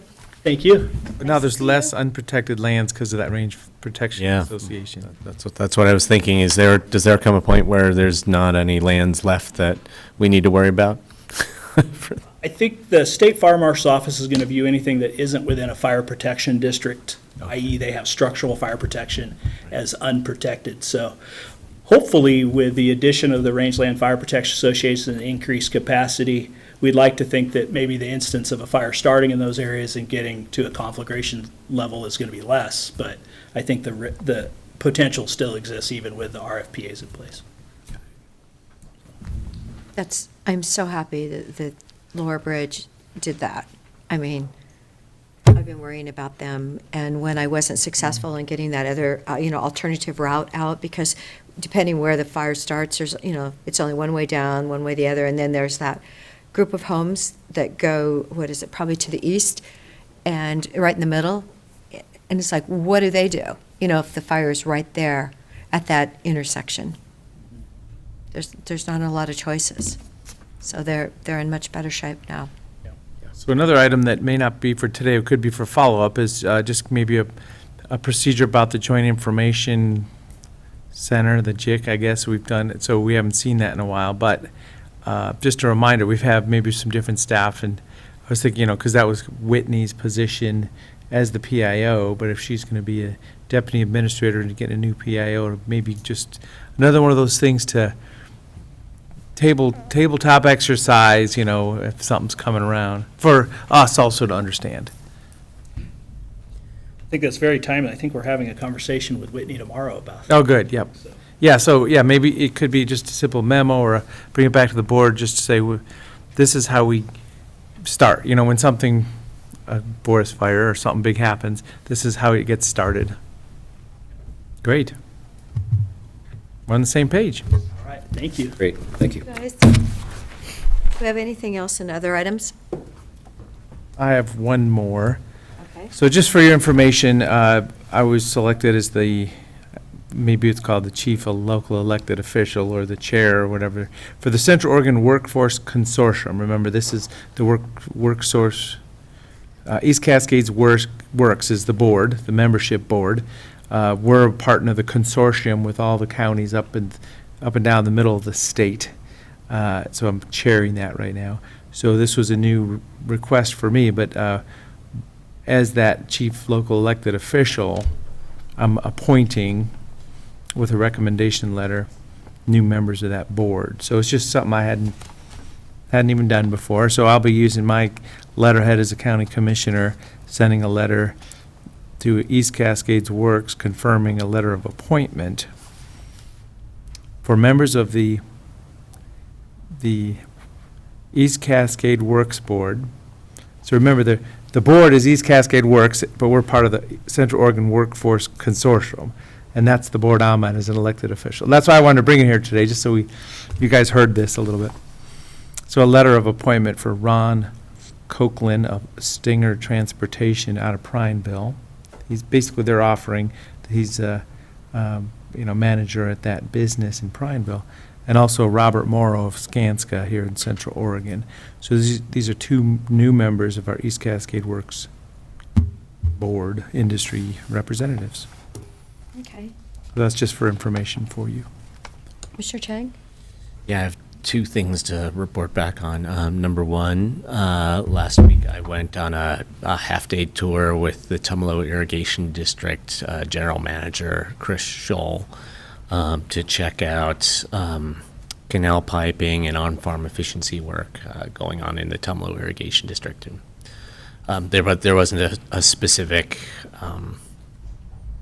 they didn't have a specific request or anything like that at this time, but it was a great opportunity to just see how much work TID has done to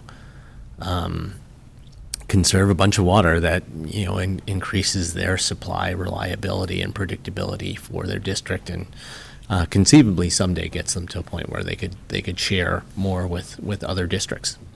The other thing I'll mention is that the nonpartisan county commissioner campaign, those three folks those three chief petitioners who have been coordinating a campaign to gather signatures, just submitted their first 6,150 signatures on Monday last week. So they are awaiting a word back from the clerk on kind of how many weren't valid, but their target that was set for them, I believe, is somewhere around 5,800, and that they're still collecting signatures while they're waiting for the final count, or the initial count from the county clerk. So I fully anticipate that they will be able to collect the signatures necessary for that measure before whatever the August deadline is that they have for that. And one of the reasons I bring that up is that I know over the next few weeks we are going to be considering referring a ballot measure to the voters about psilocybin and Measure 109. So just wanted the full board to be aware of other ballot measures in the works, and if there's any interest in coordinating the board referring both measures to the voters. They've already pretty much gathered all the signatures, but there would be an opportunity to coordinate on that as well. Well, that's, the petitioners just work with the clerk's office. Are you saying there's a part for us as a Board of Commissioners? Well, the Board of Commissioners could consider offering to refer it directly to the voters. I mean, again, they're pretty much all the way there in terms of gathering the signatures, but that'd be an opportunity for the board at this point as well. Thank you. Okay, and the only item I have today is Route 31 was being discontinued, and truly I'd heard from people in La Pine, and they were hoping that somehow it would not be discontinued with gas prices being what they are, and they come down so slowly. Hopefully, they can find a way to keep that route going for employees that work in Sun River and live in La Pine. So now I believe we're going to executive. Real quick, along those lines, so that transit center in downtown La Pine is being built out. There's concrete curbs and gravel, and they're going to pave the rest with blacktop here pretty soon. But it's being built out. That's going to be a moment when people are like, oh, I could park there and get a ride. Because it's always been available for the last few years. But if there's this welcoming parking area with a transit center look, it may be really impactful. Good. Being built right now. I know, that's what I'd heard. I'd heard Yep. that was being built, so I was like, oh, please. We really, I just would think August, July, August, it's going to be probably pretty busy there. So it would be helpful. I think we were walking through the parking lot at Sun River when I pointed out the bus stop, right? Was that you, Nick? We were going to EDCO lunch or something. Yeah. I said, there's the bus stop. That's where they pick them up and drop them off. But it hadn't been very well utilized. I mean, the vision is there, but there's only, I don't know if there's any regular riders. There's just sporadic usage, which is a shame when we have a route that just doesn't have a lot of riders. I know, and it's so convenient. And they tried to make it so convenient, so rider Well, friendly. and the trick is, I mean, it's about 15 miles, I think, from downtown La Pine to Sun River, maybe a highway and everything. But if you live up Day Road, you're almost splitting it. So you need to drive 5 to 6 miles south to get on that, or 7 or 8 miles north to go to Sun River. So it's just the way the geography is set up. For some people, not everybody.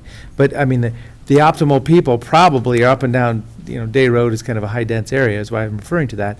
But they're probably a few miles out of La Pine. So it's just, the benefit and value isn't quite there yet because of the housing locations. At the MPO, which doesn't cover that far south into the county, but at the MPO there was some discussion about they were calling it micro transit, so something that's a little bit more on demand, but a little bit more smaller vehicles, van size as opposed to bus size, that could be regularly scheduled to meet certain kinds of needs. And I'm wondering if, maybe if the majority of those people are going to work at Sun River Resort, for example, whether the resort could work with Cascades East Transit to set up a worker shuttle of some kind. They were actually giving their employees gas cards on a monthly basis. I Yeah. believe $100 gas cards. So, yeah. Yeah, well, I mean, compared to that, coordinating a regular working, a commuter shuttle for their workers might be cheaper.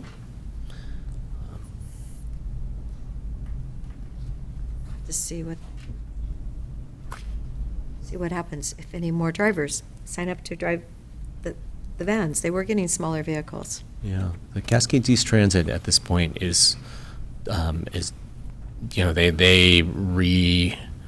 reworked the terms of their contract for Cascade Transit drivers, and they are doing much better in terms of in terms of recruiting and retaining driver employees at this point. Good. Good. Okay, all right. Can we go to executive now? Nick, did you have anything before we go to executive? No, you're good? All right, so we're talking about record.